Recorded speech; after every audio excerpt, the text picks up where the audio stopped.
You simply touched her buttocks, and you were sent to the most perverted prison in the world. Because here, there is a super poison king who can wipe out the United States with a wave of his hand. There is a black-clad sword emperor who can overturn the Sakura country with a single strike. There is a ghost-faced hacker who controls the global network. A full 18 heinous criminals are here, living out their later years. The foundation of this prison was built with nuclear bombs. And I, a loser, was lucky enough to be sent in here. All because that bare-legged girl used all her connections, determined to make me suffer in prison. But she didn't expect that the 18 big daddies in prison wouldn't torture me. On the contrary, they were very respectful to me, simply because they didn't want their skills to go without an heir. And I became the apprentice of these 18 people. A few years flashed by. I learned all their skills, and I even became stronger than them. "You can get out of prison today," a guard shouted at me. I opened my eyes, looked at the masters beside me, and bowed deeply. "Masters, the disciple is leaving first." The masters looked at me. "You brat, why are you being so sentimental today? Our lives are already over. Yours is just beginning. Don't forget the task we entrusted to you." "The task you entrusted to me, I will definitely complete. A master for a day is a father for life. Child is leaving now." I knelt on the ground, kowtowed 3 times, and then turned and left. Out of the prison, I looked up at the sky and breathed the fresh air, for the sake of those who couldn't get out. A day later, I flew back to Nanrio. As soon as I left the airport, I saw a pair of gray-haired elderly people. I hurried over and knelt directly on the ground. "Son is unfilial, causing you both to worry." Mom reached out and helped me up, her eyes brimming with tears. "It's good that you're back." Dad hailed a taxi by the roadside, planning to go home. I frowned as I looked at him. "Dad, where is your car?" Back when I first entered prison, Dad was considered a small entrepreneur with a net worth of over 100 million. But now it seems something happened at home. "Sure enough," Dad smiled bitterly. "Tenya, ever since you went to prison, our factory had some problems and eventually went bankrupt. Our house and car were sold to pay off the debts." I looked at his hesitant expression and didn't ask any further. Mom sniffed and complained from the side.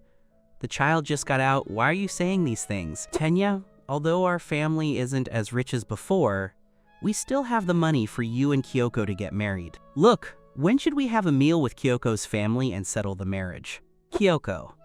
I silently recited this name. She was my high school classmate and my girlfriend. She was so beautiful and kind. Thinking of her, a bit of warmth filled my heart. Before I went to prison, Kyoko and I were already engaged. She promised me we would get married when I got out. God knows how I survived these years. But she was the person I missed the most. Returning home, I took a shower and then had a meal with my parents. Mom cooked a few of my favorite dishes. At the dinner table, Mom said happily, "I already contacted Kyoko's parents just now. We agreed to have dinner outside tonight to quickly set the date for your wedding with Kyoko." Just then, there was a knock at the door. Mom got up to open it. Not long after, a couple in their 50s walked in. Behind them followed a fair-skinned, youthful and beautiful girl. The appearance of this girl made my heart skip a beat. She was the Kyoko I had been thinking about day and night. Mom and Dad looked at them with confusion.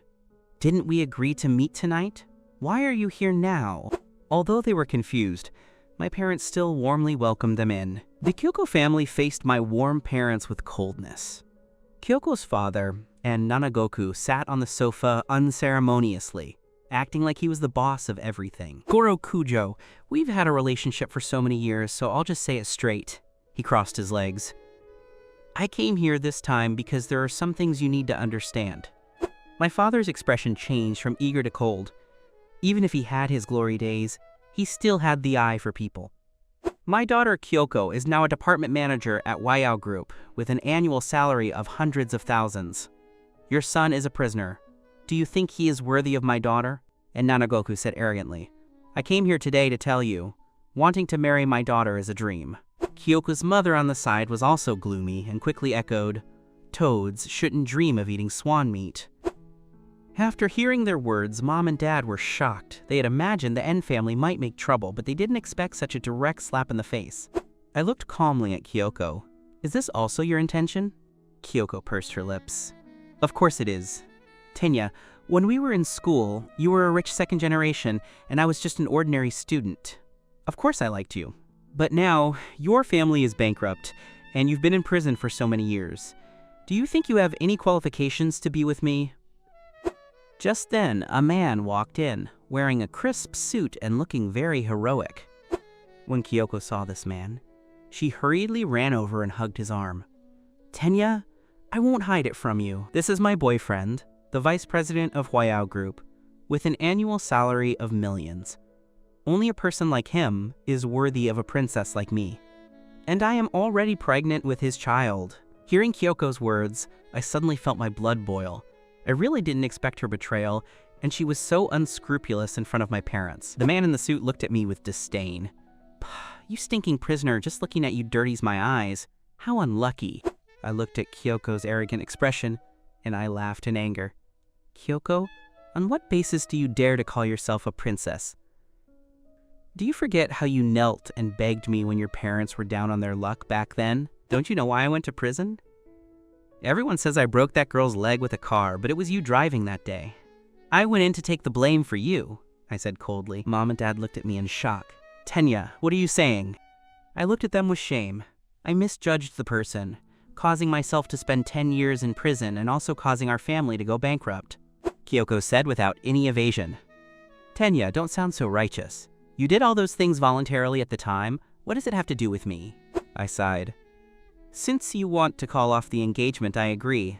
But for the 1 million you borrowed from me and the 10 years I served for you, isn't 15 million reasonable? I won't ask for the interest. Just give me 10 million or don't even think about calling off the engagement. Kyoko was also angry after hearing me. Tenya, have you gone crazy in prison? You open your mouth and ask for 10 million. Why should I give it to you? The man in the suit next to her frowned at me. Kid, my name is Toyoma, vice president of Huayao Group. The child in her stomach is mine. What is the point of you doing this now? Do you believe that if I wave my hand, your family will suffer? I stared at him coldly. When we got engaged back then, the engagement paper was still in my hand. It was clearly written in black and white that if I don't agree to call off the engagement, she cannot be with you. At worst, I'll arrange for some people to make copies of the engagement paper and promote it. I wonder if the topic of a married department manager and a group vice president having an affair is enough for Huayao to fire both of you. Hearing me say this, Toyoma and the Kyoko family felt their scalps tingling. This trick was too ruthless. Huayao is a group that pays great attention to its reputation. If this matter is exposed, both of them will definitely be dismissed. Toyoma looked at me angrily. Good kid, you're vicious. Saying that, he pulled Kyoko and left. Before leaving, he turned to look at me. You don't know who you've offended. I guarantee I will kill you, and your parents too. I looked at him with disdain. These words are also what I want to say to you. I hope that when you kneel in front of me later, you can be as arrogant as you are now. Kyoko's parents also pointed at my parents and shouted before leaving, offending my son-in-law, Gorokujo. Your family is finished. No one expected the Kyoko family to come and make such a scene. Originally a very happy day, it cast a shadow over the house. Mom and Dad exchanged a look and turned to look at me simultaneously. Son, don't worry. It's a good thing to see the face of a woman like Kyoko early, Dad said. I believe my son will definitely be better than that Ma something Yang in the future. Hearing Dad's comfort, my heart knots opened. Gorokujo, you really are blindly confident. Your son only has a high school diploma and a criminal record now. After hearing my words, Dad's face became a bit ugly. He stammered and said, Actually, Dad still has some things I haven't told you. I looked at Dad's embarrassed expression and my heart tightened. Old man, you didn't get a terminal illness, did you? Dad was stunned for a moment, and then Mom gave me a slap. You brat, your father is in good health. I shook my head and said with a grievance, Why are you showing a bitter face for no reason? Dad looked at Mom and said, I just want to tell you, a lean camel is bigger than a horse. Although our family is bankrupt, living a normal life is no problem. I breathed a sigh of relief. You scared me. I thought something had happened. But today, Kyoko brought her family here to call off the engagement and made a scene in front of my parents. I've noted this grudge. It won't take long before I make you kneel and lick my feet. I thought this matter could be shelved for a while. But to my surprise, they dared to do this. That day, Mom and Dad went to buy groceries, and I was following them behind. Suddenly, a gun was pressed against me. A cold voice came from behind. "Kid, if you don't want your parents to suffer, come with us now." Actually, I could solve such people by flicking my finger, but seeing my parents walking in front, I was worried about accidents that might hurt the two elders. I nodded. "I'll go with you." "You're sensible. Now go to the entrance of the vegetable market," the voice said. A few minutes later, I followed him to the vegetable market entrance and was then dragged into a car. "Kid, don't talk nonsense, otherwise." At this point, the person holding the gun pressed it against my head again. I simply closed my eyes. I also wanted to see who was behind them. The car started. After about half an hour, the car stopped at the entrance of a club. I followed them into the club. Behind the club, there was a private golf course. A 60-year-old man was swinging a club. The old man saw me coming and handed the club to a woman wearing a tactical suit beside him. He wiped his sweat and walked toward me. "I didn't expect that 10 years have passed, and you are still alive." I didn't know the person in front of me at all. I thought the person who brought me here was arranged by Toyo Ma. I looked at him in confusion. "Who are you?" "I don't know you at all," the old man sneered. "Then let you die with clarity. I am Toro So." Hearing this name, my expression darkened. This Toro So was the father of the girl whose legs were broken when hit by Kyoko. When I was in the Nanryo detention center taking the blame for Kyoko, I was bullied by people in the same cell and almost lost my life. And the manipulator behind it was the Toro So in front of me. "Kid, it seems you already know who I am, right?" Toro So said with a sneer. Thinking of how I took the rap for that kind of woman for no reason, I also sighed slightly. "Mr. So, hello, is she okay now?" Ryo So was the girl who lost her legs. She was also my classmate and good friend. Back then, Kyoko secretly took my car. And I don't know if it was intentional, but she hit Liao at the school. Thinking of such a good girl becoming disabled for life because of me, I felt very guilty in my heart. "Liao, you still have the face to mention her name? Do you not know whether she is doing well or not?" Toro So said, roaring slightly. During these 10 years, Liao tried to commit suicide several times. If I hadn't arranged for people to protect her in the dark, she would have died many times by now. Toro So said, his eyes reddening. I lowered my head and bowed deeply. "Mr. So, I'm sorry." Toro So raised his hand to interrupt my words. "Do you think I came to listen to your apology? If apologies were useful, could they replace my daughter's legs?" Toro So stared at me viciously. "I came today to tell you, you must pay the price for your actions 10 years ago. I won't hide it from you. Your parents' factory was suppressed by people I hired. Your fiancée Kyoko was also exceptionally admitted by me, and then I instructed Toyo Ma to seduce her and get her pregnant." Toro So stopped here. He hoped to see my painful expression, but to his disappointment, I didn't have any emotional fluctuations, just lowered my head and listened quietly to him. A little later, I sighed. "Thank you, Mr. So." Toro So thought he heard wrong and frowned. "You thank me? Are you stupid from prison?" I raised my head and said unhurriedly, "I know you hate me to the bone, but you only suppressed my father's company and didn't hurt their lives. Another point is that you let me see Kyoko's true colors, so I have to thank you." Seeing that I wasn't moved, Toro So said angrily, "No matter what you say today, you must leave this life here. Aji, give it to you." After speaking, he looked at the two black-clad men behind him. The two men replied respectfully and pulled out guns, pulling the triggers at me. But the moment they pulled the triggers, their necks felt a slight pain, and then they slowly fell down, unconscious. The sudden change made Toro So stunned. He turned to look at the woman beside him. "Kamiken, what's going on?" This woman is named Setsuji Kamikan, a former member of the Special Operations Brigade, later favored by the Dragon God Temple, and joined it.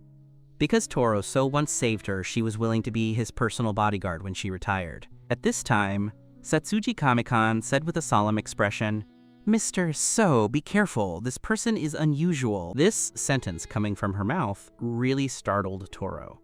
So, because he knew very well that according to the current world's top 10 rankings of warriors, Setsuji could reach the 6th grade, which is already a very powerful master. Even she said he was unusual.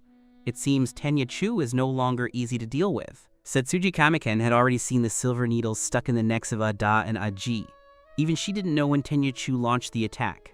Just when Toro So wanted to ask Setsuji about something, Setsuji Kamikan blinked and fainted. her neck having the same silver needles as Ada and the others. Toro So looked at me in surprise. How could this be? You were just a student before you went to prison. How can you be so powerful now? I looked at him calmly. Mr. So, it's better to resolve grudges than to keep them. Actually, you don't need to target me at all. Toro So said angrily. It was you who made Liao lose her life. I know that even if I kill you, Liao won't stand up, but you have to know, this is the price you must pay. Then what if I can make Liao stand up again? I looked at him seriously. Toro So's face changed, but then he sneered. I found the most authoritative hospital in the world. Even they couldn't do it. What are you? I looked at him firmly. Mister, so just because others can't doesn't mean I can't. Liao's matter has to do with me. Please believe me once. Just once. I guarantee I can make Liao stand up. After hearing what I said, Toro So hesitated. Although all diagnostic results told him that it was impossible for Liao to stand up in this life, the self-confidence exuded by the young man in front of him made him want to believe involuntarily. Just as he hesitated, I looked at him. If I can't do it, I will kill myself in front of you, no other words. At this time, Setsuji Kamikan woke up. When she heard my words, she also felt it was incredible. She knew very well that to make a person with a higher realm than herself die, unless he wants to himself, it might be possible to use national power to do it. She turned to look at Toro So. With his ability, he doesn't need to lie. Give him a chance, it's equivalent to giving the young lady a chance. Toro So looked at Setsuji in surprise. Since Setsuji became his bodyguard, she had very few words, but every word she said was very important. Even he didn't expect Setsuji to speak for Tenya Chu. Toro So looked at me. Since Setsuji has spoken, I will give you a chance. Liao went out with her sister to relax. She will return to Nanrio in about 2 hours. Whether to live or die, this is the path you chose. Mister, so don't worry. What I Tenya Chu say, I can definitely do. I stared at him and said, then waved my hand to collect the silver needles from the necks of the 3 people. The awakened Ada and Eiji looked at me with some fear. This fear is embodied in the situation where the strength difference is huge. Waiting is long, but I have already waited for 10 years, so I don't care to wait for another 2 hours. 2 hours passed. A pleasant bell sound entered my mind. I turned my head to see. A beautiful woman wearing a set of white clothes was sitting in a wheelchair, with a woman wearing a black dress behind her pushing her. The breeze blew, and the bells hanging on the wheelchair rang with the wind. How pleasant. Toro So changed his fierce gaze, full of love. Ryo, did you have fun this time? Ryo So's eyes were dull, and she said in an extremely calm tone. The scenery is beautiful, but for a useless person like me, it has no meaning. When Toro So heard his daughter say this, his heart was full of sadness. Every time he thought of his naive and cheerful daughter turning into what she is now, he wished he could cut Tenya Chu into 1,000 pieces. At this time, Ryo So's gaze shifted to me. The original dull eyes immediately erupted with excited light. Tenya, you're out. I looked at her somewhat blankly. Long time no see you. Just as I said this, the woman in the black dress behind Ryo already spewed the ing in her eyes, stepped forward, and slapped my face. I didn't expect that you could still survive after being sent to the dragon prison, she said angrily. This woman is Ryo's sister, Hien-so. The stinging pain came from my face, but I didn't dodge. This slap was what I deserved. Hien-so looked at Toro So. Dad, why don't you kill him now? Her reaction was within Toro So's expectations. He frowned and said, I can't kill him now. Hien-so looked at him angrily. Why? Have you forgotten how much Ryo has suffered because of him? If I hadn't guarded Ryo day and night, you would only be able to see a corpse now. Toro So fell into painful memories again. He raised his eyebrows and looked at Tenya Chu. He deserves to die 100 times, 1,000 times. But he just told me that he can cure Ryo's legs and make her stand up again. Hien-so and Ryo-so looked at me in shock. How is this possible? Dad, do you believe this kind of nonsense too? Hien-so frowned. Of course I don't believe it, Toro So said in a deep voice. But I have to believe it. As long as I can make Ryo stand up, even if it's 1 in a billion, I will 100% believe it. Hien-so looked at her father's face, her tone softened. Dad, we took Ryo out to play this time, and we met someone on the plane. This person's name is General Cho. His grandfather is the most powerful doctor after the god doctor Danmoku Seiyun, Cho Churyo. At first I didn't believe him either, but he saw at a glance that I had an old injury on my knee, and after a few needles, my old injury was cured. Hearing her words, Toro-so was greatly shocked. There is such a divine person? Then did you leave his contact information? Of course I did, Hien-so said, and I told him about my sister's situation. He agreed to treat my sister. I'll call him now. Hien-so dialed a number, and not long after, they agreed on a time and place to meet. Hien-so hung up the phone excitedly, then looked at me coldly. Now you can go die. Saying that, she ordered Setsuji to act. This time, even Toro-so did not stop it. In his heart, he had long regarded me as a dead person. Just then, Ryo-so, on the wheelchair, suddenly opened her mouth. I don't allow you to hurt him. Everyone looked at her in surprise. Hien-so looked at her angrily. What are you doing? It was he who broke your legs, have you forgotten? Ryo-so pinched her lips. He is my best friend. I believe he didn't do it on purpose. It must have been an accident that day. Hien-so frowned at her sister. No matter what you say, I must kill him today. I laughed slightly. Are you so sure that the grandson of that god doctor can cure Ryo? Hien-so sneered. Don't act like a ghost here. Saying that, she was going to arrange for someone to act again. Ryo was a little angry at this time. Sister, I said, don't touch him. I believe him. Hien-so didn't order to act in the end, but looked at her sister with hatred. She was so kind, why should heaven treat her like this? I listened to Ryo's words, and my heart was full of emotion.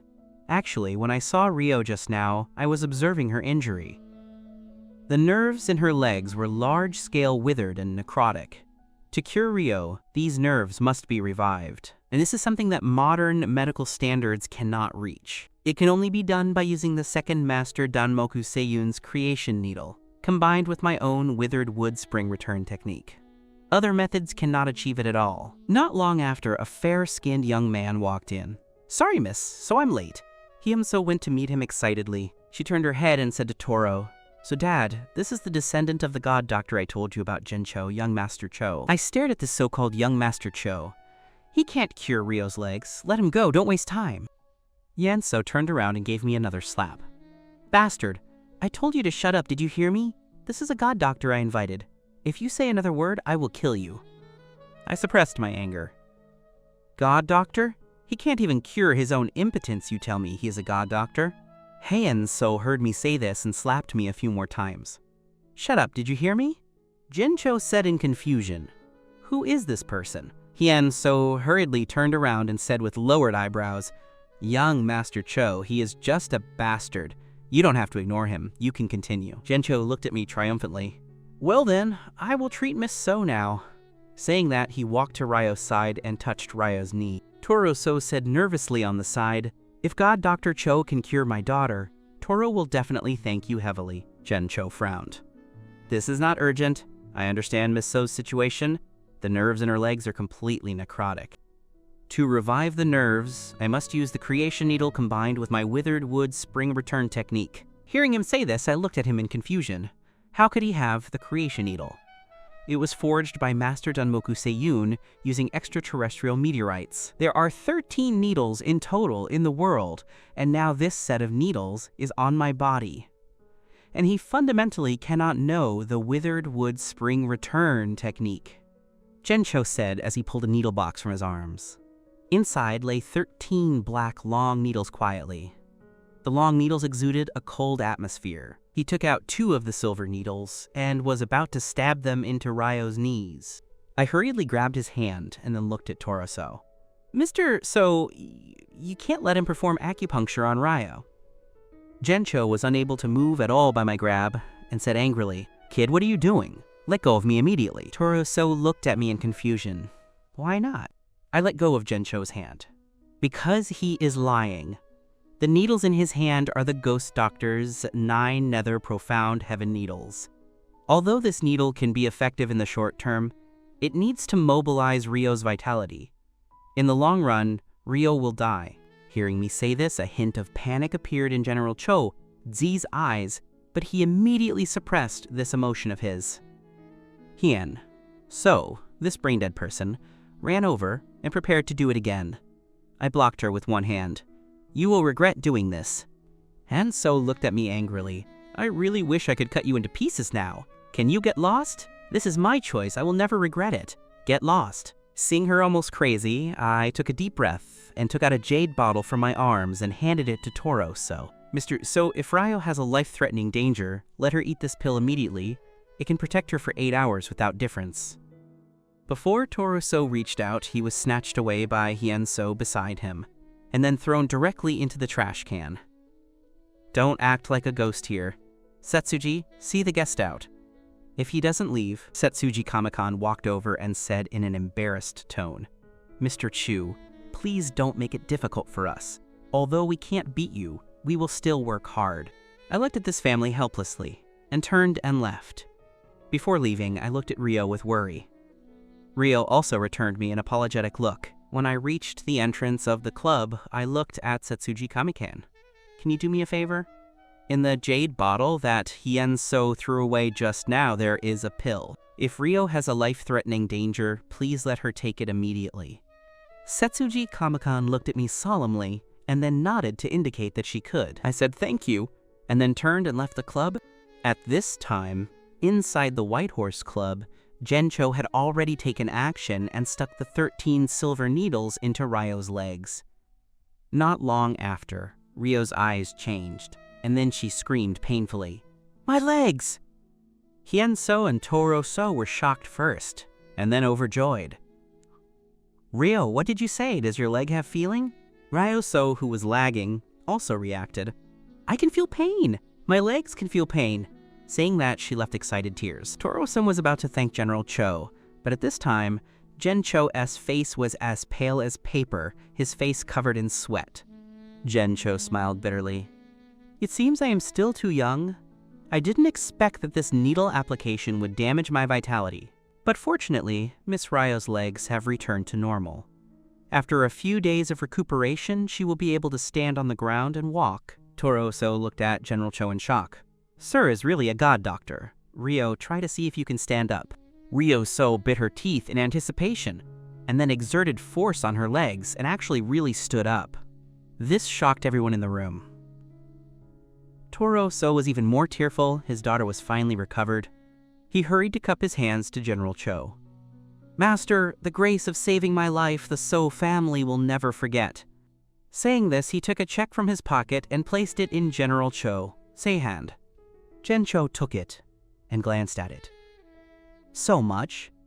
This is 100 million. Mr. So, this is too much. Just as he hadn't finished speaking, he fainted. The beautiful assistant who came in with Gen Cho quickly went up to support him, then said with a look of shock, Mr. So, we must return to Ryuto, Dragon Capital, immediately to find the immortal physician to restore the young master. Otherwise, it will affect his foundation. Toro So did not expect that in order to cure his daughter's legs, Gen Cho would put himself in danger. He quickly had people carry General Cho to the car. A few minutes later, in a car heading to the airport, the beautiful assistant said in a flattering tone, Young master, your acting is getting better and better.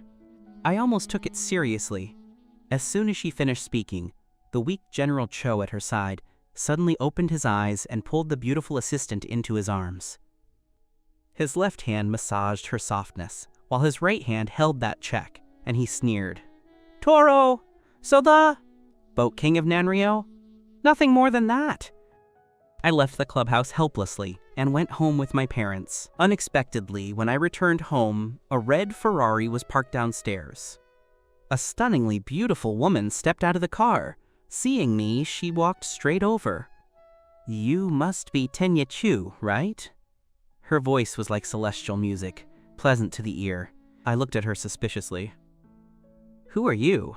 I don't think I know you. Let me introduce myself. My name is Shiori Kano. Saying this, she extended her right hand.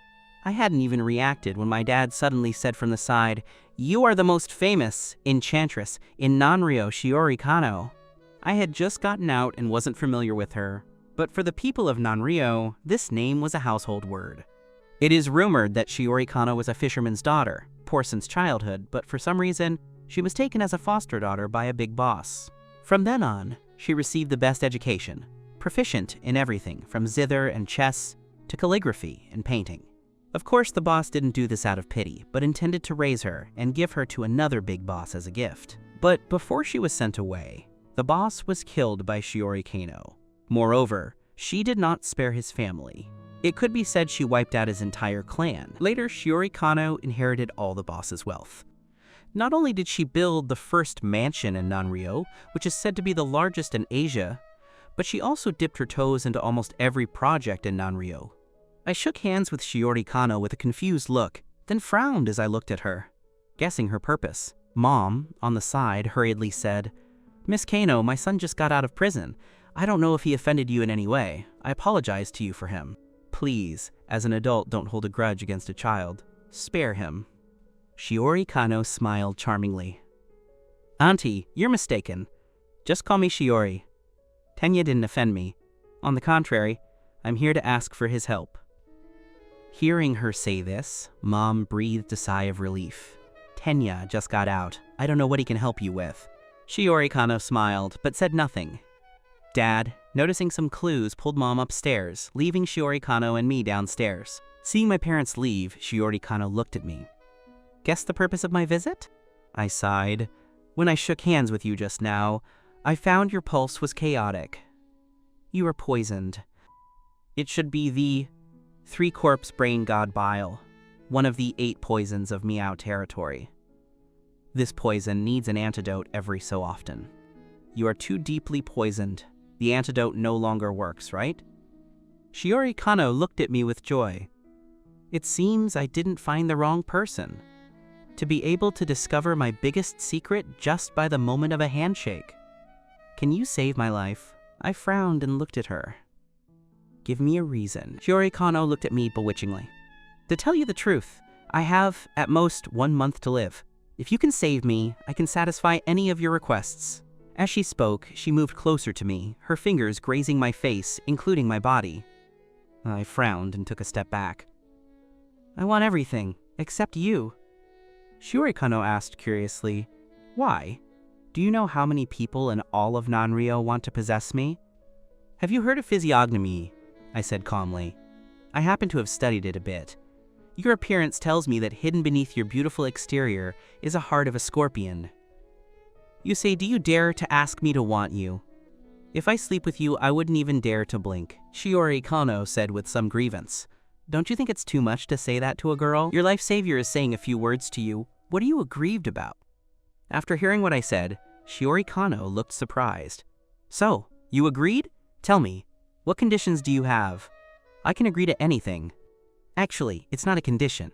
It's just that I also want to ask you for a favor," I said. "My dad hasn't had a job since his company went bankrupt. I want you to help him find a decent job, preferably without him knowing." Shiori Kano frowned and looked at me. "Just this condition? You know my strength in Nanrio. I can agree to you right now. From now on, the manager of the first mansion will be your father. It's a deal." I looked at her with a smile. Shiori Kano then looked at me with anticipation. "Then when shall we start cooperating?" "Curing your poison requires some auxiliary things. There is a cold mountain temple in the north of Nanrio City, and there is a 1,000-year-old cold pool in the back mountain.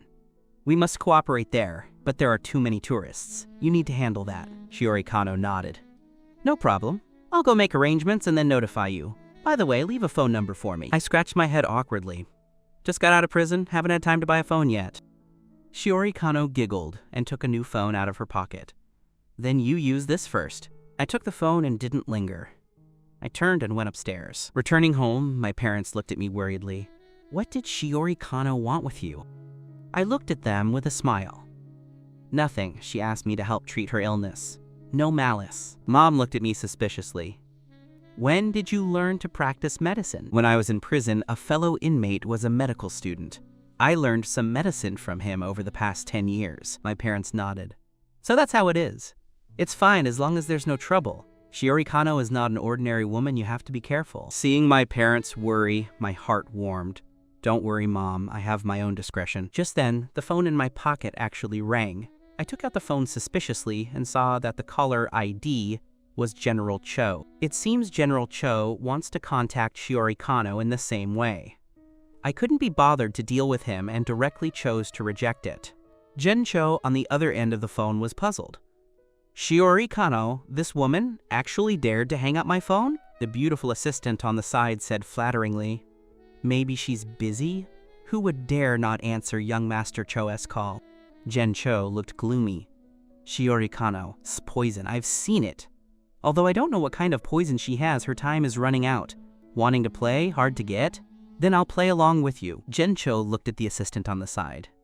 "Shenrong, go help me check the background of that Tenya Chu who opposed me at the clubhouse." He was able to point out that the creation needle I used was fake and also saw my 9 nether profound heaven needles. This person is not simple. If he can't be a friend, then get rid of him quickly. The assistant named Shenrong nodded. "Don't worry, young Master Cho, we are already checking.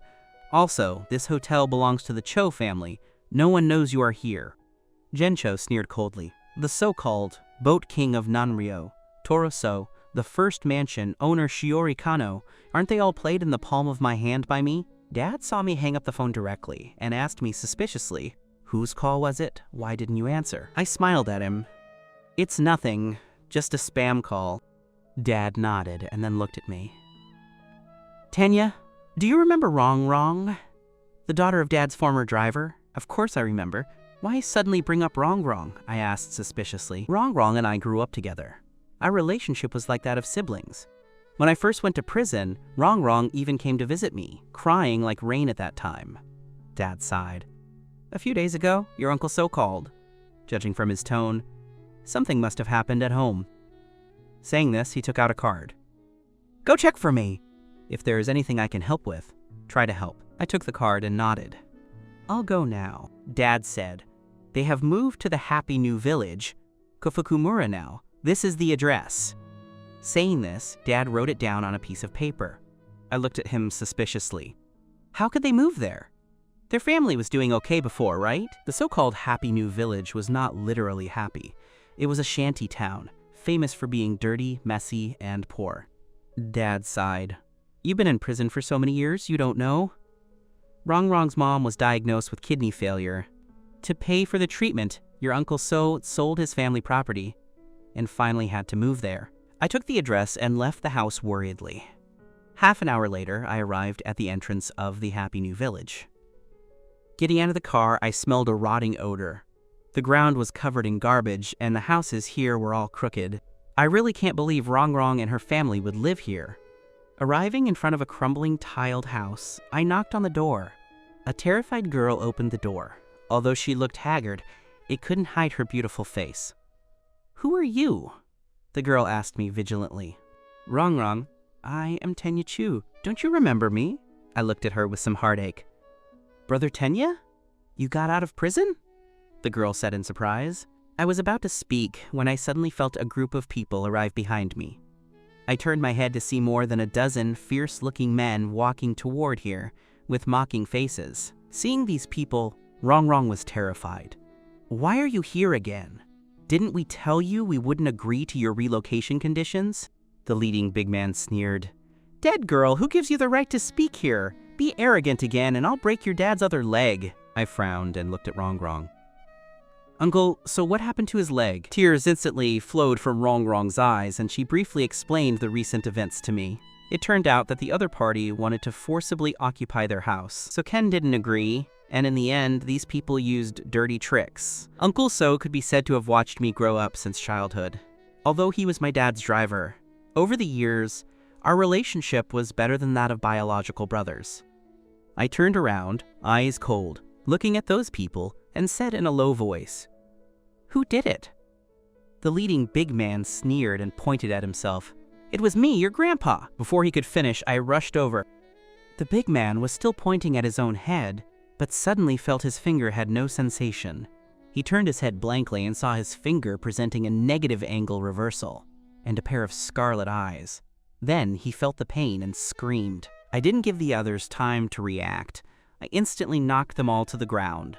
I walked in front of the leading big man and stepped on his broken finger. The leading big man's eyes showed horror. "Do you know who is behind me? You actually dare to hurt me. Do you know what your end will be? Too much nonsense." I directly stepped and broke his entire arm, then kicked him out. The big man barely stood up with the help of his underlings. Years of arrogance had already gone to his head. "Kid, behind me is the Nanrio Shu family and Chuko real estate. What trouble can't be solved?" I frowned and looked at him. "It seems you really want to die." The big man sneered. "I'll give you one last chance, relocate or not. If not, tonight I'll have people bring gas canisters and burn this house down directly." My eyes turned cold. "Fine, I'll fulfill your wish today." After speaking, I exploded and rushed over. My speed was like lightning crossing the starry sky. I arrived in front of the leading man and directly whipped my foot out. Only the sound of harsh bones breaking was heard. The leading man was kicked out like a cannonball, hitting the wall behind him hard, and his whole body was embedded in it. At this time, he was bleeding from his 7 orifices, and all the bones in his body were broken. I looked at his underlings. This is my answer. Understand? Some of his underlings had already peed their pants. A red-haired youth swallowed and stepped forward. "I tell you, don't mess around. My boss is from Chuko Real Estate. The boss's name is Shuko."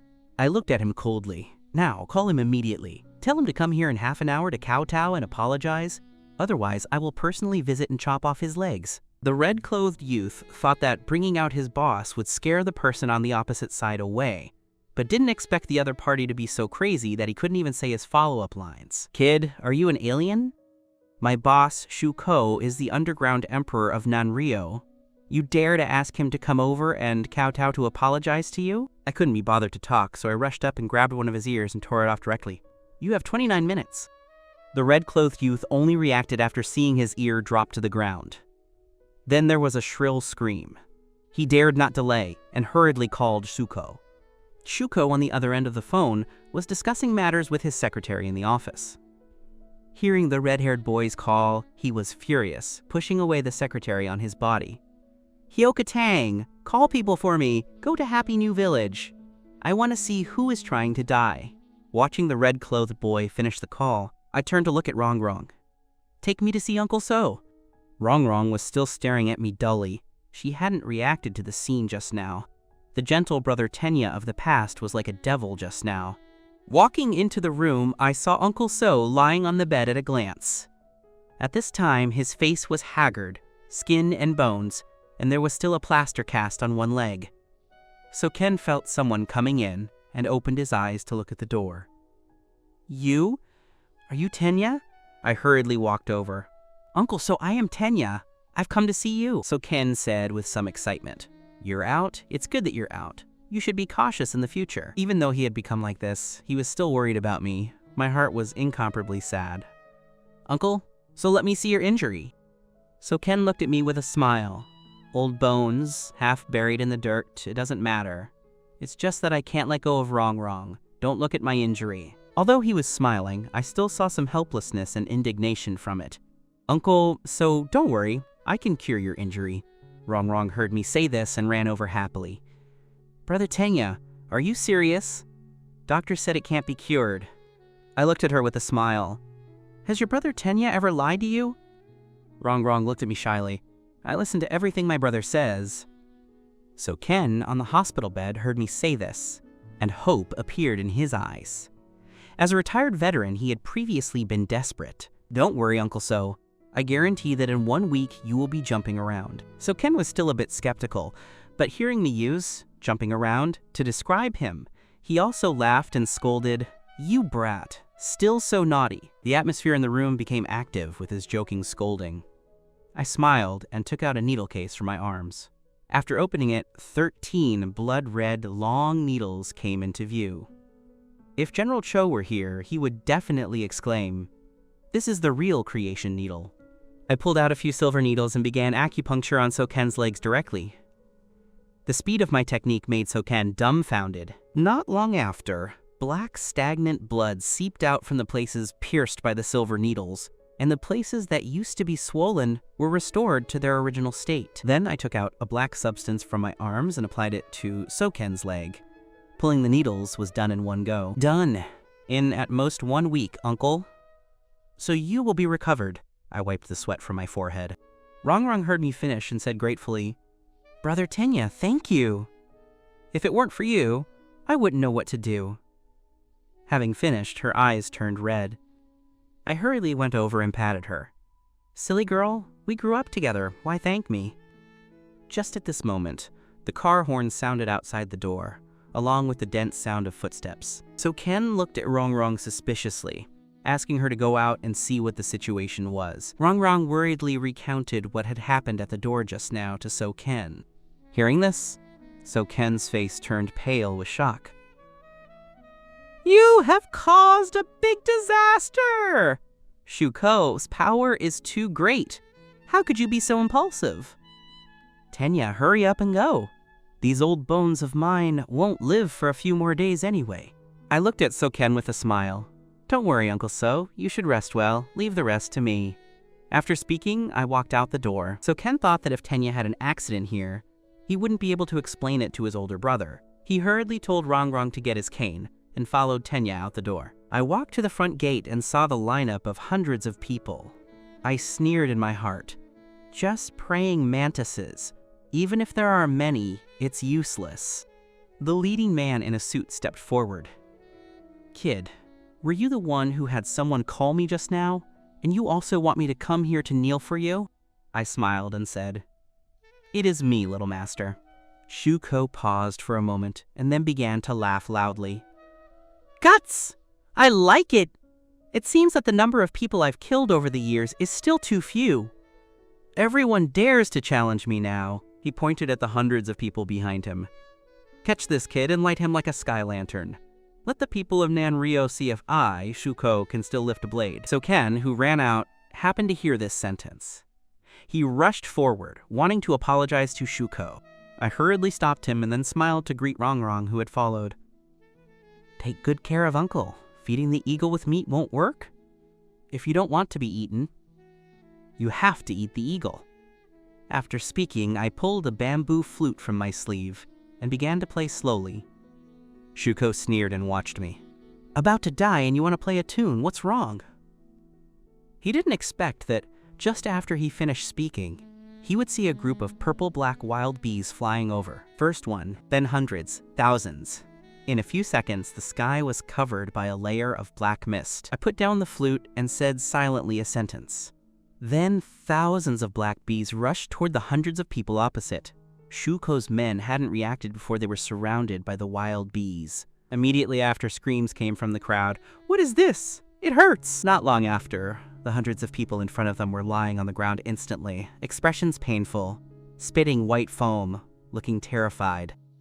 A black-clad woman beside Shuko said in terror, These are not ordinary wild bees. These are 7 Mile Wanderers, the 4th-ranked toxic bees in the world. Their attack power is very strong. Shuko looked at the toxic bees in front of him in terror. How could they appear here suddenly? The black-clad woman said, You are not in the Jianghu underworld, so you don't know some strange people and things. I heard the elders in the family say that there are people who can use musical rhythms to control flying insects for their own use. These people are called insect controllers. Just after she finished speaking, she terrifiedly discovered that all her own people around had fallen to the ground. Thousands of toxic bees surrounded her and Shuko, without attacking, just surrounding them like that. I sneered and said a sentence, Kneel. The black-clad woman sneered, then pulled out white powder from her arms and sprinkled it into the air. The 7 Mile Wanderers seemed to be frightened by something and scattered and fled instantly. I frowned at her. 7 insects, 7 flower powder? You are a member of the Tang clan? The woman sneered. Tang clan? Hyokatang! Then she waved her hands, and a dozen piercing bone nails were thrown at me. I thought she was delicate and easy to push over. I didn't expect her to be a hidden weapon expert of the Tang clan. Seeing dozens of piercing bone nails coming threateningly, Hyokatang just wanted to look back confidently. But I grabbed those bone nails with my bare hands and threw them at her feet. Shuko felt a huge threat at this time.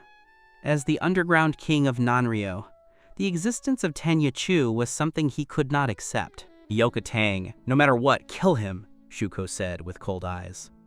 Hyokatang was also terrified. Tenyachu was the first to be unharmed under her piercing bone nails. I looked at Hyokatang with a smile.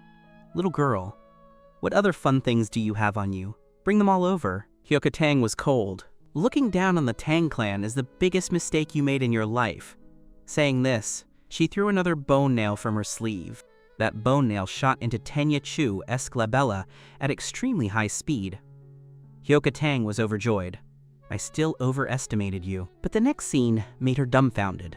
The bone nail did hit, but when it touched Tenyachu Esclabella, it made a sound like hitting a steel plate. With that, it lost all its power and fell into Tenyachu's hand. Explosive power is okay, but it's a pity the lethality is not enough, I said, shaking the bone nail. Hyokatang looked at me in horror. You actually resisted my hidden weapons with your physical body? Forget it, trash. I'll return it to you. As I said this, I threw the bone nail back. Hyokatang didn't even see the trajectory of the bone nail's flight before she was shot through the abdomen. Then a mouthful of fresh blood spurted out and she fell to the ground. Shuko behind was terrified and hurriedly went up to check Hyokatang's injuries. Boss Shu, you should worry about yourself now, I said with a smile. Shuko was drenched in cold sweat. He was also a character. He knew how to flex and stretch. Knowing that the person opposite was someone he couldn't deal with, he knelt down directly. I nodded and looked at him. No wonder people say Boss Shu can do big things. Look at this courage. Shuko was also too lazy to respond to these barbs. Tenyachu, right? I admit defeat today. Tell me, what else do you want to do? Shu, coward. Look at what you are saying, I said with a smile. You are so accommodating, of course. I can't be too excessive. And the renovation of Happy New Village is a good thing. My dad can't stop Uncle So from helping everyone renovate the living environment, right? The more Shuko listened, the more he felt something was wrong. How come this kid doesn't say anything good? Shu, coward, I've made the decision for my uncle. Let's demolish this old house. What do you think? Shuko looked delighted and hurried to bring over So-Ken's contract. I took the contract and frowned at the compensation price of 1,500 per square meter. Shu, coward, your subordinates are too sloppy in their work. If this price gets out, others will think that our Chuko real estate has no money, right? Shuko knew what I meant as soon as he heard it. He gritted his teeth and said, Then you name a price. How about this? One price, 150,000. Is that okay? I looked at him. Shuko stared at me with wide eyes. Are you crazy? If So-Ken's broken place is at this price, he could change it for a villa in the city center. Getting stingy? I frowned. Then you name a number. Shuko frowned and said, I definitely won't give you this price. If I give it to you, the whole market price will be in chaos.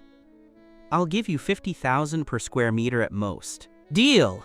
I hurriedly interrupted his words. Look, this is the courage of the big figures in our Nanryo. Shuko also realized that he had been played.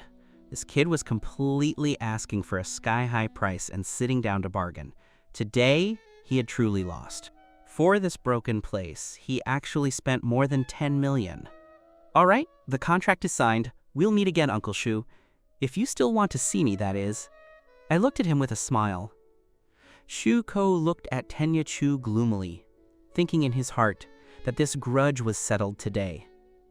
Then he took his men and left Happy New Village. After dealing with the current matter, I turned to look at So-Ken. Uncle, you must move out as soon as possible. Shuko will definitely come back to make trouble again. In the following days, I helped So-Ken rent a suite outside and then accompanied Rongrong to purchase some daily necessities. Brother Tenya, thank you so much. In the garden of the new community, So Rongrong said gratefully, watching the former little sister grow into a woman, those dim and bright feelings also became a bit more clear. Silly girl, we are family. Why thank me? Rongrong lowered her head and rubbed the corners of her clothes. Brother Tenya, I've heard about the Yuanjing Kyoko matter. Please don't be sad. I looked at her curiously. You know quite a bit, but it's all in the past. And it's not worth being sad for that kind of woman. Rongrong said angrily, that woman Kyoko has no eyes. She will definitely regret it. After saying this, she seemed to be encouraged. She looked up at Tenyachu. What do you think of me? Think what? I looked at her suspiciously. Rongrong's face was so red that it could squeeze out water. I mean, how about letting me be your girlfriend? I smiled but said nothing. The road I want to take is an incomparably dangerous road, not one that an ordinary woman can accompany me down. Seeing Tenya Chu not speaking, Rongrong's eyes turned red. It's okay, Brother Tenya. Actually, I liked you when I was at school, but I was timid and didn't dare to say it. Later, Kyoko appeared, and I dared not say it even more. I can wait. As long as it takes, even if I wait another 10 years. 10 years? I looked at her in surprise. Have you really been waiting for me these 10 years I was in prison without finding a new boyfriend? Rongrong stubbornly raised her head. Of course. I only have you in my heart. How could I like any other man? I will strive to make Brother Tenya like me. Looking at her stubborn appearance, my heart also became much clearer. I couldn't deny that I liked her too. Since the girl had already pierced through this window paper, it would seem hypocritical for me as a man to keep dragging things out. Rongrong, you remind me of a poem, I said to her with a smile. What poem? Rongrong looked at me suspiciously. Having searched for him hundreds and thousands of times in the crowd, suddenly turning back, there he is in the dimly lit place. Rongrong was stunned for a moment, then began to laugh happily. That smile was as bright as the sunshine. I took her hand. 10 years of separation, both sides desolate. Not thinking about it, yet naturally unforgettable. This is truly wonderful. In the days that followed, I was always on guard against Shuko. Retaliation, but he seemed to have forgotten about the matter. Everything was calm. I didn't wait for Shuko, but I did receive an invitation from the So family. It turned out that Ayaka So's leg was experiencing spasms, and it happened to be near her birthday, so Toro So decided to hold a grand banquet, a double blessing. I was hesitating about whether to go or not when I received a call from Shiori Kano. Shiori Kano got straight to the point on the phone. After 8 o'clock tonight, there won't be a single person at the Cold Mountain Temple. No problem. 8 o'clock at night, see you at Cold Mountain Temple. After saying this, I hung up the phone and threw the invitation aside. Better not to go, so as to avoid seeing Hyemyo So's stinking face and putting Ayaka in a difficult position. In the afternoon, I took a taxi to Kenso's house. As soon as I entered, I saw that he could already walk without crutches. Uncle, so it looks like you've recovered quite well. At this rate, you'll be fully healed very soon. Kenso was also very happy. Tenya, thank you so much this time. If it weren't for you, the rest of my life would have been ruined. I walked over to him. We are family, so don't say such things in the future. Uncle, so you are a martial artist, aren't you? Ever since Kenso saw me take action that day, he knew I wasn't an ordinary person. He nodded. At my peak, I was an 8th grade martial artist. Now I might not even be 2nd grade. Otherwise, could those little punks have broken my leg? As I thought, I nodded. Uncle, so you must recover to your peak as soon as possible. Although your wife is gone, you still have Rongrong. Do you want what happened last time to happen again? After listening to me, Kenso looked remorseful. It's all my fault. Ever since Rongrong's mother passed away, I became decadent, and my strength got worse by the day. I won't drown in sorrow anymore. I nodded with satisfaction. You're right. Rongrong is still young, and there are many things you can do. This will help you recover to your peak strength. Kenso looked at me suspiciously, and then took a book from my hand. This is the Shaolin masterpiece, the Marrow Cleansing Sutra. Senzui Kyo. Wasn't it said to be lost? How is it in your possession? He looked at me in surprise. It's good that it's useful to you. Don't ask how I got it, I said to him with a smile. Kenso knew that this matter shouldn't be spread around, so he didn't say anything more, just thanked me again. I looked at him helplessly. Look at you, doing it again. I don't want Rongrong to be in danger either. Kenso gave me an I understand look, then happily returned to his room. Since I had nothing to do in the afternoon, I took Rongrong to look at houses. After all, renting is only temporary. As soon as we entered the sales office, I heard a sour voice. Oh my, isn't this Rongrong so? Our houses here cost 20,000 per square meter. Can you even afford it? My face darkened as I looked at the opposite side. A heavily made-up woman walked over, arm in arm with a man in his 50s. Rongrong whispered to me that this was her classmate, Ann Enkin. Although they were roommates, Ann Enkin didn't seem to like her. The man Ann Enkin was clinging to was actually the vice president of Shuko Real Estate, and a brother of Shuko. What a coincidence. Hearing NN Kin constantly muttering that Rongrong was a pauper, I waved my hand and bought the 2 best luxury suites and demanded she kneel down to apologize to Rongrong in public. Unexpectedly, she brought out the vice president of Chuko Real Estate, Kai Cho, to act as her shield. Seeing Kai Cho's arrogant expression, I told him to hurry up and make a phone call to check the current situation of Chuko Real Estate. When Kai Cho found out that the entire company was recuperating from injuries, he was completely dumbfounded. What terrified him even more was that the man who caused all this was standing right in front of him. I took Rongrong's hand and left the sales office, leaving Kai Cho and NN Kin kneeling behind us. It looks like NN Kin is going to have a rough night. It was already 7:30 p.m. when I sent Rongrong home. I went downstairs, hailed a taxi, and rushed to Cold Mountain Temple. When I arrived at the temple, I saw that striking red Ferrari at a glance, with Shiori Kano dressed in red standing beside it. Tenya, you truly are a man of your word. It seems I didn't choose the wrong person, Shiori Kano said with a giggle. The entire temple is empty. Shall we go to the cold pool now? I nodded at her words. As expected of the enchantress of Nanrio, clearing out such a large temple at a word. We walked to the back mountain of the temple, then walked for another 20 minutes or so before arriving near the cold pool. Shivering, Shiori Kano said, Tenya, what do we do next? I said faintly, strip and get into the water. Shiori Kano looked at me in surprise. It's nighttime now. The temperature of the pool water is at its lowest right now. Are you really going to let me take off my clothes and jump in? I looked at her with a smile. Trust me, I will go in with you to ensure your safety. Shiori Kano asked suspiciously, So you mean you are going to take off your clothes and go down with me? I nodded. Of course. Is there a problem? I thought you wouldn't mind these things. Shiori Kano said with some anger, What kind of person do you think I am? I know my reputation outside isn't good, but I am not the kind of person you imagine. Please don't insult me, okay? I looked at her helplessly. That's not what I meant. What I wanted to say is that compared to so-called chastity, life is more important. Only then did Shiori Kano react, and she said awkwardly, It was I who thought too much. You are right.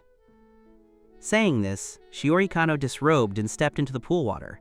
I was stunned, looking at that perfect body before my eyes. My 10 years in prison were mainly spent cultivating my state of mind.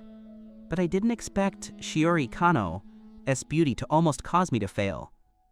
Shiori Kano walked into the pool water and waited for a long time without me coming down. She hurriedly shouted at the shore, Tenya, hurry down! I'm freezing to death! Hearing her call, I regained my focus and hurriedly jumped into the pool water. Shiori Kano looked at the embarrassed Tenya and couldn't help but feel a bit proud. Tenya, if you had agreed to my conditions back then, wouldn't this body be yours by now? Seeing her proud smile and the way she occasionally provoked me on purpose, I was horrified. She truly is an enchantress. I hurriedly closed my eyes, chanted the ice-clearing mantra, and suppressed all evil thoughts. Shiori Kano laughed at my appearance. You really are a fool. I know over 100 postures, you know. Just as Shiori Kano continued to tease Tenya, she suddenly muffled a groan and closed her mouth. A red needle pierced her body, and before she could react, 3 more long needles followed. At this moment, Shiori Kano only felt tremendous pain coming from her body, as if several ferocious beasts were tearing her apart inside. She opened her mouth in agony but had no strength to scream. I hurriedly stepped forward and patted her back. Shiori Kano, you must hold on. I'm going to use the cold poison in the cold pool to draw out the poison in your body. The process will be very painful, but this is the only way to save you. If you can't hold on, the 2 poisons will fuse, and you will surely die. Shiori Kano gritted her teeth. Tenya, go ahead and do it. I can hold on. I've experienced everything in this life. As long as I can survive, I'd go to hell and back if I had to. I looked at her with some surprise. I didn't expect a woman to have this much courage. She truly is the #1 enchantress of Nanrio. And so, 2 hours passed. Shiori Kano endured tremendous pain the whole time. Finally, she felt the pain all over her body vanish instantly, followed by a warm current flowing through her entire body. It was incomparably comfortable. She looked at Tenya with surprise. Has my poison been cleared? I nodded. That's right, I just fought poison with poison. It's fortunate you insisted on going first, Shiori Kano said gratefully. Although there is a deal between us, I am still very grateful to you. In the future, I will satisfy any request you have. I nodded and pulled her ashore, handing her clothes. Put your clothes on first, it's too cold here. As I spoke, I put on my own clothes, but when I turned around, I was startled. Why are you still standing there? Shiori Kano said with a blushing face. I don't have any strength left at all. I can't put them on myself. Only then did I recall that the 2 virulent poisons rampaging through her body had consumed all her stamina. I sighed. You aren't going to make me help you put them on, are you? Shiori Kano looked at me provocatively. Why? This is an honor others dream of. Tenya, you wouldn't be too scared, would you? Saying this, I recited the cleansing heart mantra again. The temptation of this woman was indeed too great, and I was genuinely worried I wouldn't be able to control myself. I stepped forward and deftly helped her put on her clothes. Dressed, Shiori Kano, as expression shifted from seductive to serious. Tenya, you didn't take your chance when I gave you an opening. Did you know? If you had been a bit bolder just now, this body would have been yours. Unfortunately, you might never get it in this life. I frowned and looked at her. Shiori Kano, you truly are a venomous snake. Shiori Kano put on a pitiful appearance again. How can you say that to a girl? I looked at her helplessly. You drama queen, let's go quickly. Since Shiori Kano's body hadn't recovered, I had no choice but to carry her down on my back. Meanwhile, the birthday banquet for Ayaka So of the So family had just ended. Being able to stand up again was too important for her. It was practically giving her a second life. Hiyamyoso Sasadera was also very happy on the side. Her sister hadn't been this happy in so many years. The only regret was that the guy Tenya was still alive. Ayaka So heard her sister's words and hurriedly stepped forward. Sister, Tenya is a very good person. My leg was just an accident. Please don't deal with him anymore, okay? Hiyamyoso was speechless, looking at her silly sister. There were too few girls as kind as her sister. Just as she was about to try and persuade her sister again, a sudden change occurred. Ayaka So's face suddenly flushed red, and then she clutched her heart in pain. Finally, a mouthful of blood sprayed out, and she collapsed in a faint. It all happened too fast. Hiyamyoso, standing to the side, didn't even have time to react before seeing her sister lying on the ground. Ayaka! Hiyamyoso shouted and threw herself over. What's wrong with you? She yelled anxiously. Toro, so not far away, heard the exclamation and turned his head. When he saw his daughter vomiting blood and fainting, he froze completely. A moment later, he sprinted toward them. Hiyamyo, what happened to Ayaka? Toro So roared. I don't know, Hiyamyo So said anxiously. Hurry, call the doctor in. Not long after, a young female doctor ran over. The person was Hiyamyoso's best friend, Meigetsu-i. She was also the youngest attending physician at Nanryo Hospital. She didn't pause and hurriedly took out an instrument to start examining Ayaka So. Before long, her forehead was covered in beads of sweat. Uncle So Hiyamyo, Ayaka's current condition is very dangerous. Her heart is failing rapidly, and she could die at any moment. Hiyamyo So looked at her in disbelief. How is that possible? Ayaka was fine just a moment ago. Check again, is there something wrong with the instrument? Meigetsu-i shook her head. The instrument is fine. Moreover, I've never encountered her symptoms before. Toro So, standing to the side, said anxiously, Hurry to the hospital now. Meigetsu-i shook her head. Uncle, So, it's too late. Ayaka's heart failure is progressing too fast. She might not even make it to the hospital before. She didn't finish the rest of the sentence. Both Toro So and Hiyamyo So felt their hearts turn to ash upon hearing this. They couldn't believe this was real. Ayaka had just recovered. How could she become like this? Just then, a figure ran in quickly from outside. It was Toro So's bodyguard, Kaishi Kamikami. She had already learned what happened outside just now, and remembering what Tenya had told her, she had no other choice but to try. She ran in and directly stuffed a white pill from her pocket into Ayaka's mouth. Because her movements were so fast, no one saw clearly what she had fed Ayaka. Kaishi, what did you feed Ayaka? Toro So said in shock. In his heart, Kaishi Kamikami was a very steady person. She had never done such an extreme thing before. At this time, Hiyamyo So noticed the jade bottle beside them and said angrily, Kaishi, is this something given by that guy Tenya? How could it be in your hands? Only then did Kaishi Kamikami stand up and say, Mister, so the thing I just fed the young lady was indeed from Tenya. Then she recounted the instructions Tenya had given her that day. When I came back, I specifically went to the trash can to retrieve the jade bottle, just in case Ayaka had an emergency. Just as Hiemyo-so was about to reprimand Kaishi for being reckless, Meigetsu-e suddenly shouted, Uncle So Hiemyo, there's a turning point in Ayaka's condition. Toro-so and Hiemyo-so looked at Meigetsu-e in disbelief. What did you say? Meigetsu-e frowned and said, quote, Although Ayaka's heartbeat is still weak, her condition has stabilized for now. There is no immediate danger to her life. Toro-so turned his head to look at Kaishi Kamikami. Kaishi, what did you just feed Ayaka? Kaishi Kamikami said happily, It must be him. Tenya's thing worked. Tenya? Toro-so said. When did he give you that thing? Kaishi Kamikami said, It was when he left last time, he gave it to Ayaka, but Hiemyo threw it into the trash can. When I walked him out, he begged me to get it back, just in case. I didn't expect it to actually work. Hearing Kaishi Kamikami's words, Toro-so and Hiemyo-so were in disbelief, especially Hiemyo-so. Her inner emotions were very complex at this moment.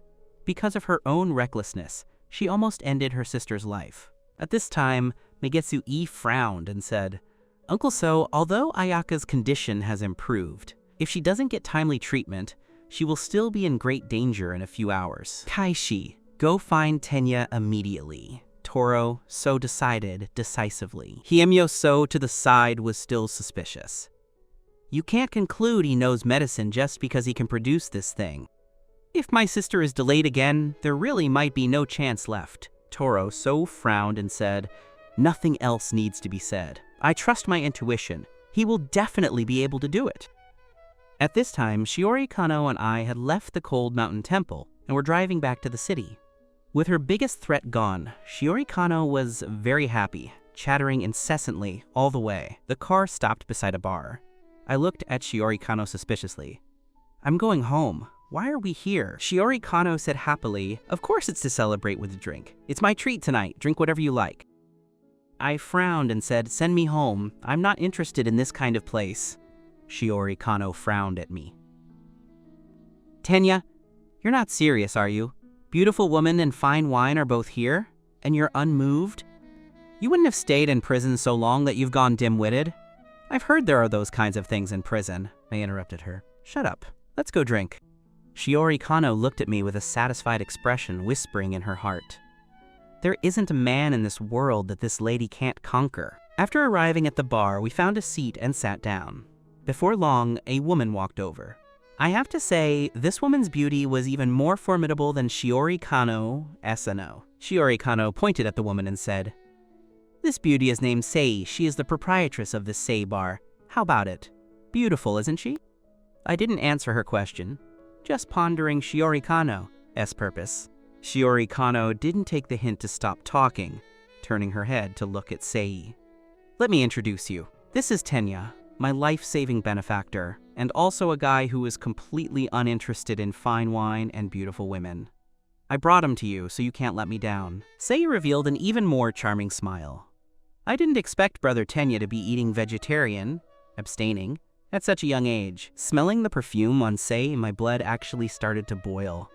I looked at her in surprise. It turns out Sei possesses the legendary natural seductive physique.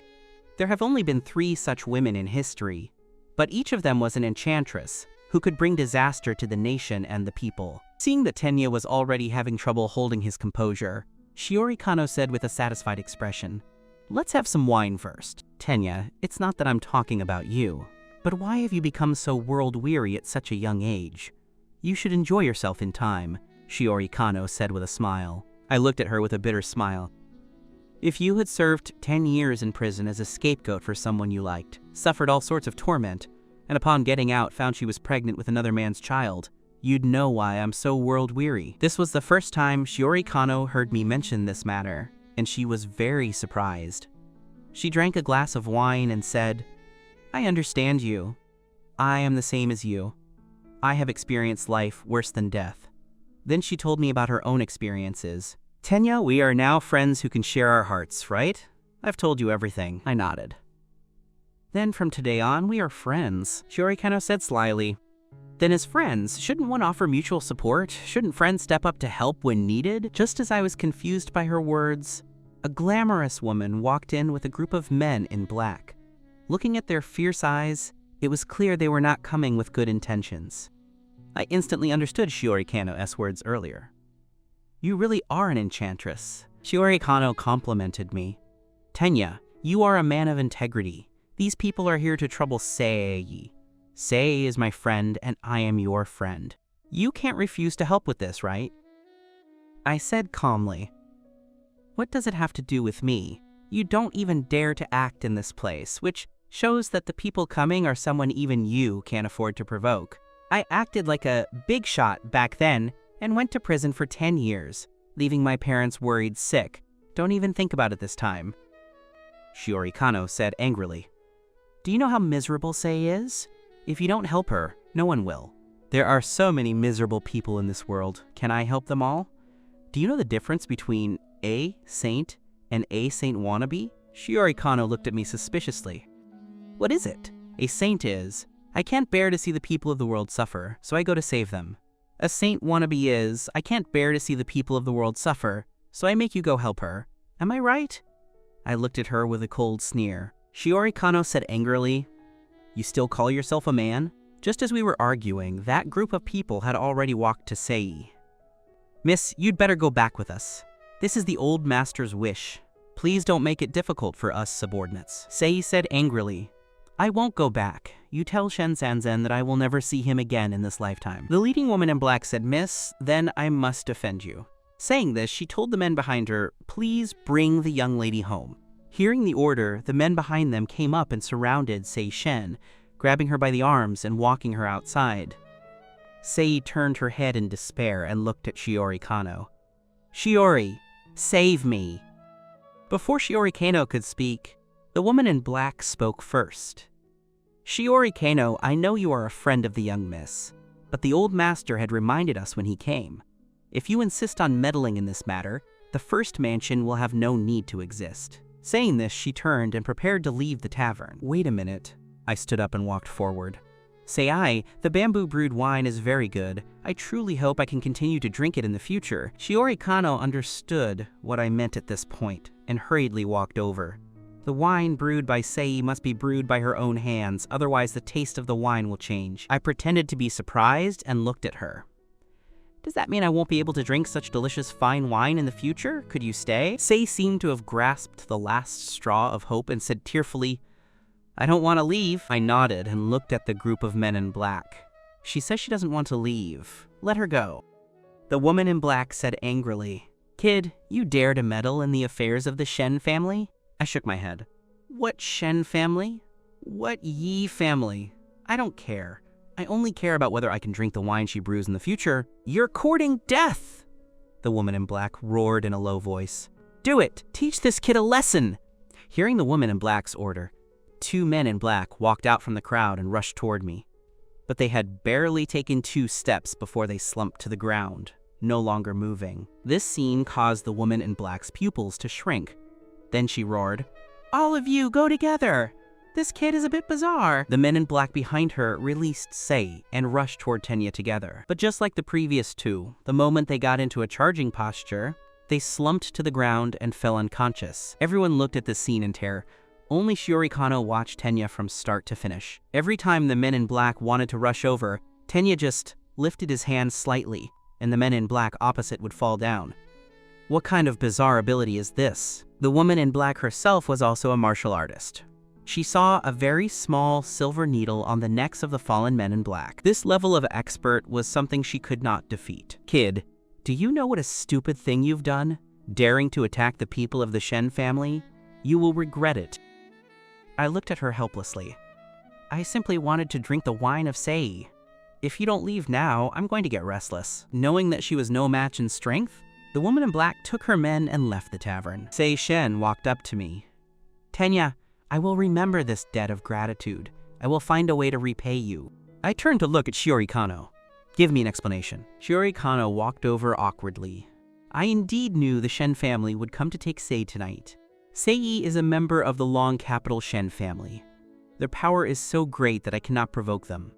They are one of the 5 major families of the long capital. I had no other choice. I could only bring you here. I smiled faintly. Forget the long capital Shen family. Even if the 5 major families gathered together, so what? If they dare to come and cause trouble again, I'll just wipe them out. Sei Shen and Shiori Kano looked at me in disbelief. The 5 major families wiped out just like that?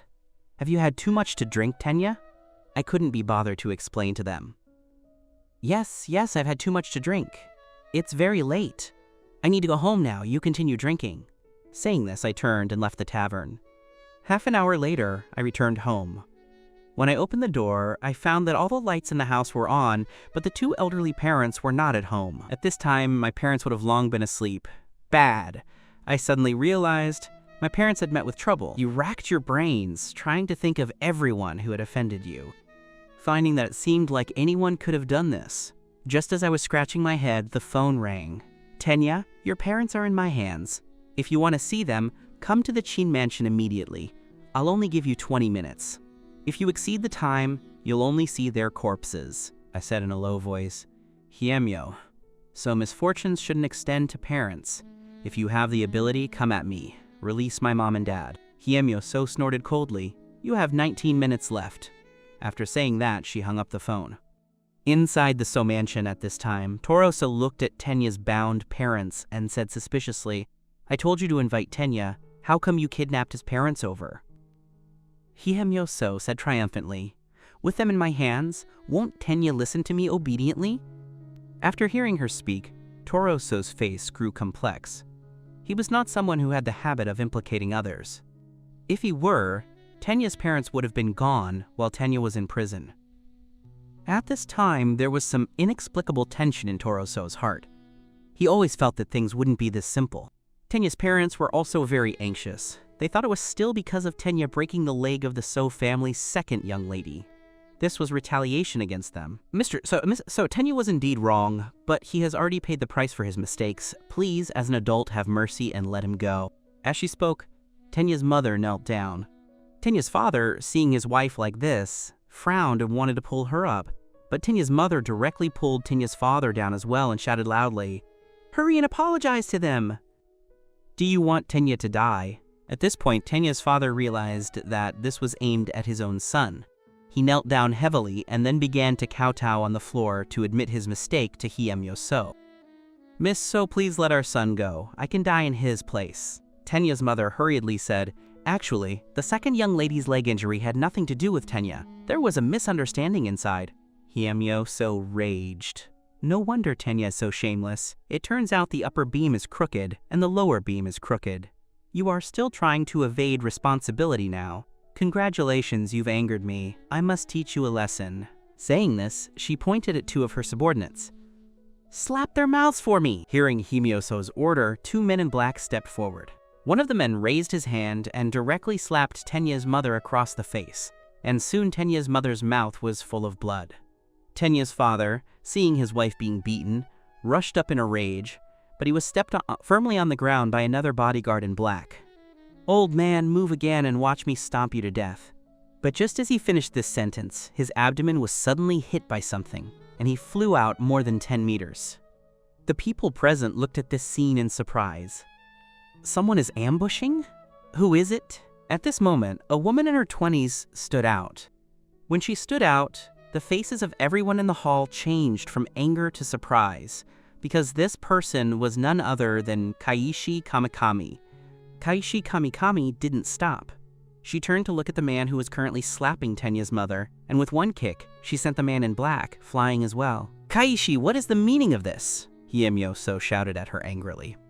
In her heart, although Kaishi Kamikami was her father's personal bodyguard, to her, she was just a servant. Kaishi Kamikami walked to the side of the 2 elderly people, helped them stand up, and then looked at Hiemyo So, saying, You went too far. They are just ordinary people. You have touched upon the bottom line of being a human. Hiemyo So was now guiltily furious and said, What are you, to dare to lecture me? You're just a dog raised by our family. Toroso frowned and scolded, Shut up! Step down! Then he looked at Kaishi Kamikami and said, "Kaishi, don't mind her. Hyemyo just has a fiery temper and speaks without thinking. Don't take it to heart," Kaishi Kamikami said with an indifferent expression. "Mr. So, the young lady called me a dog, which I don't hold a grudge against. But don't you think she has already touched upon the bottom line of being a human? Or rather, although you don't approve of her doing this, you don't oppose it either." Toro So looked at Kaishi with a gloomy expression. "Are you planning to lecture me as well?" Kaishi Kamikami said neither humbly nor arrogantly, "That is not what I mean. I just wanted to say that you should not indulge the young lady in bullying two elderly people like this." Toro So narrowed his eyes as he looked at Kaishi Kamikami. "Their son broke my daughter's legs. What's wrong with me teaching them a lesson? You are someone I pay to work for me. This is the first time, and it is the last time. Do you understand?" After speaking, he turned to look at Tenya's parents. "Hang them up for me. Only then can I hold leverage over Tenya when he arrives." Upon hearing this, Kaishi Kamikami stepped horizontally in front of the elderly couple and said angrily, "Let's see who dares." Toro So frowned. "Kaishi Kamikami, do you know what you are saying? You eat my food and drink my water, now you want to point fingers at your master?" Kaishi Kamikami sighed as she looked at Toro So. "Mr. So, it seems our connection is coming to an end. You saved my life a few years ago, and I have kept that in my heart. But these past few years I have been your personal bodyguard. You should have lost count of how many times I have saved you, shouldn't you? All good things must come to an end. From now on, we owe each other nothing." Toro So said in a deep voice, "Get lost. What an ungrateful wolf. Don't let me see you again." Faced with the insults from the So family, Kaishi Kamikami never showed any anger. She turned to the elderly couple and said, "Come with me." Upon hearing this, Toro So frowned and said, "Kaishi Kamikami, don't refuse a toast only to be forced to drink a forfeit. All of you, attack together and take her down." Dozens of bodyguards in black ran out from behind Toro So. The leader said, "I'm sorry, we cannot disobey Mr. So's orders." Kaishi Kamikami nodded. "I won't make it difficult for you. Come at me together." The leader frowned but led the others to charge forward. Kaishi Kamikami held back. As a 6th grade expert, it was easy to deal with these bodyguards who only had brute strength. She didn't want to hurt her former teammates, so she just incapacitated them with a few touches. But just then, Hyemyo So secretly took a gun from her clothes and fired at Kaishi Kamikami. Even though Kaishi was on guard, she was distracted by the sheer number of people. The bullet hit her calf. She looked up at Hyemyo So with anger. Sneak attacks and bullying the weak. This woman was truly venomous. Hyemyo So sneered and fired a second shot, aiming at Kaishi Kamikami's other leg. With both legs injured, Kaishi Kamikami fell to her knees, blood staining the ground. "Hang Kaishi Kamikami and these two old fools up for me, and then beat them to death." The men in black hung the 3 of them up and whipped them. Soon, all 3 passed out, covered in blood with not a piece of intact skin left. Toro So watched the scene with great joy. If he had known earlier, he would have hung them up the moment Tenya went to prison. What a pity it had been too comfortable for these two for so many years. At this moment, I had just arrived at the gate of the So mansion. I looked at the security guard and said, "I am Tenya. Take me to see Hyemyo So." The guard looked at me mockingly. "You're Tenya? What a pity. If you had come a little earlier, you could have seen your parents being whipped." "What did you say?" I instantly felt my blood boil. A monstrous anger spread through me. The guard said sarcastically, 300 lashes with a wet whip. Hehehe, your parents passed out many times, and I woke them up with cold water every time." Before he could finish, I walked into the mansion. The guard behind me was split in half at the waist, with a lingering smile on his lips. Entering the mansion, I immediately saw my parents hanging there, as well as the dying Kaishi Kamikami. I felt a suffocating pain spreading inside. Self-reproach, sadness, and grief seemed to merge slowly. "Tenya, you finally arrived." Hyemyo So looked at me with a sneer. "Your parents, fate is your own doing. They wouldn't have suffered this if it weren't for you. And this Kaishi Kamikami, an ungrateful dog who dared to protect these two old fools." I looked up at the almost lifeless Kaishi Kamikami. I didn't expect her to protect my parents. I took a deep breath, and with a sudden sweep of my right hand, I snatched the knife from Kaishi's waist and threw it. The spinning blade cut the ropes holding the 3 of them. I lunged forward, caught them in less than a second, and laid them on the ground. I immediately took out my creation needles and used the deadwood springs to life technique. In less than half a minute, the injuries of my parents and Kaishi were stabilized. Their lives were saved. Seeing them breathe steadily, I let out a long breath. Toro-so and Hyemyo-so were furious. "What are you? Talking big." "To tell you the truth, the reason we let you come is to treat Ayaka's illness. As long as you cure her, we will let your parents go." I looked at Hyemyo-so with a cold sneer. "You want me to treat her? Yet you abuse my parents? Hyemyo, so you're something else." Hyemyo-so retorted, "Beg you, look at what you are. Our So family never begs, and we never will. I am just being merciful, giving you a chance to redeem yourself." I said mockingly. "Redeem myself? Who invited Zhang Xuan to treat her? I told you then he would harm Ayaka. Did you listen?" Hyemyo-so and Toro-so's expressions stiffened, but they would never admit their mistake. Hyemyo argued, "It's all because you broke Ayaka's legs." "Everything started because of you," I sneered. "I will treat Ayaka's legs. My heart-protecting pill can keep her alive for 8 hours. But before I treat her, I need you two dead. Even if heaven itself intervenes, it won't change that." I said it. Toro-so said angrily, "You dare to spout such nonsense? Today I will see how you make me die. Bind him." Over a dozen guards jumped out of the mansion, rushing at me. They were clearly well-trained and carried shields. I sneered. They thought this would stop my needles? They underestimated me. I charged at them. I punched the lead guard's shield at close range. The steel shield buckled inward, and the guard flew away with it. I didn't look back, charging into the crowd and sending a dozen people flying in different directions with simple punches. All the guards vomited blood and died instantly.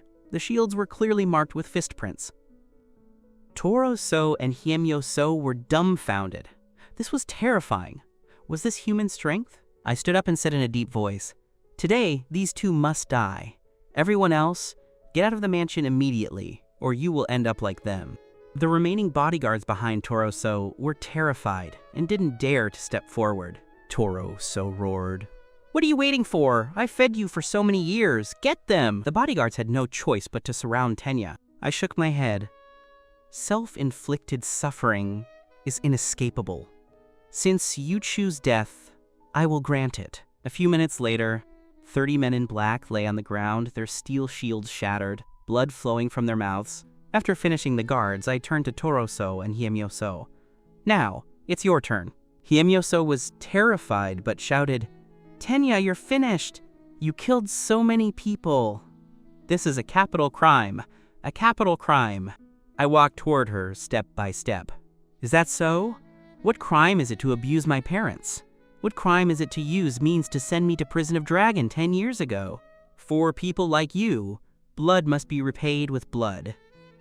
This was my path.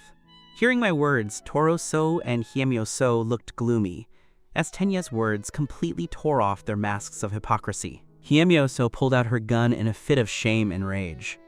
"Tenya, no matter how strong you are, can you be stronger than my gun?" I sneered at the gun in her hand. "You think this junk can scare me? Do you know guns? We are 10 meters apart. With the bullet's muzzle velocity and your reaction time, do you believe you can't hit me?" Hyemyo-so looked at me in surprise. "You think you're Superman? You can dodge bullets? Dodge one for me and see." She pulled the trigger. The next second, the mockery on her face turned into a blank stare, because she saw Tenya simply twist his body and dodge it. Just as she tried to pull the trigger again, I stepped forward and snatched the gun. "Kneel!" Hyemyo-so said angrily. "What did you say? I am the eldest daughter of the So family. You deserve to make me kneel?" I ignored her and pulled the trigger. 2 shots rang out, followed by Hyemyo-so's scream of pain. Both of her legs were hit, and she collapsed to her knees. Toro-so was shocked. He thought Tenya was bluffing, but he had actually shot her. I looked at Toro-so. "What gave you the illusion that I wouldn't shoot? Do you think you are superior? And only you can be this arrogant?" I pressed the gun against Hyemyo-so's forehead. "Since you are Ayaka's sister, say your last words." Toro-so shouted angrily, "Tenya, if you dare touch Hyemyo, I will." With a bang, Toro-so was shot in the stomach. He looked at Tenya in disbelief and slowly fell. "Father!" Hyemyo-so wailed. Tenya, do you know what you've done? He is the shipping king of Nanrio, a philanthropist. Bang! Toroso was shot again in the stomach. Hiemyo-so didn't dare to speak anymore, her face filled with terror. I said it before, even if heaven interferes, you die today. Just as I was about to end them, I felt a strong wind coming from behind. I turned and exchanged a punch. A man in a black robe stood behind me. After our punches collided, the old man retreated several steps, looking at me in shock. Good kid, you can actually take my punch. Hiemyo-so cried with red eyes. Uncle, save father! I frowned at the old man. Who are you? Are you from the So family too? I am So Tenjo, the old man said. Toroso is my younger brother, and Hiemyo-so is my niece. I nodded. I see. To kill them, I have to kill you first, right? Young man, you have guts. I didn't give him a chance to talk and fired 2 shots at him. The old man was also an expert. He dodged the shots as he turned, but before he could steady himself, a punch hit him. He tried to block it, but was sent flying 7 or 8 meters, blood leaking from his lips. So Tenjo wiped the blood. Kid, I underestimated you, I said faintly. You didn't underestimate me. You overestimated yourself. I only used 30% of my strength on that punch. It was a warning. If you want to stay, you'll be a corpse. So Tenjo frowned. You think you can beat me? As he spoke, 4 women appeared behind him. You go and heal Toro and Hiemyo. I will handle this, so Tenjo said. The women obeyed and ran toward them. I sighed. I gave you a chance, but you didn't take it. For your age, I'll give you 3 moves, so Tenjo frowned. What did you say? You dare to look down on me? I frowned. Are you saying that if I give my all, I am not looking down on you? So Tenjo prepared his stance. That's right. Use all your skills. Bang! Before So Tenjo could finish, I sent him flying with 1 punch. He hit the wall heavily and fainted. Life or death unknown. Too old. Too much talk. Overestimating yourself. What level are you to be as arrogant as me? I said helplessly. Toroso, Hiemyo-so, and the 4 women were stunned. In their view, even if So Tenjo couldn't win, he shouldn't have lost so thoroughly with 1 simple punch. The 4 women looked at Tenya angrily. You dare hurt our master? Do you know who he is? I looked at her in surprise. Oh, he's that. What's his name? Who is he? One of the women said, Master is the deputy chief of the Nanrio Martial Guard. If you hurt him, the Martial Guard and the Dragon God Temple will not let you go. Another woman took out her radio and started calling for reinforcements. Hearing the reinforcements, Toroso and Hiemyo-so breathed a sigh of relief. But when they looked up, they met my eyes. 2 of you. Don't you think the Martial Guard can save you? To let you die in peace, I'll wait for the Martial Guard. In less than 10 minutes, dozens of armed guards flooded into the mansion. A man around 40 led them. Seeing the bodies all over the ground, he looked at Tenya in shock. Did you do all this? I nodded. I did it. The middle-aged man was furious. Do you still respect the law? These are 30 lives. Toro, So, and Hiemyo-so kidnapped my parents and abused them. If I hadn't come in time, they might be dead by now. Go ask them if they respect the law. So that's it. The middle-aged man realized why the mansion was in such a state. Mr. So, Miss So, is what he said true? The middle-aged man asked. What do you mean, Chief Chi? He killed so many people. Shouldn't you arrest him instead of questioning us? Toro So frowned. He hated being questioned. It didn't fit his status. Seeing the hesitation, Toro So added, He's right. I did teach his parents a lesson, but that's because Tenya broke my daughter's legs 10 years ago. This is just a little interest. The middle-aged man nodded and looked at me.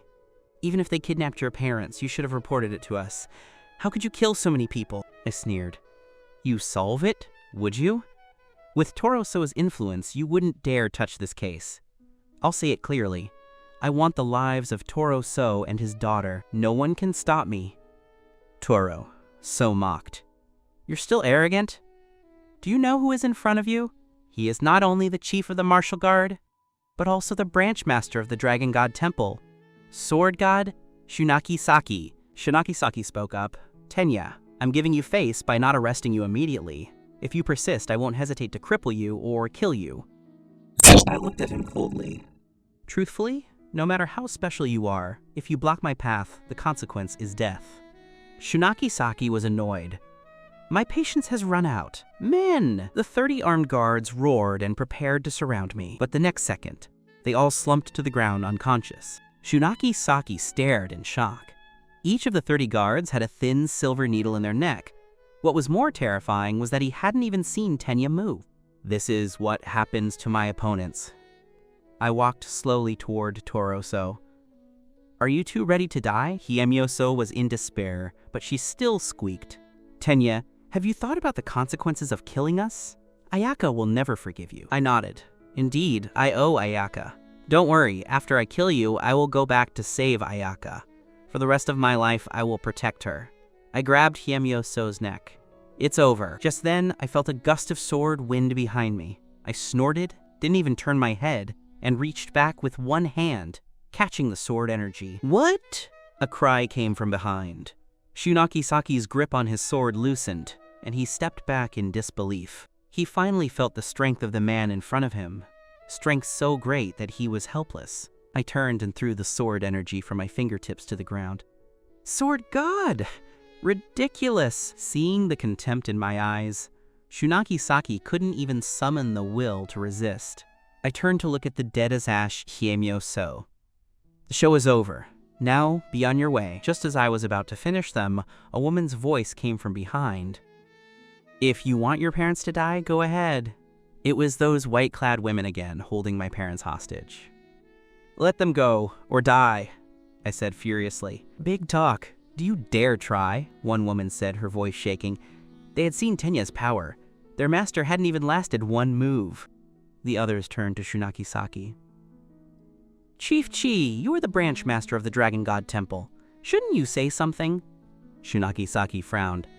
Tenya, you are too powerful. So powerful it's terrifying. But you killed so many people. As long as you surrender, I guarantee your parents will be fine. Looking at my weak parents, I couldn't bet their lives. I can surrender, but I have two conditions. Shunaki Saki breathed a sigh of relief. Speak. First, I must treat Ayaka. She doesn't have much time. Toroso and Hiemyoso felt something strange at these words. Second, I need to make a call to explain some things. These conditions aren't too much, right? Shunaki Saki nodded. No problem. I turned to Hiemyoso. Where is Ayaka? Hiemyoso and Toroso were terrified. Ayaka she is on the second floor. Watching Tenya go upstairs, Shunaki Saki looked at his broken sword. He had practiced since age 7, was famous at 10, but what was he now? Shunaki Saki's Dao heart was shattered. I walked upstairs and entered Ayaka's room. By her bed, a woman in white looked at me guardedly. Who are you? I frowned. I am Tenya. Where is Ayaka? Tenya?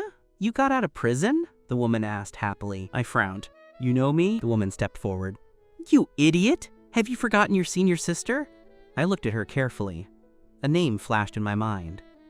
Senior Sister E? You've changed so much.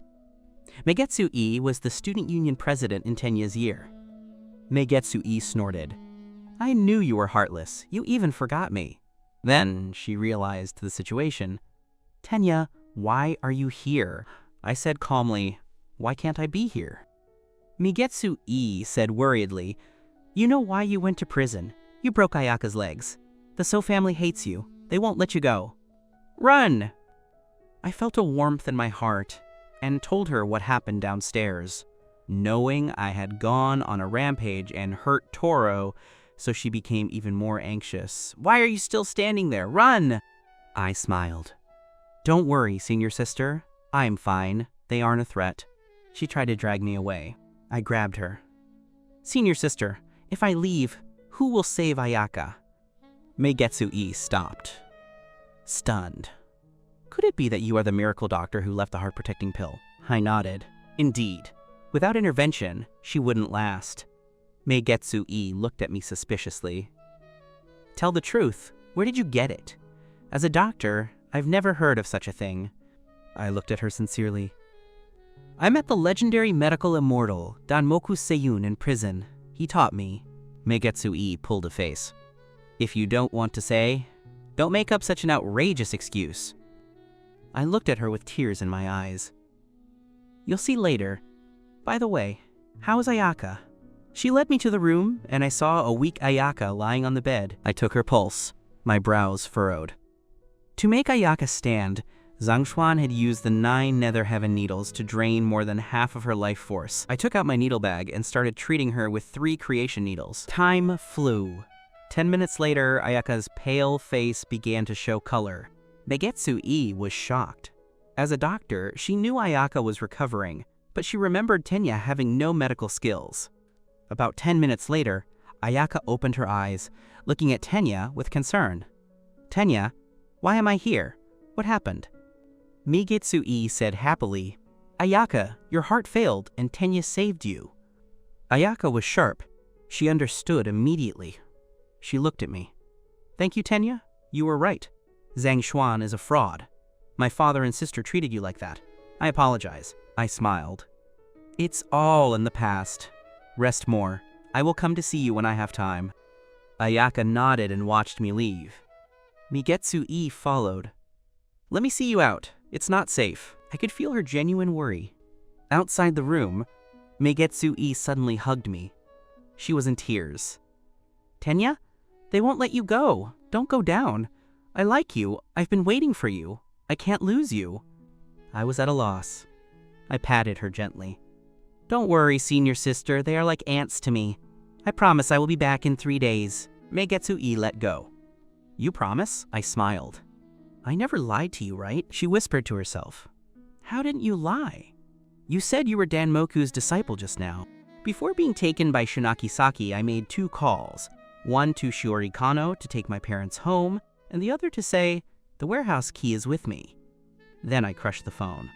In a luxurious villa in the Dragon capital, 8 old men sat in the conference room. These 8, known as the 8 Elders of Longxia, could cause tremors across the nation with a single word. Today they were gathered for one reason.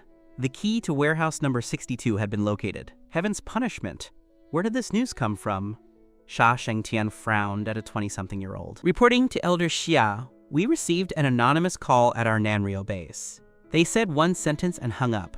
The number belongs to Shiori Kano. Shiori Kano? Who is she? She is the owner of the Nanrio First Mansion, 26 years old. He read her file. Xia nodded.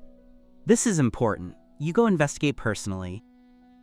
Another old man, Wang, said, Tango's status is too sensitive. Will his going have a bad impact? Xia shook his head. We have no time. Warehouse number 62 must be found. Only Tango can make me feel safe. They agreed. Xia turned to Long Tango. You must get the key. Failure is not an option. If he needs money, give it. If he has requests, fulfill them. Even if he wants our lives, agree to it. Long Tango was shocked. He understood the gravity of the mission. He saluted and walked out. In Nanrio, Tenya was already in the interrogation room. Shunaki-saki looked annoyed. Tenya, how can you be so calm? Do you know what crimes you've committed? I looked at him mockingly. Shunaki-saki, do you really think I will die? More than 30 guards are dead, and Toro-so is seriously injured. You could be executed 10 times over, Shunaki-saki said. I smiled. Shunaki-saki, if I am released, will you be angered to death? Shunaki-saki laughed. Released? Tenya, you're dreaming. I shrugged. 3 days. At most 3 days, you will respectfully send me out. Shunaki-saki scoffed, but the interrogation was easy, as Tenya answered every question truthfully. With the records, surveillance, and witnesses, Shunaki-saki was certain that after tomorrow's trial, Tenya would surely die. I knew that under normal circumstances, I couldn't escape, but I was certain that some people would not let me die. As expected, at the trial the next day, Tenya was sentenced to death, to be executed in 2 days. However, Shunaki-saki did not see a despondent Tenya. Instead, Tenya still wore a beaming expression on his face. Huaxia, Nanrio Airport. At this moment, a man walked out, Ryo Tengo. As expected, people from the Dragon capital had arrived. Ryo Tengo had come to Nanrio under the arrangements of the 8 elders. He took his men straight to Shiori Kano's residence first. From her, Ryo Tengo learned of my recent ordeals. Shiori Kano thought he had come to save me, but she didn't expect Ryo Tengo to have his own agenda. Boss, are we going to rescue Tenya? A subordinate asked. looking at Ryotengo respectfully. Rescue? Why save him? If we rush to see him now, he will take the opportunity to threaten us. We would be in a very passive position then, Ryotengo said, confidently. We want him to come to us. We will make him hand over the key to warehouse number 62 with his own hands, as a trade for his life. The subordinate beside him suddenly realized this and quickly followed behind Ryotengo, continuing to flatter him. At this moment, I was feeling more comfortable than ever, eating, drinking, sleeping early, rising early, and exercising. Playing mind games with me, eh? I thought while lying on the bed. The Dragon Capital must have sent someone. The fact that they aren't coming to see me now means they intend to make me beg them. You've picked the wrong person to play mind games with. Inside the So mansion, Ayaka So looked at Migetsu-e with worry.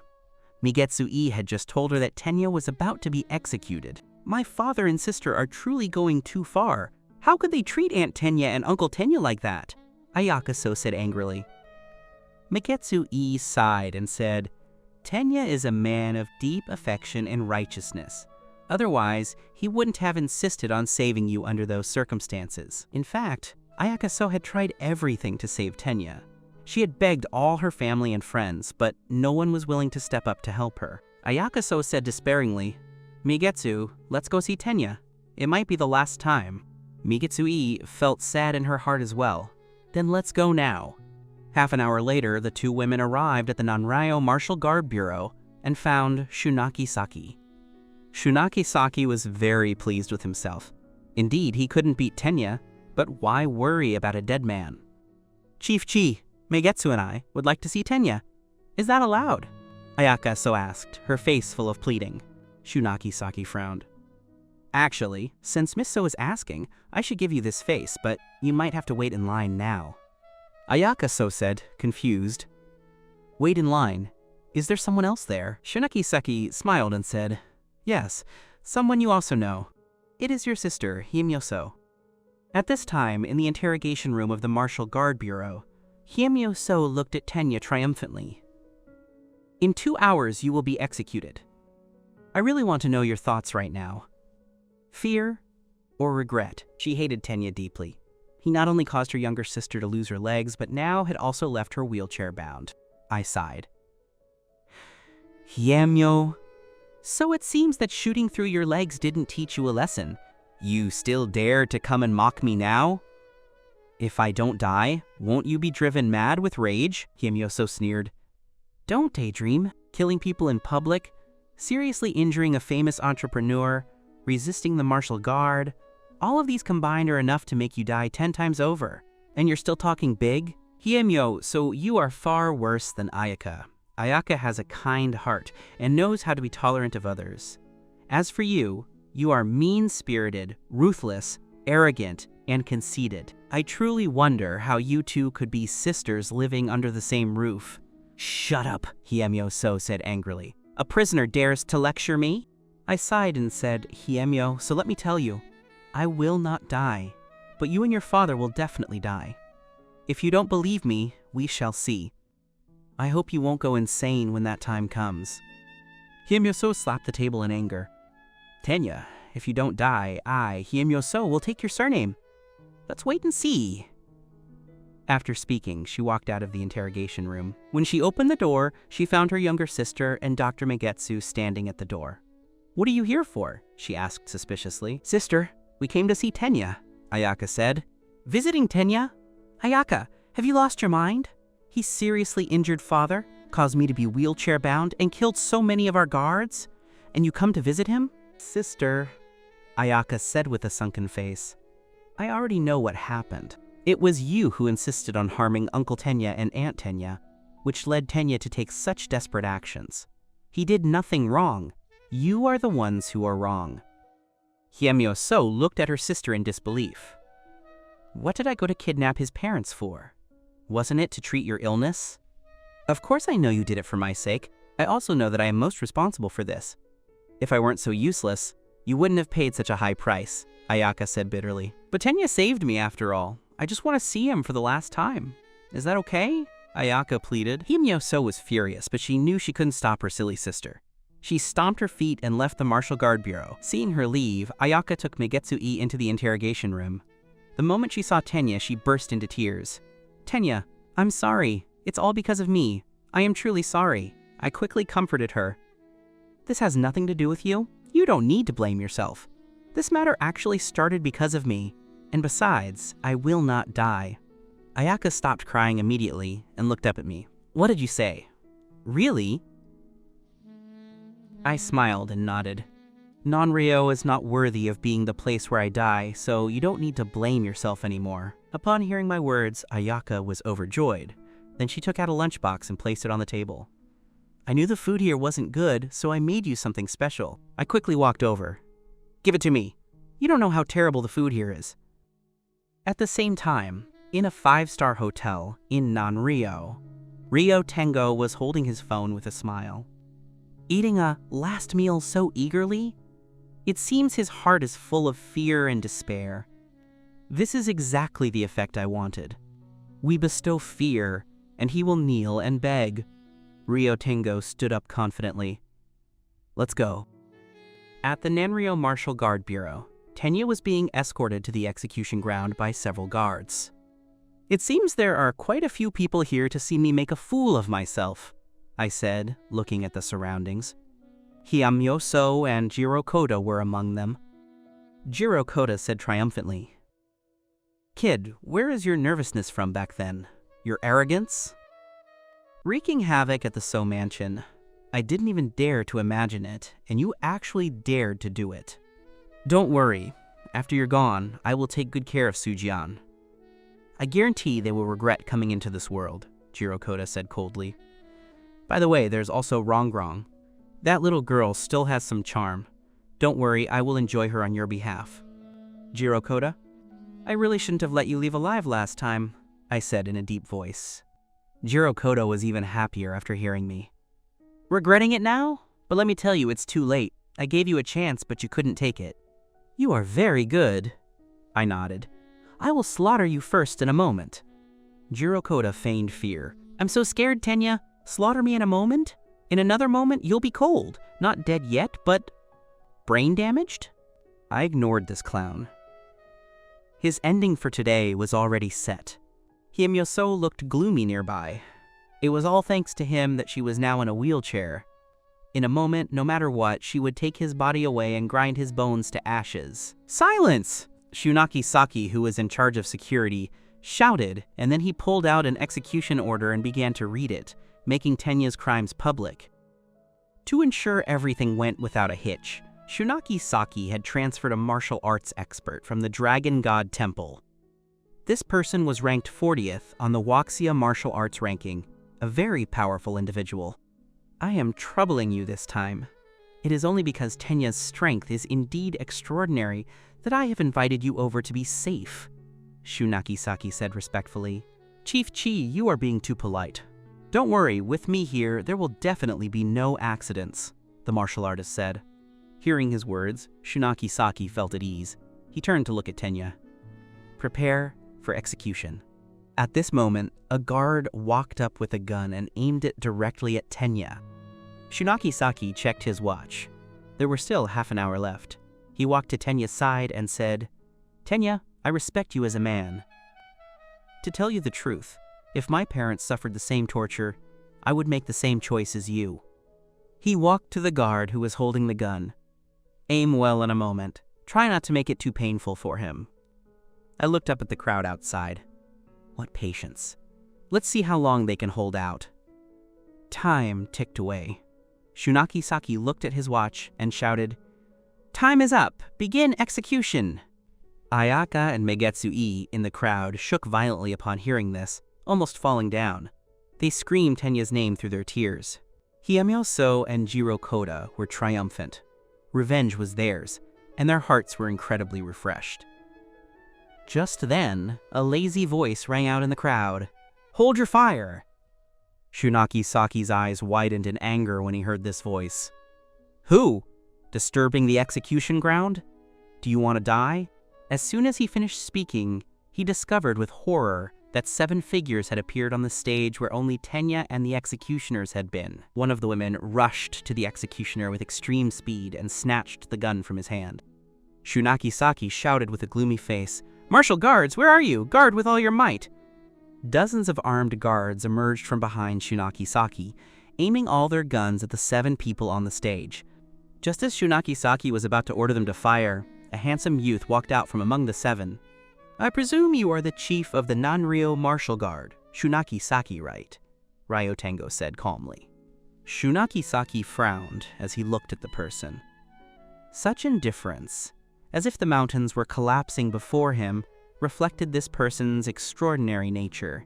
To be able to reach the position of chief at just over 40 and also serve in the Dragon God Temple, I suppose you are no mediocre person, Ryotengo said with a smile. Since that's the case, let me ask you, have you heard of Ace? Ryotengo, his eyes revealed a sense of pride. Shunaki Saki's eyes went wide upon hearing Ace, and he involuntarily took a few steps back. Ryotengo was very satisfied with his performance. "It seems you know. I won't hide it from you. We are Ace." Shunaki Saki, having received confirmation, felt his legs go weak and he actually slumped to the ground. Watching such a disheveled Shunaki Saki, the person sent by the Dragon God Temple frowned. "You must remember, you have the Dragon God Temple behind you. To be so timid, how can you be scared like this by a mere name?" After saying this, the man turned his head and looked at Ryotengo on the stage angrily. "I don't care if you are Ace or whatever. Daring to intercept the execution ground is a crime punishable by death. Leave now, or don't blame me for taking action." Ryotengo raised his eyebrows at the person speaking. "I was wondering who had such a big mouth, so it's the 49th ranked Sword Emperor." Although Ryotengo's words were polite, his eyes were full of contempt. "If you slight me, that's fine, but you just slighted Ace. You need to pay a price." He turned to look at the young girl on the side. "Xiaoqi, teach him a lesson. Go easy on him. Don't take his life. Just make sure he can't use a sword ever again." The girl frowned and looked at Ryotengo. "Why is this kind of work always for me? I'm not going." Ryotengo had black lines all over his forehead. "Your strength is the weakest. Who told you not to train properly every day? If you slack off again, all this dirty work will be for you." Seeing that the girl was still reluctant, Ryotengo frowned and said, "There is no such thing as resisting orders in Ace's dictionary. If you don't want to work, then improve your strength. You want to beat me? I'm ready anytime, but now you must obey orders."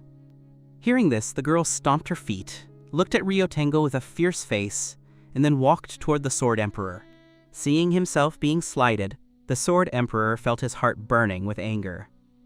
"Underestimating me, old man? Good, good, good. I'll see what you're made of." Shunaki Saki had only just recovered from his shock. Seeing that the Sword Emperor had already charged, he hurriedly tried to stop him. But the Sword Emperor had been blinded by anger. He held his sword with both hands and rushed toward the girl at high speed. What speed? All the martial guards present looked at this in astonishment. He truly deserved to be a powerhouse ranked 49th on the martial arts list. The girl was still walking forward with an indifferent face, still cursing Ryotengo in her heart. The Sword Emperor reached the girl in an instant, his black long sword thrusting directly at her heart. He was triumphant in his heart. "Underestimating me is the biggest mistake you've ever made in your life." Just when the black longsword was only half a foot away from the girl's heart, she turned her head to look at the Sword Emperor. Then, her right hand grasped the hilt of her bronze sword from behind her back. Only a hiss was heard. The Sword Emperor's black longsword seemed to be blocked by something, stalling in mid-air, unable to advance even half an inch further. Immediately afterward, a red light flew up. The Sword Emperor's hand, which was gripping the sword, was severed and flew away. This scene caused the breath of everyone in the audience to stop instantly. Their hearts seemed to skip a beat. How could this be? The girl had only used one strike, and with that one strike, she had crippled the Sword Emperor, ranked 49th on the martial arts list. The Sword Emperor slowly lowered his head, watching his original right hand disappear. At this moment, it was as if all the blood had frozen. Not a single drop fell onto the ground. Only then did he react. Gasping in despair, Shunaki Saki frowned. "You are going too far. Even if you are Ace, your conduct is too domineering. He was also very panicked inside because the Sword Emperor had been sent to Nanryo by the Dragon God Temple at his request. Now that the Sword Emperor was crippled, the Dragon God Temple would definitely hold him accountable. Ryotengo smiled and said, "Shunaki-saki, we have already been very gentle. You should know very well what the consequences of slighting Ace are. If he weren't a member of the Dragon God Temple, what would be falling to the ground right now wouldn't be his right hand, but..." Ryotengo's eyes suddenly became sharp. But his head. Shunaki-saki didn't dare to retort. He could only swallow his anger. "What on earth do you want?" Ryotengo pointed at Tenya and said, "The reason I came this time is just to tell you, this person cannot be killed." This time, it wasn't just Shunaki-saki who felt shocked. Even those outside the arena felt it was inconceivable. What kind of organization was this Ace? Why so domineering? Shunaki-saki said in a deep voice, "Give me a reason." Ryotengo raised his eyebrows and looked at Shunaki-saki. "Ace never needs a reason for doing things. Are you questioning Ace's decision?" Shunaki-saki endured his fear of Ace and said, "Tenya is extremely cruel. He killed over 30 people in public and seriously injured countless others. Just because of one word from you, he's fine?" Ryotengo sighed. "Shunaki-saki, oh Shunaki-saki, it seems you don't know what the real Ace is. I'll tell you now. Cases that the Martial Guard Bureau cannot handle, Ace can. People the Dragon God Temple dares not kill. We kill first and report later. Permitted by the 8 elders, this is Ace. Do you understand?" Shunaki-saki was deeply shocked when he heard the name of the 8 elders. He quickly turned his head and looked at his subordinates. "Put your guns down, all of you." At this moment, Shunaki-saki could no longer summon even a trace of thought to fight against the old A. He also came from a family, and his family was in the Dragon Capital. But even so, they had only heard of Old A and didn't know what the real Old A was, and no one had ever dared to impersonate them. Ryotengo nodded in satisfaction, then took a cigarette out of his cup and lit it. He looked down at Tenya. "You are called Tenya, right? I'm tired of watching the show for so long. Since when did Ace become so pretentious? Having to show off your status," I said calmly to the arrogant Ryotengo, asking the obvious. Ryotengo frowned. "You were actually able to call the Ace base directly. It seems you are not an ordinary person either. Let's get straight to the point. Saving you is just a matter of a word from me. Hand over the key to warehouse number 62, and I'll ensure your life." At this moment, Ryotengo was full of triumph. The reason he had paved the way for so long was precisely to propose such conditions at this moment, to magnify the fear in Tenya's heart infinitely, and then appear like a savior. It was just that he waited for a full minute, and Tenya didn't say a word. He looked at Tenya suspiciously. "Kid, are you scared stupid?" I looked at him indifferently. "You arrived 2 days earlier than we expected. It seems you aren't very desperate to get the key. Shall I guess your thoughts? You must have wanted me to experience the fear of death, and then wait for the savior to descend. When my fear reached its peak, you would suddenly appear and then ask me to hand over the key to number 62. Am I right?" Ryotengo's complexion changed from triumph to gloom. He didn't expect his plan to be seen through by Tenya completely. The 6 people under Ryotengo also showed surprise. They knew this was a very risky decision. It was entirely betting with their own lives. What if the group hadn't appeared? What if they hadn't arrived in time? There were too many accidents that could happen. But looking at Tenya's expression at this moment, he was very sure that they would appear in time. This person was truly a monster. Ryotengo looked at Tenya gravely. "As expected of someone who came out of the prison of Dragon unscathed, I underestimated you. You are indeed extraordinary. Aside from the 8 elders, you are the first person who has made me feel a bit of respect." Ryotengo closed his eyes to soothe his emotions, then looked at Tenya with a smile. "Since you've already guessed, then let's be sincere, okay?" I smiled and nodded. "Sincere? I must be sincere, otherwise I wouldn't have called you voluntarily." Ryotengo said slowly, "Tenya, the condition is very clear. Hand over the key to warehouse number 62, and I'll keep you safe." I sighed and said, "It seems you are still not sincere enough. Originally you arrived in Nanryo 2 days ago, but you deliberately waited until today to appear. If you had come to me 2 days ago, I would have agreed to this condition. But now, It is indeed a bit insufficient. Ryotengo frowned and said, Tenya, don't go too far. You are a bit self-righteous. You need to understand your current position. It is you who are asking us to save you, not you who are here spouting nonsense. Upon hearing his words, I laughed out loud.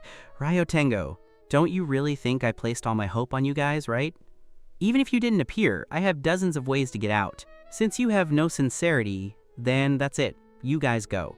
Warehouse number 62 is something you'll never be able to open in this lifetime. Upon hearing me say this, Ryotengo, his face turned unusually ugly. Tenya, to tell you the truth, to be frank, if I can't get the key to number 62, I will be the first one to kill you. Truly an impotent rage. I simply closed my eyes to rest. Seeing my dead pig not afraid of boiling water attitude, Ryotengo became a bit anxious. He kept the 8 elders, entrustment in his heart.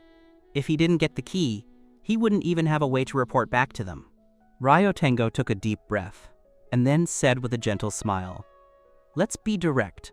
What exactly do you want? The 8 elders have already given instructions. As long as you hand over the key to warehouse number 62, you can have whatever you want. That's more like it?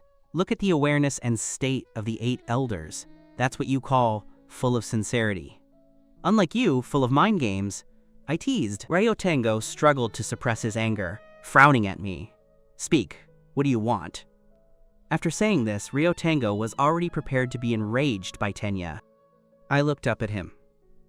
Don't worry, I don't want money nor power. I don't even want a death exemption medallion or an iron-bound book. What I want is just a stone. Ryotengo asked suspiciously, You say you want what? He thought he had heard wrong. I looked up at Ryotengo and smiled. I want the 9-dragon stone. Once these words were spoken, Ryotengo was surprised. It wasn't because the stone was precious. On the contrary, it was very ordinary. The 9-dragon stone was discovered by a hiker 30 years ago. Because it looked like 9 dragons intertwined, it was named as such. However, experts had studied it countless times for many years. But the final result didn't lead to anything, so it had always been abandoned in the National Museum. Do you know the consequences of playing with me? You're taking your life for a broken stone like this? Ryotengo said angrily. I looked up and said seriously, That's right, as long as you give me the 9-dragon stone, I will hand over the key to warehouse number 62 with both hands. But in the current situation, you need to let me survive first. If I die, then this deal will be void.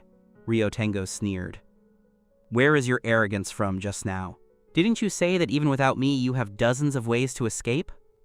I said helplessly. How can you believe the words of a braggart? You are a big shot. Don't haggle with little people like us. Then I whispered. To tell you the truth, if you hadn't come to save me, I would have been a goner, but I still want to save some face, right? Ryotengo looked at Tenya in shock. This kid changed his face faster than turning a book page. He thought the kid was a character, but didn't expect he was just a rogue. He looked at Tenya with disgust, then turned and shouted to the crowd, Suspect Tenya! Because his parents were kidnapped and beaten by the So family, he became resentful and went to the So residence. Ultimately, the killing was accidental and done in legitimate self-defense. After trial, the charges are invalid. Release immediately. Once these words were out, everyone on stage opened their eyes wide. Can it be played like this too? Just when everyone was surprised, Ryotengo's gaze turned to Hyemyo So in the crowd. This person is the main culprit of this incident. Take her! As soon as the words fell, Xiaoqi disappeared from the spot instantly and appeared directly in front of Hyemyo, So grabbing her and bringing her back. Hyemyo So's face turned pale and she shouted in horror, You, what are you going to do? Before the words were finished, Xiaoqi moved forward and grabbed her neck. Life and death were in Xiaoqi's mind. Ayaka, So, seeing her sister captured, was anxious and wanted to go up to save her. But her wrist was fiercely grabbed by Migetsu-i on the side. Ayaka, going up will only lead to trouble. Xiaoqi threw Hyemyo So directly to the ground, and then the long sword in her hand danced, directly cutting Tenya's shackles. Ryotengo turned and looked at Tenya with a smile. I've caught the main culprit for you. Take it as a gift. As for Sotoro, you'll have to rely on yourself. Remember our agreement. I really dislike people who don't keep their promises. After finishing all this, Ryotengo disappeared with his men. Jirokoda in the crowd only then reacted. "It's over!" This was the only thought in his heart, and then he quietly retreated from the crowd. "Want to run?" I had been observing Jirokoda's movements. "Want to slip away now?" "Too late." I snorted coldly and chased after him. Jirokoda hadn't run out more than a few meters before he saw a figure already standing before him. He looked horrified and said, "Tenya, what do you want?" I looked at him with a sneer. "Boss Shu, my memory has been a bit bad lately. I forgot what you said to me just now. Do you remember?" Jirokoda's face turned green. One had to know Tenya had heaven-reaching ability. Even if he were beaten to death, he wouldn't dare to provoke him. But now it seemed the ending was set. "Tenya, look around. What do you want to do in broad daylight?" "Don't forget you were just released," Jirokoda said, bracing himself. But after he said it, he realized something was wrong. At the So Mansion, hadn't Tenya also started a slaughter? Now he was still standing in front of him fine. "Why did you stop?" "Speak. Go on. I'm all ears," I said coldly. "Tenya," Jirokoda knelt directly. "I was wrong. Can you give me a way to live?" After saying this, he actually started knocking his head. Watching such a humble Jirokoda, I only had coldness in my heart. Just now, Jirokoda had touched my scale. "Jirokoda, you must die!" I stepped forward and grabbed his neck. Just as I was about to end him, a strong wind came from behind. Shunaki Saki, holding a red long sword, thrust straight at my heart. This strike was very tricky, and even stranger than the last time. But he had found the wrong person. I lifted my right hand and casually clamped the red longsword with my little finger and ring finger. "Shunaki Saki, you snuck up on me last time, and you're doing it again this time. Do you want to die?" I frowned and looked at Shunaki Saki. "Do I have to cripple you for you to be happy?" Shunaki Saki's eyes revealed despair. Ever since he was blocked by Tenya's 2 fingers last time, he always thought it was because he was careless. But this time, he had used his full strength, and the result was still the same. "Tenya, I don't care who you have a connection with. As the chief of the Martial Guard Bureau, I cannot tolerate you killing people at will. You may not care, but have you thought about your family? Your lawlessness will definitely bring disaster upon them," Shunaki Saki said, frowning. Hearing his words, I also pondered for a moment. I had to admit that some of Shunaki Saki's words were indeed facts.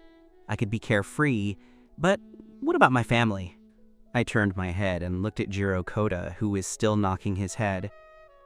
"I hope you remember this time. In order to keep you from getting amnesia in the short term, I'll help you." After speaking, I grabbed forward fiercely with my palm and tore off one of Jirokoda's ears. Jirokoda hadn't reacted before he saw one of his ears rolling on the ground. Then, he let out a heart-wrenching wail of agony. Shunaki Saki was also speechless watching this scene.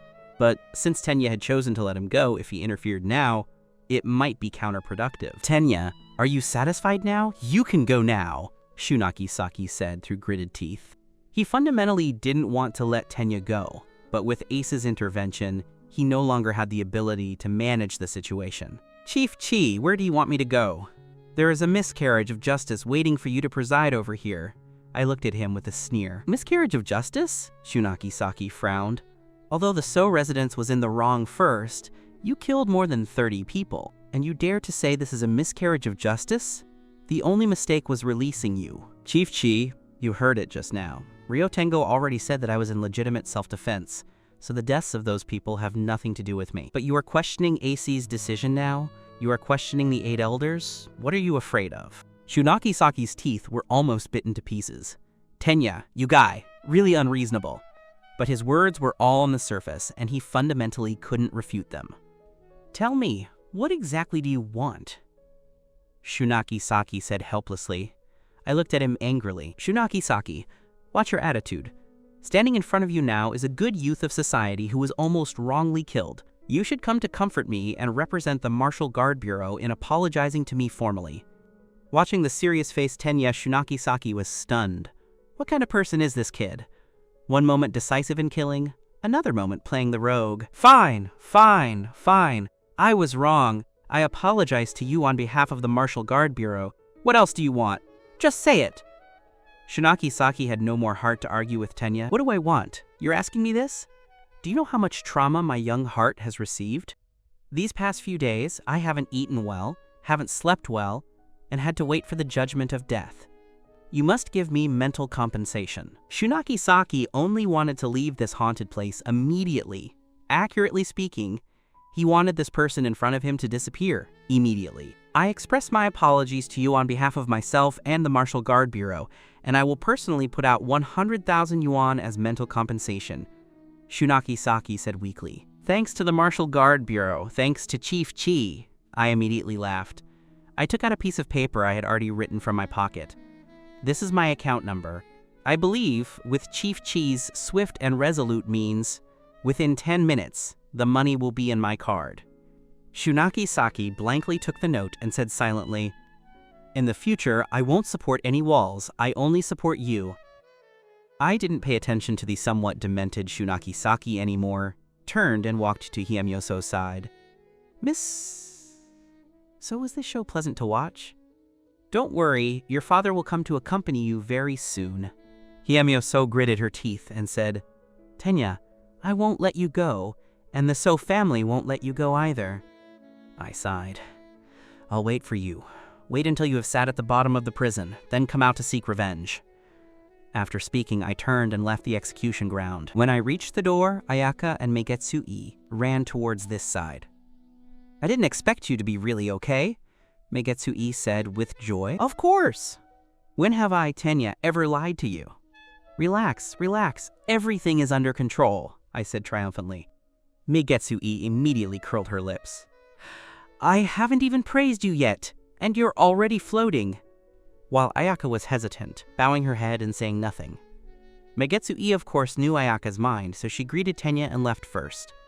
I turned and looked at the unnatural-looking Ayaka. Ayaka, do you have something to say to me? Ayaka opened her mouth several times but couldn't speak. Finally, she sighed and said, Tenya, I know father and sister went too far this time. I apologize to uncle and aunt on their behalf. As she said this, she actually wanted to kneel directly. I quickly stepped forward to pull her up. This has nothing to do with you. Every debt has its debtor. What they did shouldn't be borne by you. I hope you don't blame me. Ayaka so quickly shook her head. I wouldn't. It was father and sister who were in the wrong first. I will also seek atonement for you on their behalf. Ayaka was still as kind as she used to be. I sighed. Ayaka, we are still good friends, right? During the time they are not here, I will protect you and won't let anyone hurt you. Ayaka just nodded without saying a word. Her heart was also incredibly complicated right now, not knowing which path she should take in the future. With things settled here, I took a car back to the city. Since my previous phone was damaged, I ran to a mobile phone mall to buy a new one. After completing the formalities, I dialed Shiori Kano's number. At this moment, Shiori Kano looked at her phone with confusion. When she answered and discovered it was Tenya on the other end, she said in surprise, Tenya, you're still alive? I had black lines all over my forehead. If we can't talk properly, let's stop talking, shall we? If I were dead, who would cover for your good sister, Sei-shin? I said. I want to see my parents. Where are they now? Shiori Kano said. I sent them to Hayaka Hospital. Don't worry, there is no danger to their lives. My people are there. They can be discharged soon. I earnestly said thank you. I would remember this favor. With that, I hung up the phone. Shiori Kano looked at the phone with a smile. Tenya's personality. I like it. I hurried to Hayaka Hospital. Seeing that the two elders were truly fine, my heart also settled down. Mom, Dad, I've dragged you into this. I didn't expect that at their age, they would still have to suffer such hardships because of me. Mom, Ritsuko Rin, said with relief, Don't blame yourself. It's that we were incompetent and let you suffer so much over the years. As long as the whole family is safe and sound, that's enough. I nodded, and then told them what had just happened. Of course, a redacted version. There were some things that were better left unknown to them. Later, the Martial Guard Bureau investigated and found that they were the ones at fault first, so they released me without charges. I smiled and looked at them. It's good that you're fine, Ritsuko Rin said. By the way, we must thank Miss Kano properly this time. We know this hospital. Even ordinary high-ranking officials can't get in. She even arranged a special nursing ward for us. She really put in the effort. I nodded. Don't worry, Mom. I will go and thank her personally. At this time, I discovered there was another room inside the ward. Mother hurriedly said, That's Miss Kamijo inside. If it weren't for her protecting me and your father with her life this time, you might only have been able to see us for the last time. I quickly walked up, looked at Neni Kamijo, and said sincerely, Thank you so much this time. Kamijo waved her hand dismissively. Even if it were other elderly people being bullied, I couldn't stand by. As long as the two elders are fine, that's all that matters. I looked at the plaster wrapping her legs and asked, How are you now? Kamijo revealed a hint of sadness. The doctor said those 2 shots pierced the nerves in my lower legs. I might never be able to leave a wheelchair for the rest of my life. At this time, Mom and Dad walked over and said with guilt, Miss Kamijo, we were the ones who implicated you. We are truly sorry. Don't worry, we will definitely take care of you like family in the future. I smiled at the 2 elders. Mom, Dad, why are you talking as if Kamijo is beyond saving? I turned to look at Nini Kamijo. You will be bouncing around in no time. Is what you said true? Kamijo said happily, but she immediately sobered up and turned dejected again. If it were a bone problem, she believed Tenya would have a way, but nerve damage was almost irreversible. Of course. I smiled and looked at her. Have you forgotten who cured Ayaka's legs? You're saying Ayaka's legs were cured by you? Kamijo said in pleasant surprise. Because she had been in a coma state from serious injury at the time, she didn't know anything about Tenya treating Ayaka later. I said triumphantly, If you don't believe me, you can call her over right now. I believe you. Nini Kamijo nodded like a pounding mortar. When your heart-protecting pill saved her once, I knew your words. I nodded. Good realization, good future. Don't worry, you saved my parents, and you saved me even more. I guarantee I can get you back on your feet. If I can't do it, I'll offer myself and take care of the rest of your life. Neni Kamijo felt confident when she heard the first part, but the more she listened, the more something felt off. Until she heard the last sentence, she was so shy she hurriedly lowered her head, blushing to the roots of her ears. As someone who had known how to practice martial arts since childhood, when had she ever heard such words? Mom and Dad also felt I was teasing the young girl. Mom kicked me directly. You brat, only knowing how to be oily and glib. Nini Kamijo looked up and asked earnestly, Then what about Rongrong? I was confused in my heart. How did she know about Rongrong? At this moment, Mother slapped me hard on the waist. You brat, talking nonsense again. Rongrong will be back in a moment. These days, it's thanks to her constantly taking care of us. So that was it. No wonder Kamijo knew Rongrong. Don't worry about that. I looked at Nene Kamijo and said, patting my chest, In the future, she will be the eldest, and you will be the younger. A hint of anger immediately appeared on Kamijo, his face, but it vanished quickly. Mom was so angry she gave me a kick. You brat, looks like I haven't beaten you for a few years. Just at this moment, a graceful figure opened the door and walked in. Uncle, Aunt, I'm back. I looked toward the sound. Rongrong walked in carrying several bags. Brother Tenya, you're back! Rongrong also saw me and said in surprise, You don't know how much Uncle and Aunt have missed you these past few days. I pretended to look sad. It seems only Mom and Dad miss me. Rongrong's beautiful face immediately flushed, and she lowered her head and whispered, I missed you too. I laughed and went up to pull Rongrong into my arms. That's right.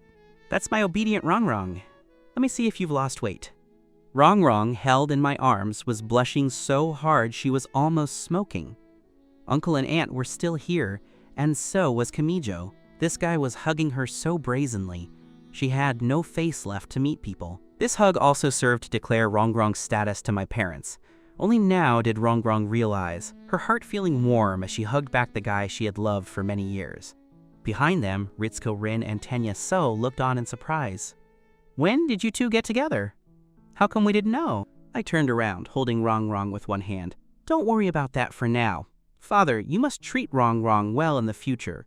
She has entered our Tenya family's door. In fact, Ritsuko Rin and Tenya So had watched Rongrong grow up and liked her very much since she was a child. Now, the fact that their son could be with Rongrong was the best result. Ritsuko Rin pretended to be angry and pulled Rongrong over. You brat, when you two weren't together, I treated Rongrong like my own daughter. Rongrong is much more worry-free than you. Right, Rongrong? I pretended to be sad. Everyone says once you have a daughter-in-law, you forget your son. Now that you have a daughter-in-law, you don't even want your son. Rongrong hurriedly ran over to hold my hand and whispered, I want you. After saying this, she was so shy she wanted to find a crack to crawl into. Seeing this pair of young lovers, Ritsuko Rin and Tenya So were grinning from ear to ear. At this moment, Nene Kamijo suddenly spoke up, Then how do you plan to handle me, your wife? My heart gave a jolt. I didn't expect the reckless words from just now would have such quick karma.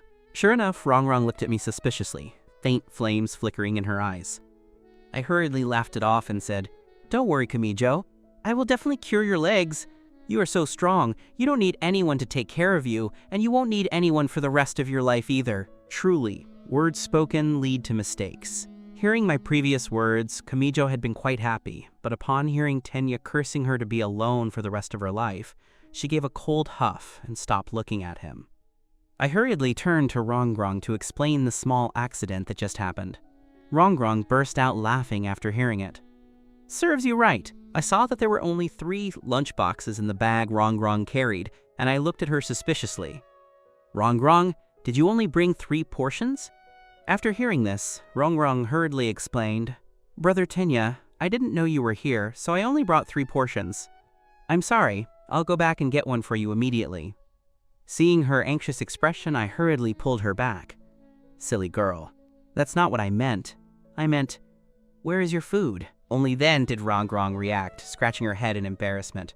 I was only thinking of bringing some for Uncle, Aunt, and Sister Kamijo, and forgot to bring my own. I helpless knocked her on the forehead. So old now, and still as forgetful as you were when you were a child. I turned to look at Mom and Dad. I'm taking Rongrong out to eat. Don't worry about us. I pulled Rongrong, who was still rubbing her forehead, out the door, with the gratified laughter of my parents behind us. Speaking of which, this was the first time in many years I had been out for a meal alone with Rongrong, so we found a high-end restaurant. But just as the dishes were being served, a waiter accidentally knocked over a water glass, splashing it onto Rongrong's clothes. Watching the nervous waiter apologizing continuously, Rongrong didn't hold it against them and got up to go to the restroom to tidy up. Rongrong was walking quite hurriedly, and upon entering the restroom, she accidentally bumped into a woman. She hurriedly went up to help her up and kept apologizing. Who would have thought the woman would immediately slap her back, directly slapping Rongrong dizzy on the spot. Smelly girl, are you blind? How are you walking? The woman looked at Rongrong with rage. Rongrong covered her somewhat swollen face and said aggrievedly, I already apologized to you, why did you hit me? The woman saw that Rongrong was even more beautiful than herself, and jealousy arose. She slapped her again. I hit you, so what? But this time Rongrong had awareness and hurriedly dodged backward. The woman's palm missed Rongrong and struck the corner of the wall directly. A heart-piercing pain came, and the woman's face twisted from the pain. Smelly girl, daring to play mind games with me? You wait for me. Saying that, she picked up her phone and dialed. Cousin, I was bullied in the restroom. You come quickly. After hanging up, the woman looked at Rongrong angrily. Smelly girl, you wait for me. Not long after, a red-haired man ran over. Looking at the woman covering her palm, he hurriedly walked over. Cousin, what's wrong with you? The woman pointed at Rongrong and said, It's this smelly girl. She hurt my hand. Rongrong just wanted to explain, but who would have thought the man would directly kick Rongrong down?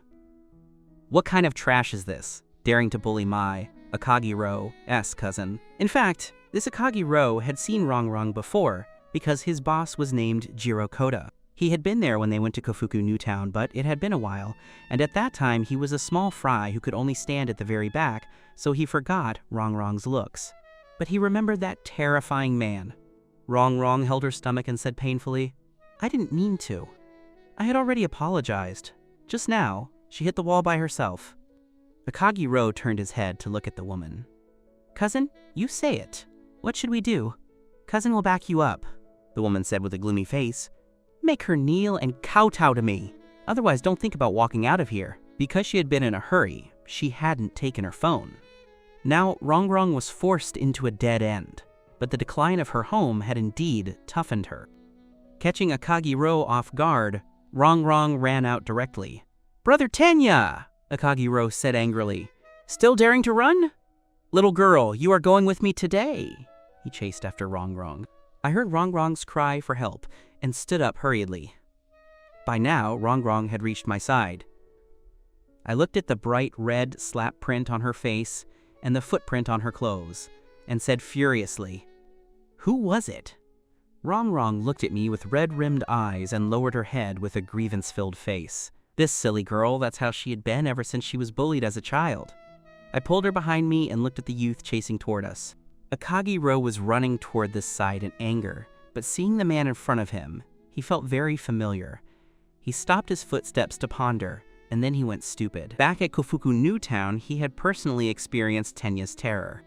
He had just been bragging to his cousin, Yue Yanyan, about this man who had beaten his boss, Chen Kai, forced Jiro Koda of Chuo to kneel, and wiped out over 100 people on the spot.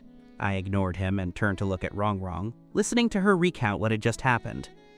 "All right, let me handle this kind of thing. You sit down first." I hurriedly comforted Rongrong, who was still somewhat flustered. "Just now, you kicked her?" I pointed at Akagi-ro. "You hit her, right?" I pointed again at Yue Yanyan. Akagi-ro hurriedly clasped his hands and said, "Big brother, it was all a misunderstanding. A total misunderstanding. It was my cousin who was ignorant. Please, just treat me like a fart and let me go." I frowned at him. "You know me?" Akagi-ro swallowed a mouthful of spit and said, "Big brother, I used to mix with Boss Chen. I met you once with Shunian." "Jiro Koda?" I frowned, looking at him. "It seems it was from the time at Kofuku New Town. No wonder." Yue Yanyan on the side frowned at Akagi-ro. "Cousin, what are you so afraid of? Make this woman kneel and apologize to me." I looked at her with a sneer. "You mean to make her kneel to apologize to you, right?" Yue Yanyan lifted her arrogant head. "Of course. She dared to knock me down. If I don't teach her a lesson, she'll think I'm easy to bully." I looked at Akagi-ro and asked, "Want to live?" Akagi-ro nodded like a pounding mortar. "Big brother, does that mean you are letting us go?" I walked to the window on the side, opened it and pointed at it. "You jump down from here. If you die, it's deserved. If you live, I guarantee I won't pursue it. How about that?" When Akagi-ro heard this, sweat poured from his head. This was the 8th floor! Jumping from here was 9 deaths, 1 life. But if he didn't jump, falling into Tenya's hands was also death. Just when he was hesitating, Yue Yanyan on the side roared angrily at him. "Akagi-ro, you call yourself a man? Don't ever come looking for me again! Did you hear me?" As she spoke, she directly took out her phone. After connecting, she immediately started crying loudly.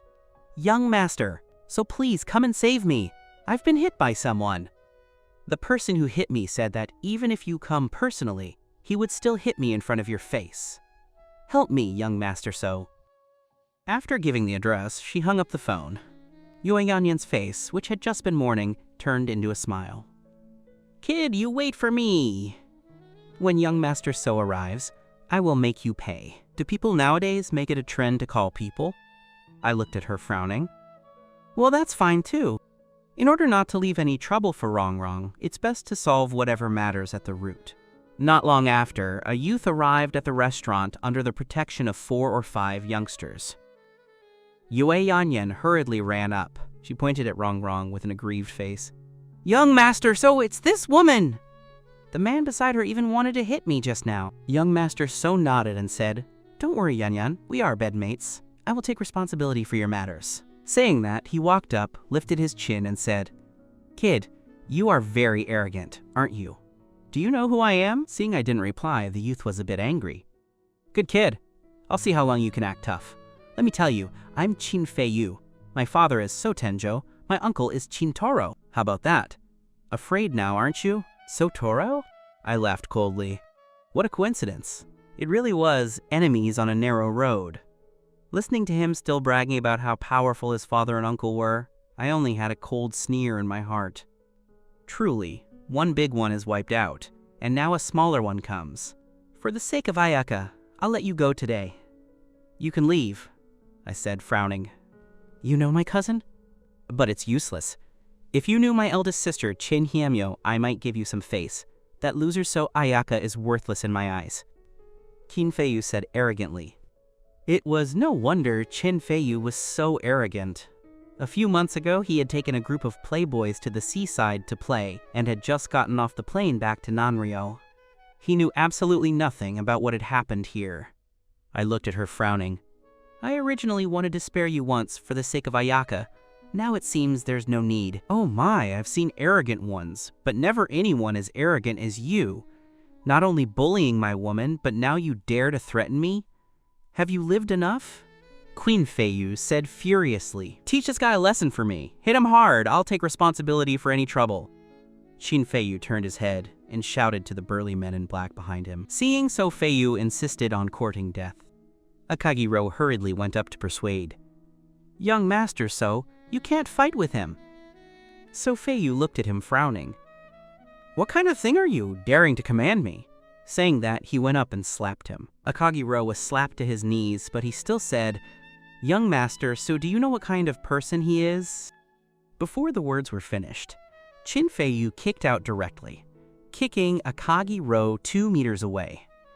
I don't care who he is. Provoke me, and you have to pay the price. Go on, get him. The last sentence he shouted at the burly men behind him. Akagi-ro lay on the ground, feeling the sharp pain coming from his abdomen. In his heart, he sneered. Self-inflicted, cannot live. Several bodyguards behind them rushed toward Tenya quickly.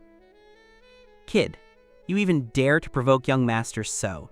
I hope you remember this lesson for a lifetime. Saying that, the leading man threw a punch directly toward Tenya's face, just when the fist was a few centimeters away from me. I raised my hand casually and grabbed his fist. The man was greatly shocked in his heart. His punch could at least kill an ox, plus the dash and charging force from just now. Under normal circumstances, the top of the man in front of him should have been blown off. But now, his fist was like being pulled by an iron chain, unable to advance even a fraction. I tilted my head to look at the man covered in sweat. My turn, right? After speaking, I pressed my palm down, and with a sudden jerk, I folded the man's arm into a strange angle directly. The crisp sound of bone breaking entered the ears of everyone present. Seeing this scene, So Feiyu was scared pale. Only then did the leading man feel the pain and screamed out loud in heart-wrenching agony. I frowned looking at him. Too noisy. Then my right hand slammed onto the man's forehead. The man's eyeballs shrank instantly. Then he closed his eyes and fell to the ground, blood overflowing from his mouth and nose, no longer moving. Seeing Tenya was so formidable, Qin Feiyu was indeed startled. However, he hurriedly shouted, Get your weapons out and kill him! The others who rushed over with the man hurriedly took out their own weapons from their waists. All of them were 3-sided military daggers. It is said that wounds caused by this type of weapon cannot heal, so they are banned in military. Who would have thought So Feiyu would actually let his subordinates carry such domineering equipment? With weapons in hand, the courage of several people grew a bit, and they roared and rushed toward Tenya. I sneered. Small tricks. Thinking that just because you have a broken knife you can show off.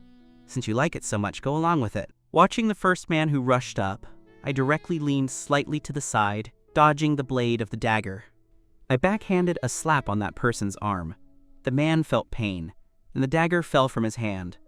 I picked up the fallen dagger and gently scratched a line on his wrist. Several more men in black behind rushed over, the target being my heart. I didn't stop, my figure turning, and at the fastest speed, I nailed a small cut onto the wrists of those few people. All actions were completed within a few seconds. The crowd only saw Tenya rush into the crowd, and then he just stood quietly behind them. The crowd that rushed over seemed to have been immobilized, maintaining a forward posture. But the next second, BBB, everyone knelt on the ground and then fainted. I threw down the dagger in my hand that hadn't even been stained with blood and walked in front of Qin Feiyu. Fun, isn't it? Have you seen enough? If it's not enough, you continue calling people. I'll continue to perform for you. I looked at him with a smile. So Feiyu was trembling all over, using all his strength to retreat backward. While retreating, he said, Don't come over. My father is So Tenjo. My uncle is the boat king of Nanryo, Qin Toro. If you dare to touch me, Try it. Akagi-ro, who was lying on the side, sneered. Young master, so don't you know about the recent affairs of the So family? Saying that, he told Qin about the things that had recently happened to the Qin family. Father seriously injured? Second uncle and cousin captured? What nonsense are you spouting? Qin roared in disbelief.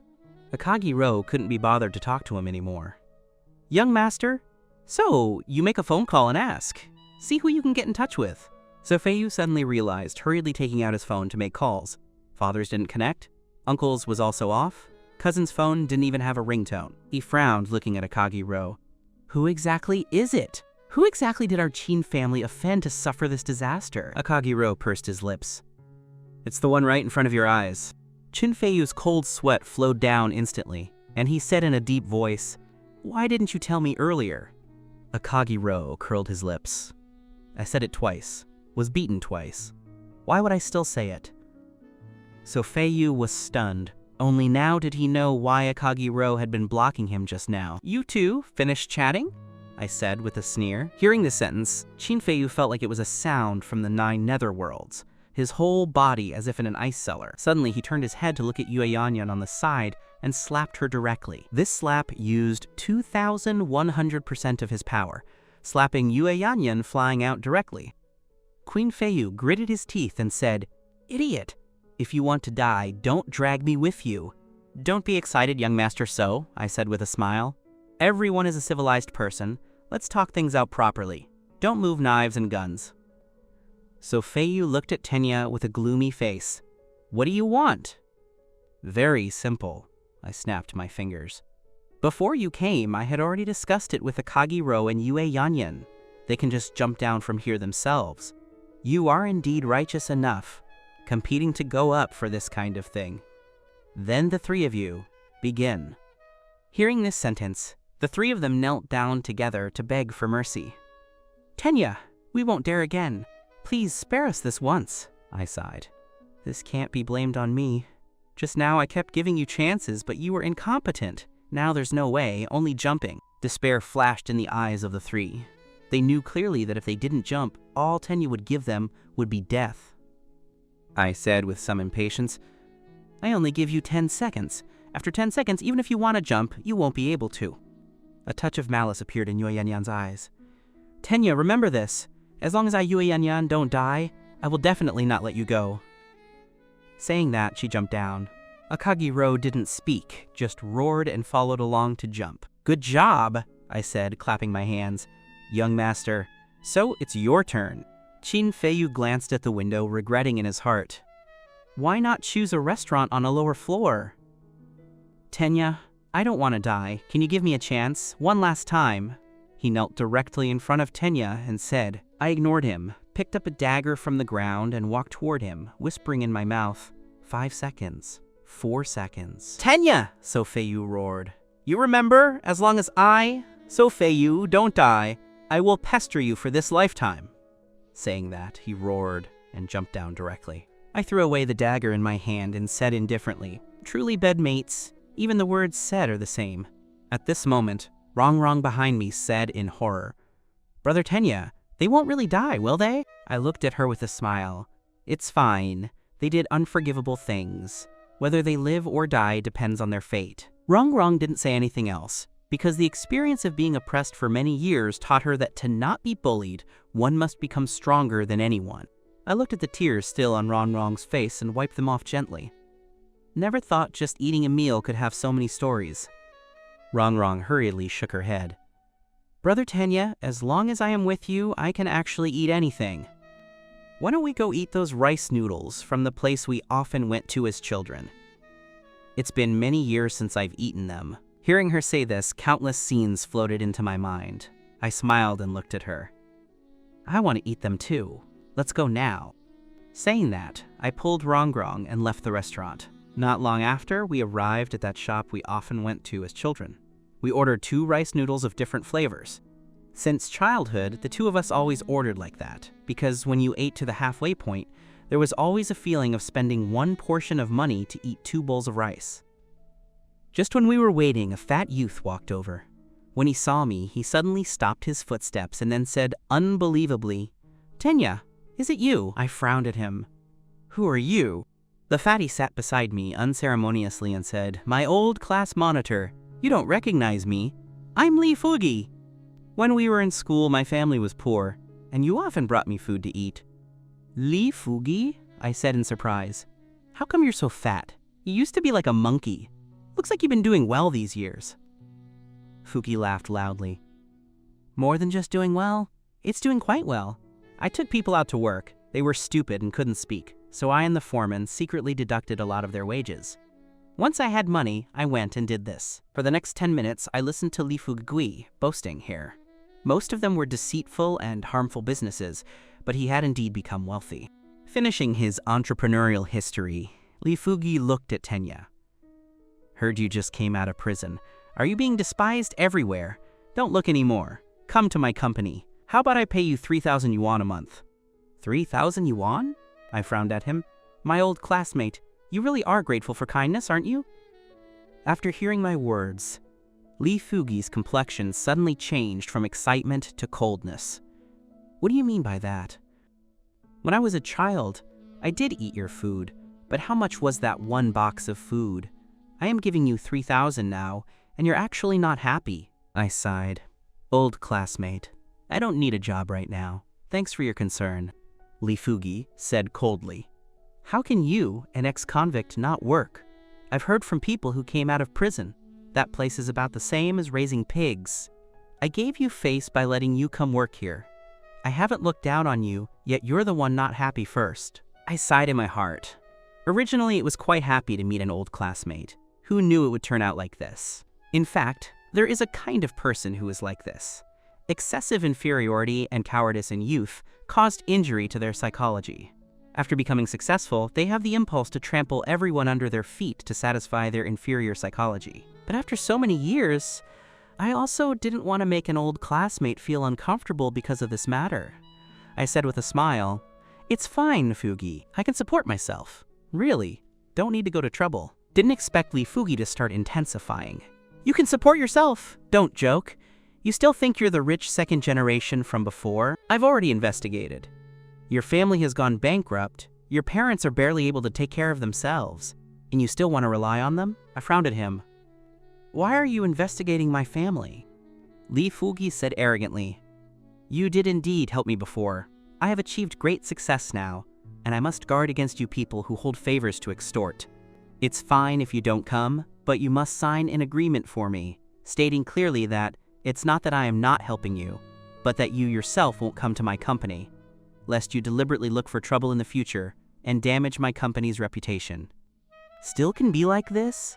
I looked at Lee Fugi, unable to laugh or cry. I only want to have a meal with my girlfriend now. I won't go to your company, and I won't sign your so-called agreement. Please leave. Lee Fugi suddenly jumped up. Fine! Tenya, my guess was right. You just intended to use the media to put pressure on me, to control me using the kindness you showed me before. If you have the ability, don't leave. Saying that, he picked up the phone. I sighed. Wrong. Looks like this meal can't be eaten. Wrong giggled, covering her mouth. Then let's go back to the hospital. Truth be told, I was already full just from being angry. I nodded helplessly and took her walking toward the hospital. Never thought that just as we were about to reach the hospital, we would bump into old acquaintances. Yuan Jing and Ma Doyo. At this moment, the two were being clingy and affectionate while hugging each other. Yuan Jing also spotted us and said in surprise, How is it, you guys? After a brief silence, Yuan Jing pointed at Tenya angrily. We haven't annulled our engagement yet, and you're already with this woman? You really are shameless. What kind of logic is that? I frowned, looking at her. How am I shameless? First of all, I didn't let my girlfriend serve 10 years in prison for me. I also didn't have a child with someone else while my girlfriend was away. Tell me, in what way am I shameless? This sentence struck Yuan Jing's nerves directly. She said in a fit of rage, Tenya, don't bring that up every time we talk. You serving time for me was voluntary. What does it have to do with me? You're so petty, a man constantly harping on such small details. I sighed and nodded. I was indeed wrong. I was wrong to not see the true character of a person like you. Falling for the wrong person was my own fault. Hearing my sarcasm, Yuanjing was also furious. Didn't you just swap your prison time for my body back then? Don't sound so righteous. You're the one who is shameless. It seems I still underestimated you, I said, frowning. I knew you were shameless, but I didn't expect you to be shameless to this extent. Rongrong, who was on the side, also looked at Yuanjing with a cold sneer. No matter how you explain it, you can't erase your promiscuous nature. Vain, unfaithful, and you actually have the face to accuse others here? People like you are like rats running across the street, panicked and uneasy all day long. Oh my, I turned my head to look at this little girl. I didn't expect you to be so good at talking. Your husband gives you a big thumbs up. Yuanjing was so choked by Rongrong's retort that she couldn't speak for a moment. In her impression, Rongrong was a very quiet and shy person. Had she taken some kind of gunpowder today? Rongrong felt she hadn't had enough. She opened her mouth and continued. First, you made Brother Tenya go to prison for you, then immediately found a wealthy partner and got pregnant with his child. And now you have the nerve to mock others here? Yuanjing, if you weren't a pregnant woman right now, I really would have gone up and slapped you twice. Yuanjing had no power to parry. She just pointed at Rongrong with her finger in anger, unable to utter a single word. Ma Toyo, who was on the side, stood out. You brat, how dare you scold my girlfriend? Do you want to die? Rongrong turned her aim toward Ma Toyo. Shameless! Girlfriend? That's someone else's fiancé, okay? Brother Tenya hasn't annulled the engagement yet. And the child in your stomach? It's not legitimate or righteous, yet you have the face to say it? And you're nothing but an adulterer. Who are you putting on a face for? Do you dare to shout it out loud? Ma Toyo didn't expect Rongrong to be so sharp. This scolding didn't contain a single dirty word, but he was thoroughly exposed and shamed. I gave Rongrong a thumbs up from behind. Oh my god, this little girl's tongue is too poisonous. I must be careful in the future. Yuanjing was fainted by Rongrong's chain of critical strikes. Ma Toyo was shocked, hurriedly carrying her and running toward the hospital. While running, he said, You brat! If anything happens to my girlfriend, I'll kill you. Seeing them leave in a panic, Rongrong put on a worried look and looked at me. Brother Tenya, was I a bit too much just now? Looking at her pitiable appearance, where was the hot little chili from just now? I went up and hugged her. It's fine. Those who court death deserve it. They deserve it. This time, let them know what psychological attack means. Hearing me say this, Rongrong immediately changed into a smiling face.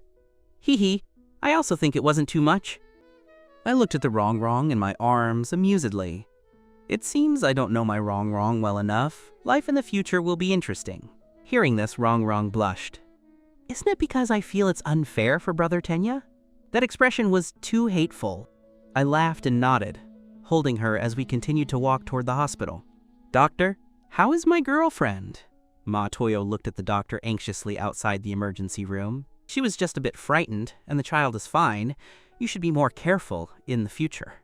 After speaking, the doctor left. Ma Toyo hurriedly ran in. Seeing Yuanjing lying on the bed, he went up and said, Don't worry, the doctor said you and the child are both fine. Yuanjing said angrily at this moment, Tenya and that brat made me so angry. When I am discharged, I must teach them a lesson. Ma Toyo said with a gloomy face, No need to wait until discharge. I'll find someone to take care of them now. Saying that, he picked up his phone and dialed a number. After a while, the call connected. He said gloomily, Sangbiao, help me cut off 2 people's tongues. I'll send you the information in a while. At this time, we also returned to the ward.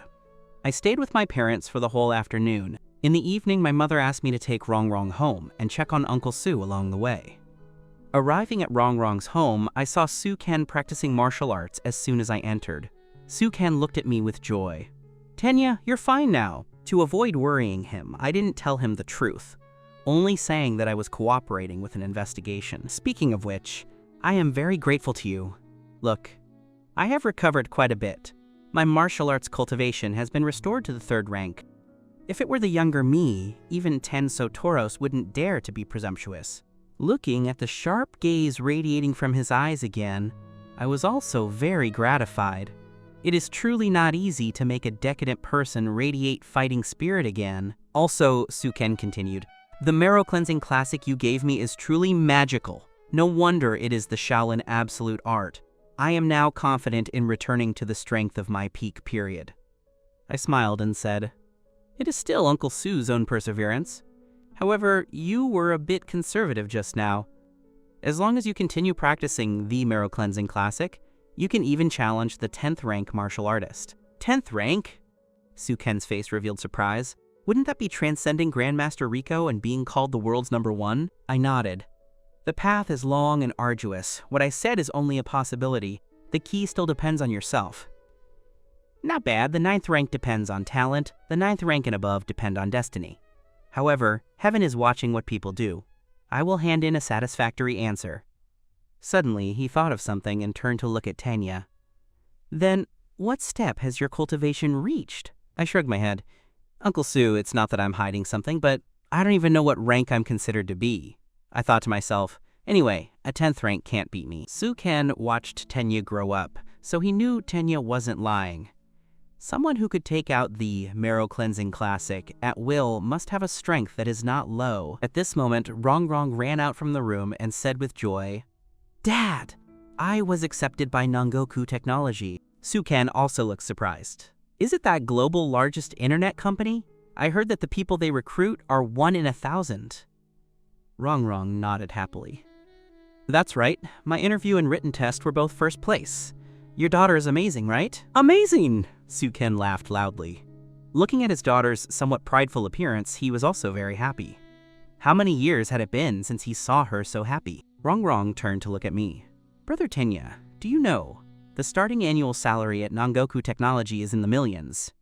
In the future, if you go out and someone bullies you, just tell them, your woman is from Nangoku Technology. Hit their faces hard. Suken's old face stiffened. You brat. The more you talk, the more outrageous you get. Aren't you ashamed? I looked at Suken with a smile. It's fine, Uncle Sue. There's no outsider here. Let her be proud for a while. Hearing me say this, Rongrong directly went up and kissed me. Brother Tenya is the best! Suken looked at the intimate pair in front of him, a gratified smile appearing on his face. Next, I accompanied Suken to discuss the new house. Eventually, it was decided that after my parents were discharged, they would move in together. Anyway, the house over there was large, and Dad and Brother Suken could take care of each other. Leaving Rongrong's house, I returned to the hospital. As soon as I entered the door, I found someone extra in the room, Shiori Kano. At this moment, she was in a red dress, accompanying the 2 elders to chat. Why are you here? I asked her doubtfully. Why can't I be here? Besides, this room was arranged by me. Why can't I come? Shiori Kano said, somewhat angrily. Mom frowned and looked at me. You brat! Miss Kano arranged the ward for us and comes to see us every day, even more diligently than you. How are you talking? I scratched my head in embarrassment, a trace of emotion also in my heart. I was abrupt. I'm sorry. Only then did Shiori Kano smile contentedly and sat down to chat with the 2 elders again. About half an hour later, I saw her off from the hospital. This matter? Shiori Kano said helplessly, You've thanked me all night. Don't be so polite to me anymore. Tenya, you are a smart person, so you naturally know why I did this. I nodded. Don't worry. If one day you need my help, I will arrive in time. Shiori Kano nodded contentedly. Look how good this is. Everyone just gets what they need. You're really candid, I said helplessly. Shiori Kano gave a seductive smile. There's an even more candid one. Do you want to see? Goodbye. I couldn't be bothered to pay attention to her and turned around to return to the hospital. If I didn't have strong willpower, I would have been eaten by this enchantress long ago. Early the next morning, Rongrong came to the hospital with breakfast. Mom looked at Rongrong happily and said, You haven't even entered the door, and you're already starting to work. Rongrong blushed at Mom's joke. I went up with a smile and hugged her. Mom, you don't even look at who her husband is. Mom frowned and said, You at most count as a son-in-law. Rongrong is my own daughter. Move your smelly hand away. If I find out Rongrong is being bullied, I won't spare you, brat. Rongrong giggled and took out the breakfast and placed it on the dining table. Auntie, don't worry. Brother Tenya won't bully me. At this moment, my brain was in a mess. Could it be that I was picked up? Why am I not loved? Half an hour later, I pulled Rongrong to a nearby shopping mall for shopping. This was also my mother's intention. After all, she had never seen people dating in a ward. Rongrong held several clothes to compare. "Brother Tenya, look, which one of these is pretty?" I smiled and said, "They are all pretty. Wrap them all up, we want them all." Just at this moment, a mocking voice rang out. "I was wondering who had such a big mouth. It turns out it's you, Tenya, that ex-convict." I turned my head to look. It was Li Fugi. "Anything?" I asked in a deep voice. Li Fugi said contemptuously, "Tenya, what status do you have to buy clothes here? Any piece of clothing here can top what you earn in a month." I frowned, looking at him. "I really am. If I don't offend others, others won't offend me. But after all, we are old classmates. I really didn't want to make things too ugly." I held Rongrong's hand and said, "Let's go." Rongrong nodded obediently, then looked at Li Fugi with some anger. Only then did Li Fugi notice Rongrong, who was picking out clothes. This figure, this appearance, she actually followed a loser like Tenya? Jealousy began to work. He raised his hand to stop Tenya, who was about to leave. "What exactly do you want?" My patience was almost worn out by him. "Don't want anything, just want to get to know this beauty. You say, why follow a loser? Name your price. Follow me tonight, and I guarantee you wealth and glory for a lifetime. How about it?" Li Fugi said, with evil light in his eyes. "Li Fugi, this joke is not funny." I looked at Li Fugi with a gloomy face. "What kind of thing are you, worthy of joking with me? Tenya, times have changed, get it? A poor boy whose family went bankrupt, who has served time in prison. What qualifications do you have to talk to me? I called you, old class monitor, out of face, and you really licked your face up," Li Fugi said sarcastically. He looked at Rongrong again. "Little beauty, what I just said is true. Otherwise, how about this? 3 million per month. As long as you nod. I'll cripple this kid beside you, by the way. Li Fugi, from now on, we are strangers. If you dare to say one more word of nonsense, I guarantee you'll regret it." "Oh my, you ex-convict are still so arrogant? I tell you, today I'm going to..." Before he could finish, I moved forward in a flash and hammered Li Fugi, flying far away with a punch. Li Fugi didn't expect Tenya to make a move directly. Lying on the ground, touching his mouth full of blood and the few teeth that had fallen out, he said angrily, "You loser, you dare to hit me? You wait." Saying that, he directly pulled out his phone. "Come to the 3rd floor immediately. Everyone, come up." Not long after, 8 bodyguard-like people rushed over. Seeing Li Fugi's mouth full of blood, they said in surprise, "What happened to you?" Li Fugi pointed at Tenya. "It was him. You all go up to me, don't hold back. I'll take responsibility for any trouble." The leading bodyguard nodded. He signaled his subordinates to walk toward Tenya in a surrounding posture. "Kid, you are bold, actually daring to touch my boss. Today, if you can walk out of the shopping mall in one piece, I'll take your surname." I looked at him with a cold sneer. "Too much nonsense. Even if you take my surname, I might not be willing." The leading man roared angrily, "Court death! Together!" After speaking, the 8 of them rushed toward Tenya together. "Overestimating your ability?" I roared lowly. Without waiting for them to get close, I rushed up directly and solved the 7 who rushed up first with 1 punch each. The leading man was greatly shocked in his heart. He stopped his footsteps and looked at me in a panic. "What kind of monster are you? What did you do just now?" Because Tenya's speed was too fast, he only saw a figure rush into the crowd.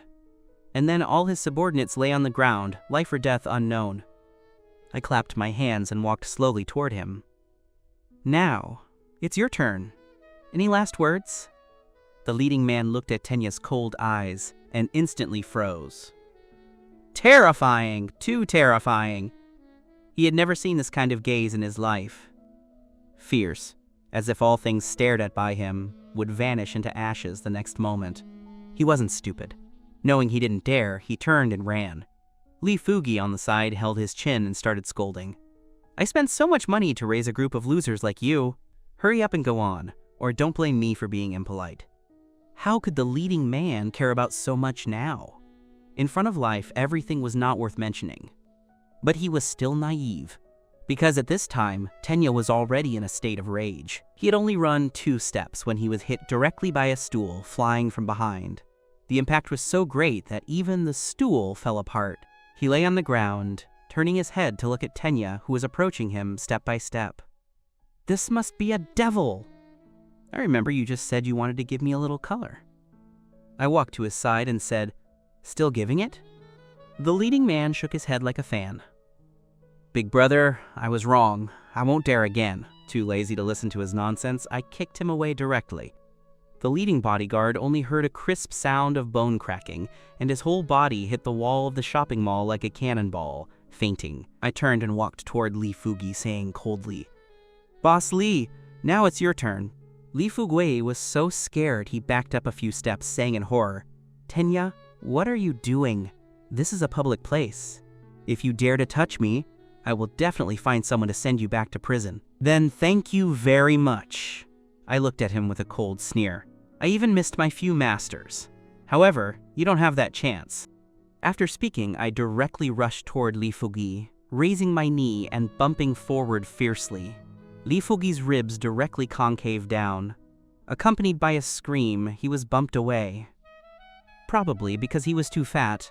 The fat offset a part of the strength, so it wasn't enough to faint. I didn't pay any more attention to him, turned around and took Rongrong's hand, returned to the clothing store, and packed all the clothes she had tried on just now.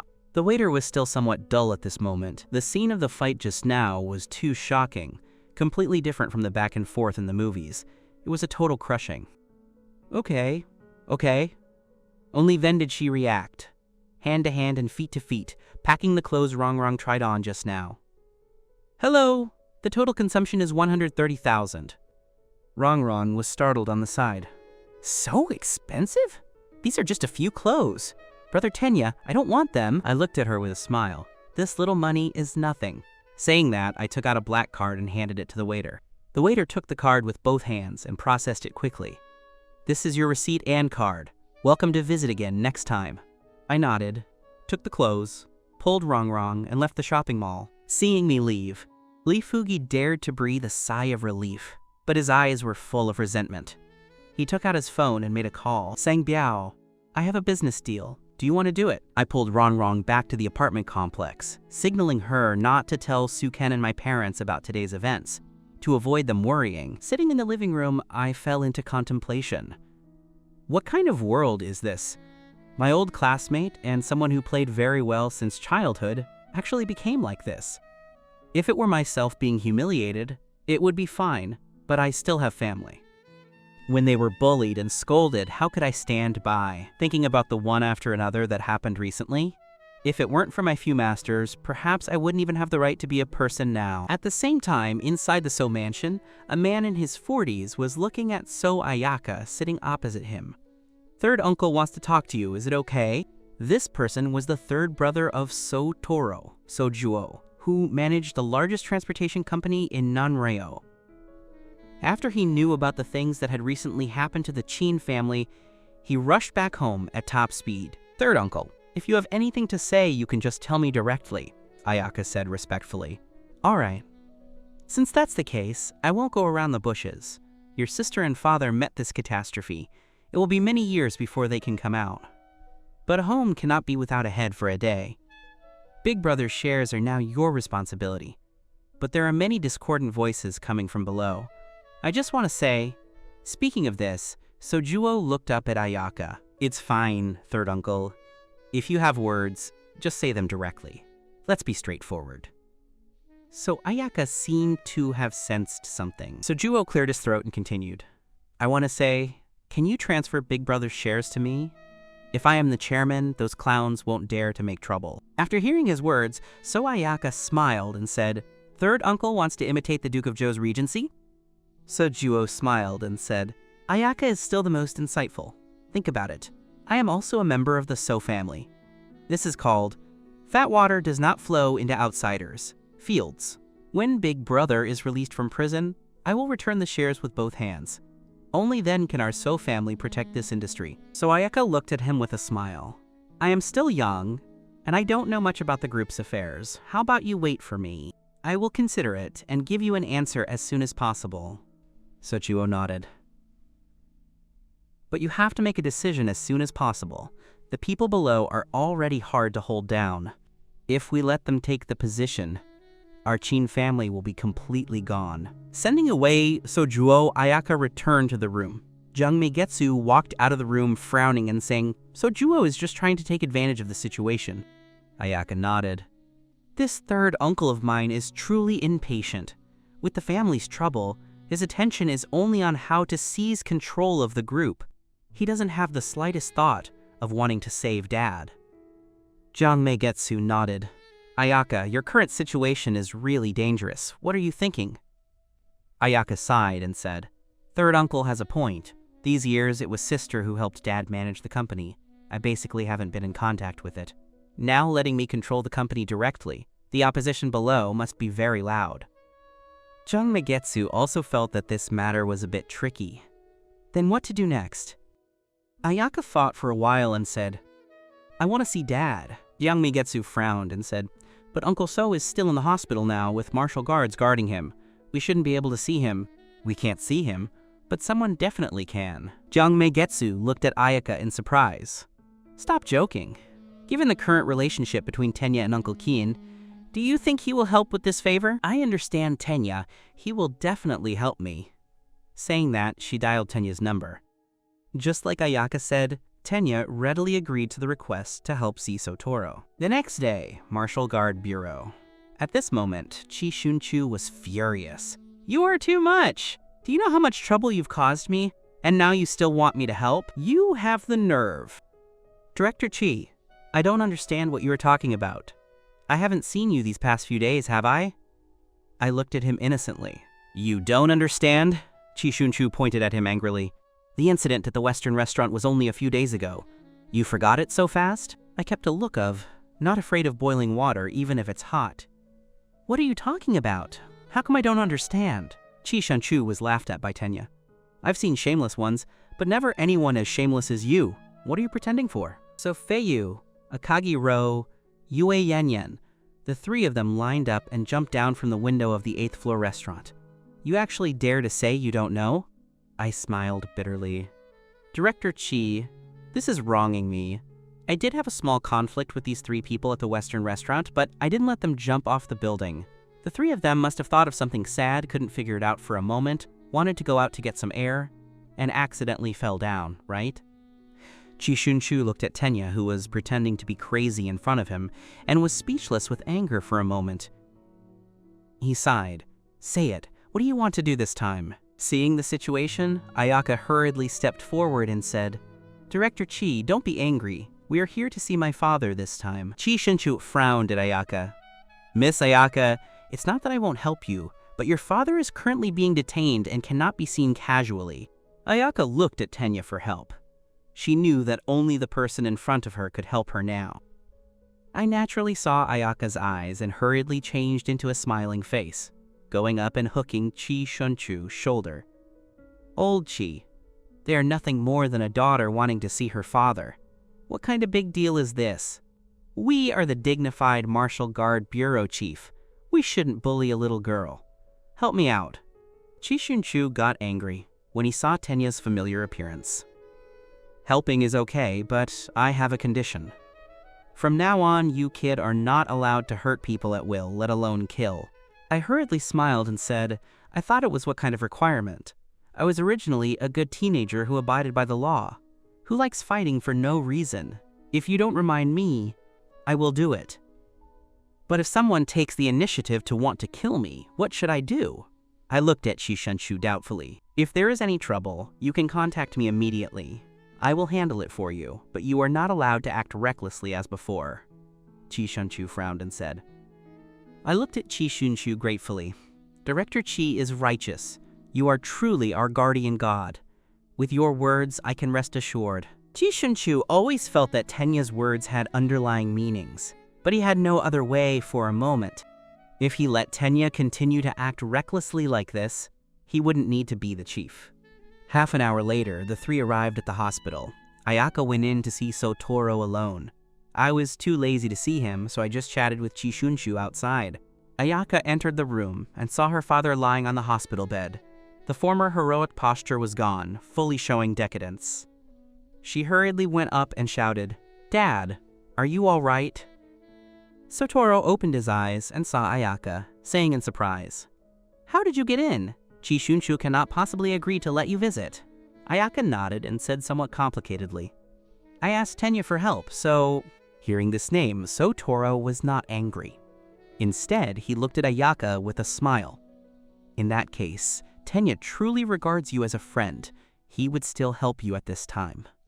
Ayaka hurriedly explained, "Actually, you are all wrong. Tenya is not the kind of person you think." Shintaro waved his hand to interrupt her. "It's no longer necessary to say these things now. You were in such a hurry to see me. Something must have happened at home, right?" Ayaka tidied up her emotions and told him about Sojuo coming to So Mansion. Sotoro sighed. "Third brother is wolf-hearted. I truly had precautions, but those methods were left for your sister. I have a group of people under my hands who are all backbone members of the company, but they only obey the orders of me and your sister. If you take over the group rashly, they will have the opposite effect." Ayaka's face was ugly. "Is there no other way?" Sotoro lowered his head to think for a while. "Is Tenya with you? Let him come in." Although Ayaka didn't know what her father wanted to do, she still walked away to bring Tenya in. I truly didn't want to see Sotoro, but I couldn't bear Ayaka's bitter pleading. "I have to wash my eyes when I go back today, otherwise I won't see the road tomorrow because of the dirt." So Shunshu listened to my complaints helplessly on the side, feeling much more comfortable in his heart. Walking into the ward, I pretended to be surprised. "Oh my! Isn't this the famous boat king of Nanrio, Boss Chen? How come you're lying in the hospital? Are you about to hang up?" "Don't say. Today is a good day. Going home tonight to make dumplings." Sotoro was almost choked to death by Tenya's first few sentences. Although he was prepared, he didn't expect Tenya to be so rogue. He had a fit of violent coughing, and a trace of blood seeped out from the wound on his abdomen. It seems he was not lightly angered. Ayaka hurriedly went up and patted Shintoro's back lightly, staring at Tenya with pleading in her face, signaling him to say less. I sighed helplessly. "No way. Enemies meet and eyes become red. I didn't hold the brake just now, sorry. I will control it." Sotoro breathed a sigh of relief and said indifferently, "Tenya, our Chin family indeed did things that let you down, but our current state is also gifted by you. Since that's the case, we're even." I hurriedly interrupted him. Don't. There are no words of being even in my dictionary. Let me state my position first. This matter is not finished. After you and Sohiemyo come out of prison, we will continue to calculate." The coldness showed in Sotoro's eyes, but it was concealed quickly. Fine. Use whatever tricks you have. However, now for the sake that you and Ayaka are friends, I hope you can do me a favor." He paused and said, "In my current situation, if I transfer the shares to Ayaka, it will only make her more dangerous, so I intend to transfer all my shares in the group to you." Ayaka looked at her father in surprise, but she didn't speak. She knew that her father must have his own plans for doing this. I looked at Sotoro with disdain. "Ayaka is my good friend. I promised to take care of her, so I will surely ensure her safety. As for the money of your Chin group, I don't look down on it. You can just give it to Ayaka. I will help her become the next boat king of Nanrio." Sotoro frowned and said, "Why are you so sure?" "Why?" I looked at him with a cold sneer. "Because I can go on a killing spree in the So Mansion and still be unscathed up to now. Remember, I, Tenya, may not promise, but as long as I promise something, I will surely do it." After speaking, without waiting for Shintaro to speak, I turned and walked out of the room. Looking at the back of Tenya leaving, Sotoro was full of melancholy. "Daughter, perhaps you are right." Ayaka looked at her father, who seemed to have aged instantly, tears falling from her eyes. She stood up and followed Tenya out. I originally intended to send Ayaka home, but Ayaka insisted on going to the hospital to visit the two elders, saying she must apologize in person. I couldn't beat her, so I had to take her there. At this moment, in Hayaka Hospital, a fat woman was arguing with a white-haired old man. "What do you mean? Our family spends tens of millions in your hospital every year. Now that my son is sick, you can't even empty a room?" The white-haired old man said with difficulty, "Mrs. Wang, I just told you, now the hospital just doesn't have VIP wards. but there are still ordinary wards. The fat woman became even more furious. Do you know what my status is? Actually letting my son live in an ordinary ward? Do you know the consequences of offending me? The white-haired old man had a face of worry. How about we live in the ordinary ward first? As soon as the VIP room is emptied, I will arrange it for you at the first time. The fat woman continued, Our Wang family has never lived in an ordinary ward, not in the past, and will not in the future. She turned her head to look at the room of Tenya's parents. I think this room is quite good. I'll live in this one. Mr. Lai, I tell you, today you must give this ward, whether you want to or not. If you don't arrange it, then only I can do it myself. Director Li frowned. He knew that the person living in this room was arranged by Shiori Kano, that enchantress he could even less afford to offend. He said with difficulty, Mrs. Wang, your son just has a normal cold. There's no need to live in VIP. I will personally take a look at your son for you, okay? According to what you say, if I live in VIP, you will just ignore it? Director Lai, your behavior today makes me very disappointed. You wait. You don't need to participate in the following things, the fat woman said sarcastically. Subsequently, she looked at the people she brought. Sister, haven't I treated you well? Now your nephew is sick. Shouldn't you do something? The tattooed man behind her said coldly, I already told you just now. Don't talk nonsense with them. Just rush in and throw people out. You watch and be good. Saying that, he was about to rush into the ward. But just when his hand was about to grasp the doorknob, a man suddenly appeared to block in front of him. You brat, courting death. Hurry up and get lost, Ma-san said angrily. Ma-san, is it? I looked at him with a cold sneer. Living inside is my family. Do you have any pointers? Hearing this, Ma-san narrowed his eyes. That's easy to handle. Hurry up and let the people inside roll out. This room, I want it. The fat woman behind her also said, get lost immediately. I'll give you 1 minute. If you don't move, you'll bear the consequences yourself. You don't need a minute. I can tell you right now, said So Ayaka. The fat woman turned her head to look, and her heart sank. You are the second young lady of the So family, So Ayaka? In Nanrio, there were few who didn't know the boat king Chintoro, so the woman recognized So Ayaka at a glance. The woman suddenly realized something and turned to look at Ayaka with a sneer. I say, second young lady Chen, if it were before, I wouldn't dare to make a sound in front of you. But now, it's different. Don't you know what state your So family is in? For the sake of our past acquaintance, I can pretend I didn't hear what you just said. If you say one more word, be careful, or I'll deal with you too. Ayaka frowned and looked at her. Just as she was about to argue, I stopped her. Some people don't shed tears until they see the coffin. Saying anything more is useless. Seeing that Ayaka didn't dare to talk back, the fat woman felt proud. She turned to look at Ma-san. Hurry up and go. Don't talk any more nonsense. Receiving the order, Ma-san raised his foot, ready to rush into the ward. I went up directly and knocked him away with a punch, then slowly took out my phone. I am at Hayaka Hospital now. I'll give you 10 minutes to get here. I can't guarantee what will happen if you are even 1 second late. After saying that, I hung up the phone. Chi Shunchu on the other end of the line suddenly stood up. Tenya, don't move recklessly. I'm coming right now. Putting away the phone, he rushed out of the Martial Guard Bureau, roaring while running. Hurry up and prepare a car for me! Immediately! At this time, Ma-san, who was lying on the ground, also reacted. He stood up, clutching his face. Kid, you actually dared to strike? Do you know who your grandfather is? I frowned, looking at him. In a sprint, I arrived in front of him, swept my right foot horizontally to sweep the just-standing Ma-san back to the ground. Taking a step forward, I stepped directly under my foot. I looked down at him. And what about your grandfather? Where had Ma-san ever suffered such humiliation? In Nanrio, he was a small leader, at least. He didn't expect to be stepped on and educated by someone today. He glared angrily. Kid, you wait for me. You're dead. Not just you, but your family, your friends. You wait for me. Is that so? I looked at him with a cold sneer. I am indeed very afraid of what you said, but I have a better solution. My face suddenly turned gloomy. And that is to kill you right now. Saying that, I began to exert force under my foot. I turned to look at the time on the wall. It was exactly 10 minutes. Just when I was about to make the next move, a figure rushed up from the stairwell. Chishunchu leaned against the wall with one hand, his body breathing violently. Seeing that I had someone under my foot but hadn't killed anyone, he felt relieved, and hurriedly said, "All right, Tenya, leave the rest to me." I frowned, looking at him.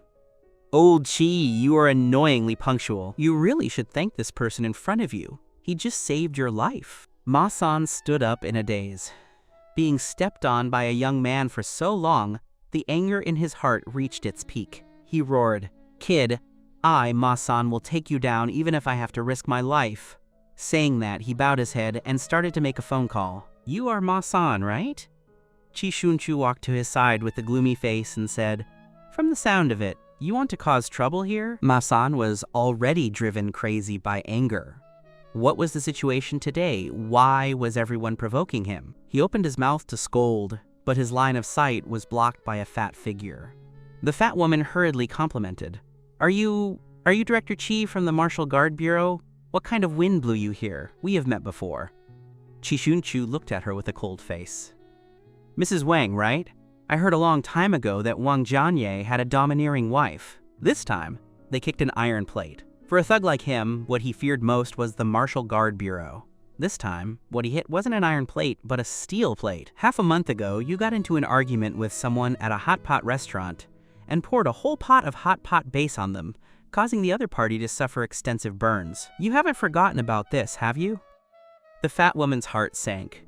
She had spent money to smooth this over back then. How did Chishunchu know about it? She turned pale, lowered her head, and didn't dare to speak. "I'll give you 1 hour to settle your son, and then come to the Martial Guard Bureau with this thug to report.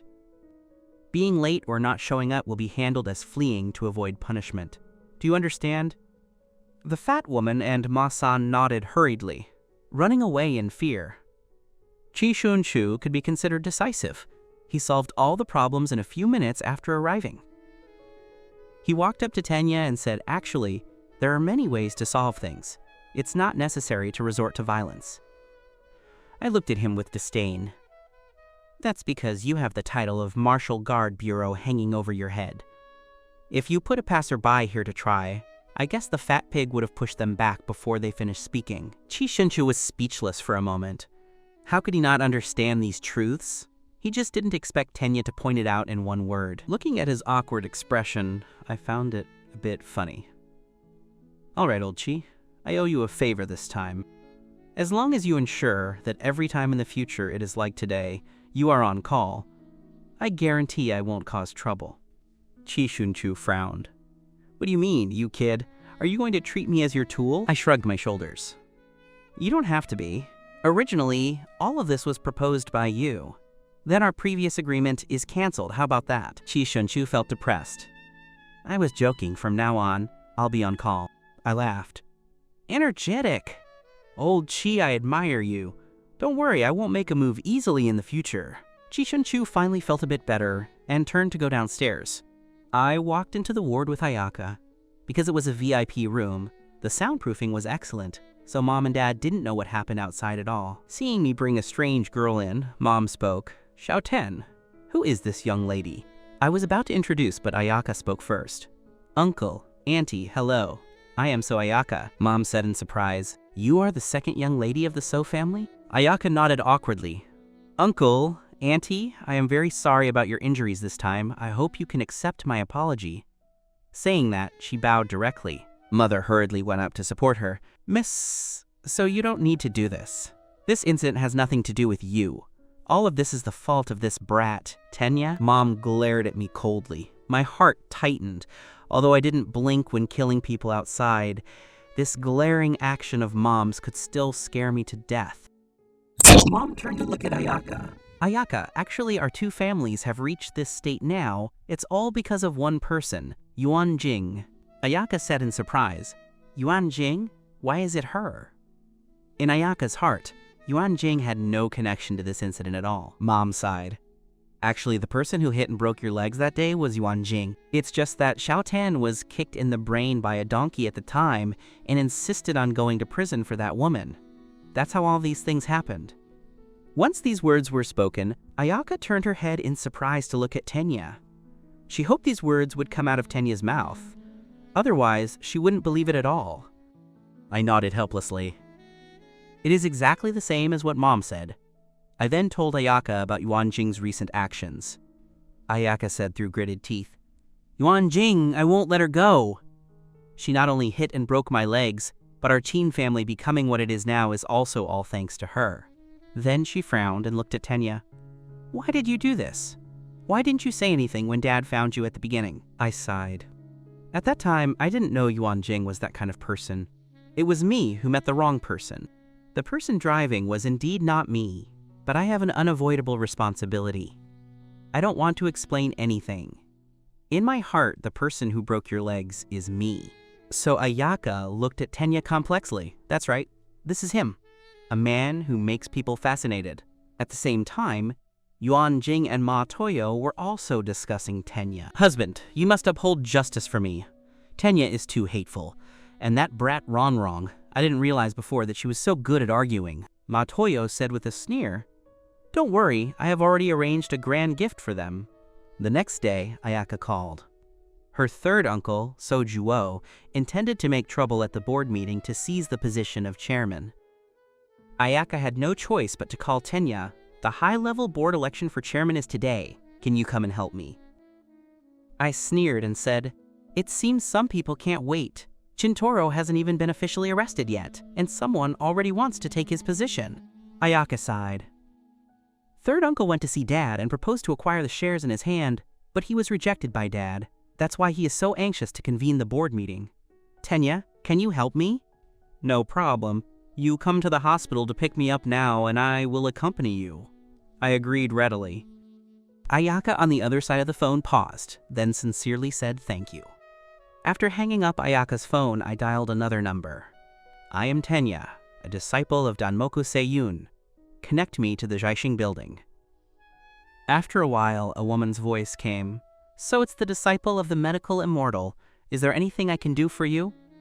Help me check the high-level management of Sojuo's company in Nanrio. I want all their dark material. The woman on the phone chuckled. No problem, I will send it to you in 10 minutes. Sure enough, not even 10 minutes later, my phone received a document. Inside, it listed all the information of Qin Zhuo's company high level, even including their hemorrhoid surgery reports. As expected of the #1 intelligence sect in the country, this infiltration ability is impressive. 20 minutes later, Ayaka drove to the hospital. I followed her to Qinju's place, Juotenka Airline Company. I followed Ayaka to the company conference room without any obstacles. The conference room was full of people, with only the main seat empty. Ayaka knew that it was reserved for her, so she walked over and sat down generously. Seeing So Ayaka sit down, Sojuo stood up hurriedly. Let me introduce to everyone. This is Chairman Qin's daughter, So Ayaka. Because the chairman is busy with something, he asked her to fully handle the company's affairs. As soon as the words fell, a manager of a sales department below snorted coldly.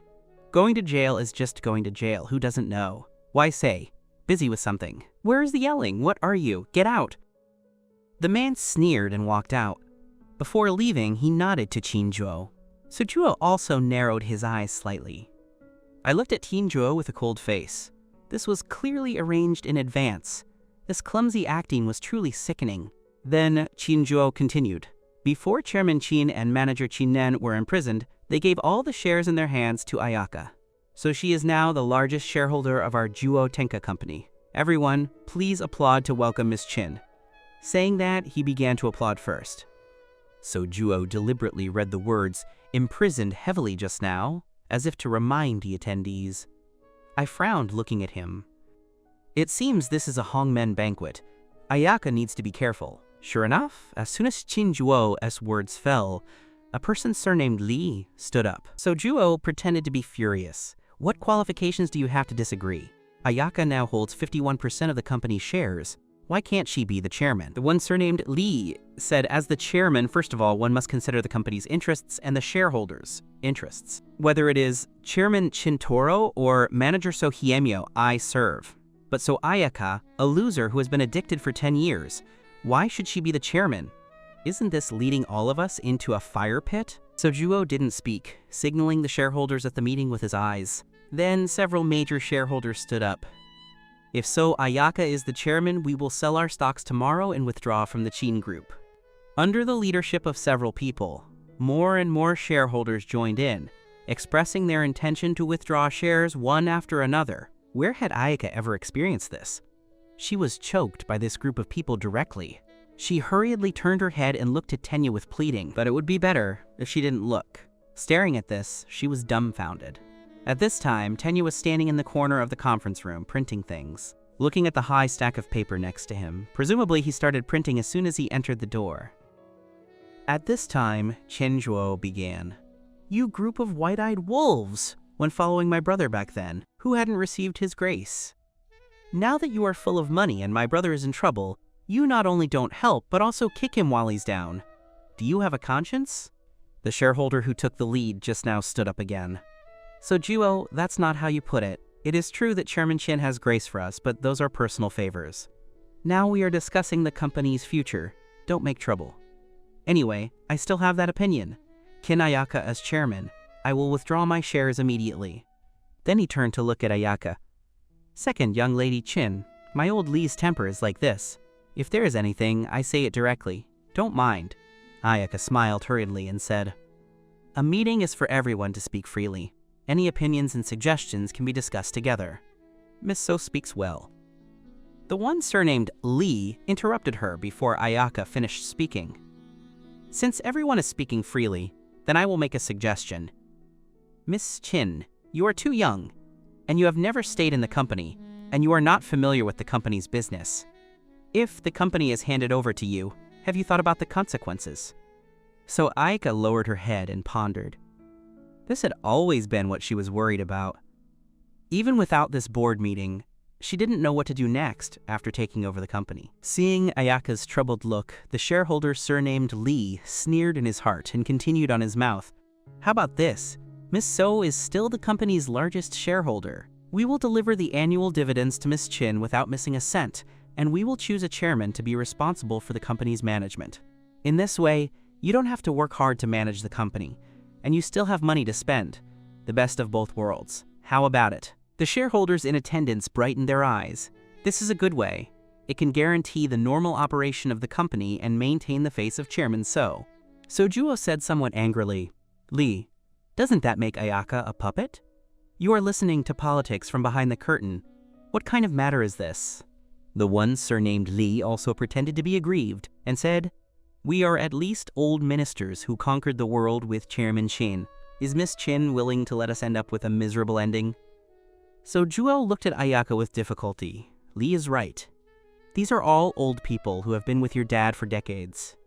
If the company is in turmoil, I believe it is not what Big Brother is willing to see. Just at this moment, I walked back holding a large stack of documents. I first handed a copy to Ayaka. When Ayaka saw the report in the document, she was instantly overjoyed. I distributed the reports to the shareholders present, saying while distributing, "Since everyone has performed for so long, let's take a rest. I have some materials that Ayaka gave me. Now I will print them for everyone to see. These are the suggestions she proposed for the company's future development. If everyone has any questions, you can ask at any time." Everyone took the documents in their hands with doubt. When they opened the documents in their hands, their faces turned pale with fear, and a few individuals with poor quality fainted on the spot. That's right, it recorded all the foolish things they did when they joined the Chin Group. If these things were exposed, the lightest ones might have to serve 20 years in prison. "Miss Quinn, where did you get this information?" The Lai, who was shouting the loudest, just now said tremblingly. So Ayaka smiled and said, "You don't need to ask about the source of the materials. But I want to say, do you have any objections to this document?" Everyone looked at each other, because when Tenya distributed them, they were distributed according to names. Everyone's documents were different, but they were all their own dark material. So Ayaka saw that no one was speaking, and continued, "It seems everyone still has some questions. It just so happens that I know Director Chi of the Martial Guard Bureau. I will hand over the report to him now. Whether it is right or wrong, let the Martial Guard Bureau solve it." Hearing this, everyone's faces changed instantly. "We have no objection, let's not hand it over to the Martial Guard Bureau." Li hurriedly said, "Now the company is in turmoil. If we attract people from the Martial Guard Bureau to investigate, I'm afraid there will be chaos. What the company needs most now is stability. I frowned looking at him. Lee, that's not how you put it. The company doesn't even have a chairman. How can there be talk of stability? Lai hurriedly said, "Who said there is no chairman? Second young lady So holds 51% of the company's shares and is Chairman Chun's daughter. It is the desire of the people for her to serve as chairman. Who dares to have any more objections, I'll chop him." Oh, is that so? I looked at him deeply. Manager Lee, these words are not correct. Ayaka has never managed the company and doesn't understand the company's business. If she is the chairman, then everyone's money may be wasted. Who is the soul-dulling one saying this? Li Nen roared angrily. If you don't know, you can learn. And just from this report, we can fully see Miss So's ability. She should be chairman. I turned to look at the other shareholders. What about you? The remaining shareholders nodded crazily. We agree. From now on, second young lady Chin is the chairman. So Juo couldn't pretend any longer. He stood up and looked at the shareholders below angrily. You. Actually, in private, So Juo had already called these people to have a small meeting, and they had agreed to get So Ayaka down today and have him serve as chairman. But now, everyone collectively switched sides, and the most aggrieved thing is that he couldn't even say it directly. The shareholders looked at Chinjuo angrily. What, you? You are also just a shareholder. What right do you have to question the chairman's words? After speaking, they all stood up and turned to look at Ayaka. Second young lady, we unanimously agree that you should serve as the company's chairman. From now on, we will surely complete whatever you say. Ayaka was excited in her heart, but her face remained unchanged as she turned to look at Tenya. I nodded. It's almost there. You can't let people kneel down and have you serve as chairman. Ayaka gave a light laugh, then stood up and said, Since everyone trusts me so much, I will work hard. In addition, she changed the subject and said, I announce a personnel transfer. From now on, my assistant, Tenya, will serve as the general manager of the Chin Group. But you simply don't look down on this little pocket money. After finishing the group's affairs, Ayaka and I came to a restaurant opposite to eat. Ayaka, you gave me the position of general manager of the company. This is equivalent to giving your messy money to me for free. If your dad knew, wouldn't he be pissed to death? Ayaka laughed lightly. My dad already agreed to this matter, so don't worry. Since you trust me so much, I have no choice but to accept it reluctantly, I said with a smile. Slippery tongue, Ayaka glared at me. By the way, Yuan Jing abandoned you back then. Now do you have precautions against all women? I sighed lightly. Yuan Jing's actions did make me uncomfortable for a long time, but now I have wrong. I am very satisfied. A trace of dimness appeared in Ayaka's eyes, but she immediately adjusted and said, Wrong. Is that the girl who has been following you when you were in school? I nodded. Yes. I didn't expect that she liked me since then, and she waited for me for 10 years. She is my girlfriend now. If there are no accidents, we plan to get married. Hearing this sentence, Ayaka's hand holding the chopsticks exerted a little force, and her face became a bit pale.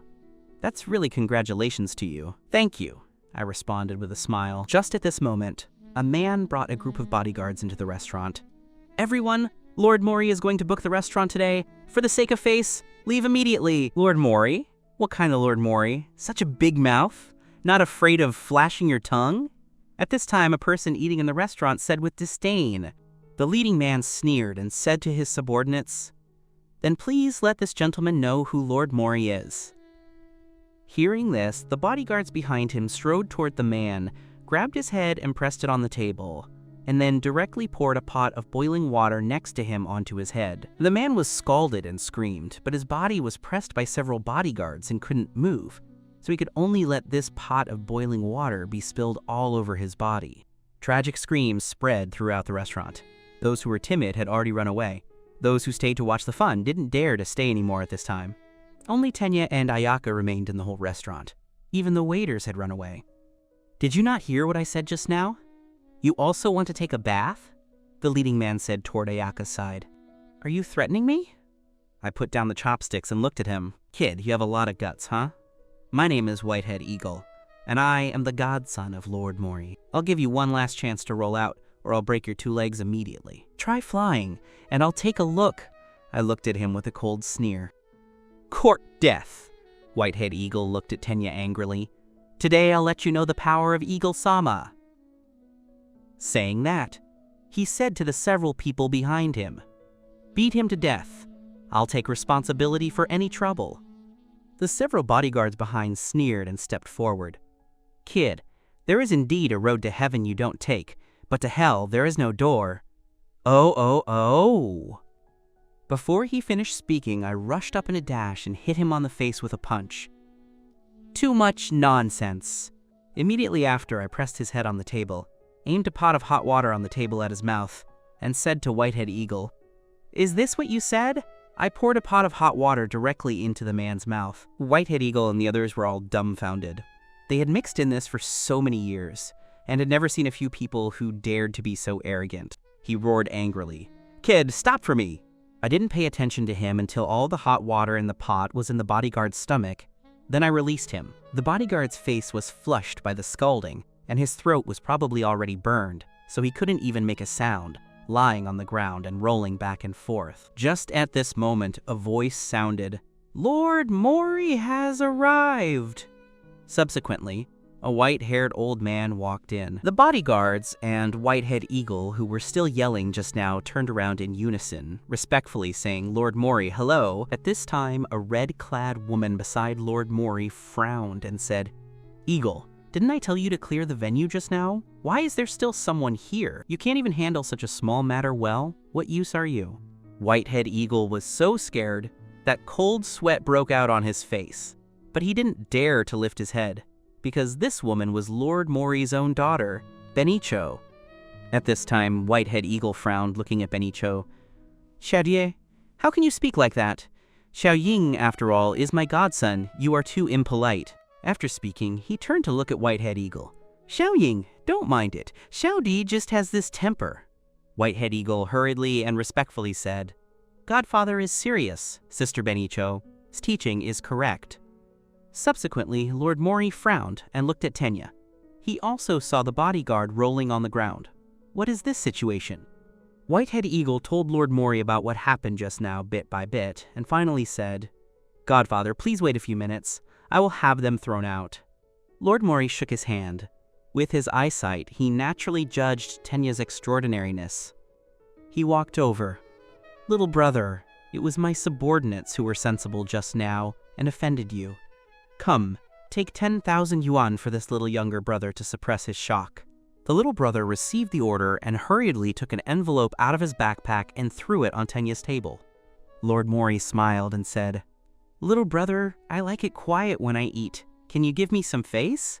I took the money out of the envelope, knocked on the table, and said, "I'm really sorry, I also like to eat alone, so I won't give this face." Lord Mori's brows furrowed. "Little brother, my name is Yi Tiansen. Do you not know who I am? Young people being impulsive is a good thing. People are not crazy. The youth is not crazy, right? However, being too arrogant is easy to lose one's life." Yi Tiansen's words were polite on the surface, but Tenya of course could hear the meaning inside. Yi Tiansen laughed. "Young man, at your level, it's not my turn to threaten you. I just said some truths." I looked at him with a cold sneer. "Old guy, claiming to be old at your price is acceptable. I advise you, don't think everyone is afraid of you. When you kick an iron plate, you will know the pain." Yi Tiansen simply stopped pretending. "I have been polite before using force. I have told the principles that should be told. If you still don't know what's good for you, then I can't guarantee what will happen next." I looked at him with a cold sneer and didn't speak. "Good kid," Yi Tiansen sneered. "Xiao Ying, make a move. Break his hands and feet and hang him at the restaurant entrance for 3 days and 3 nights so people on this street know that I, Yi Tiansen, am not dead yet." Whitehead Eagle had long been unable to hold back. Hearing his godfather say this, he was overjoyed in his heart.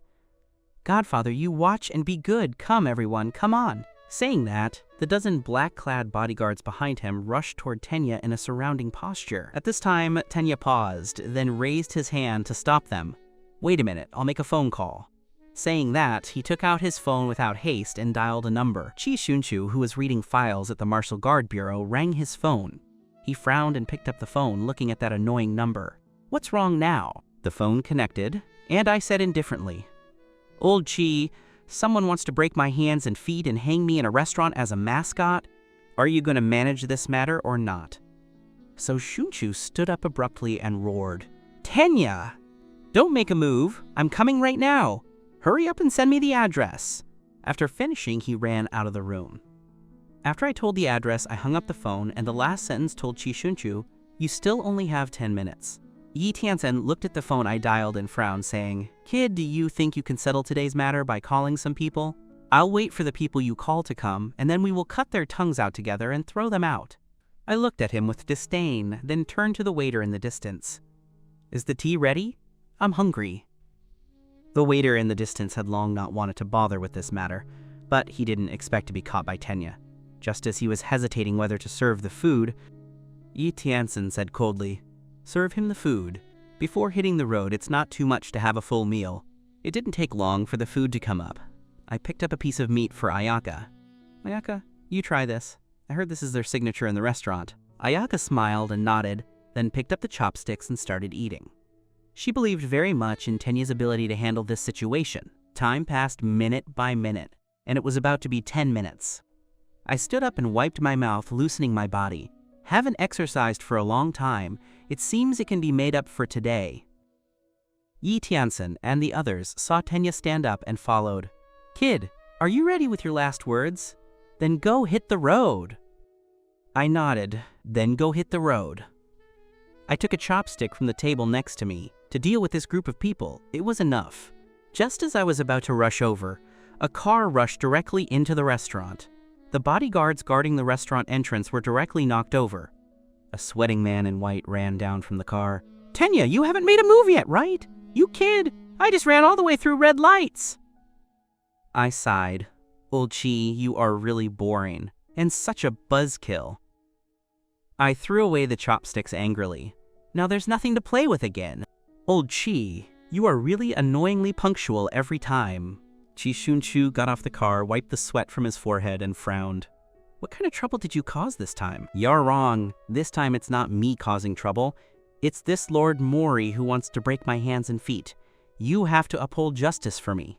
I turned to Yi Tianzhen and said, Didn't you want to deal with me? My backer is here. You guys act arrogant again for me to see. A bunch of small thugs, nothing at all. Yi Tianzhen was trembling with anger at this time. He had been out in the mix for so many years, and had never been humiliated like this. Eagle!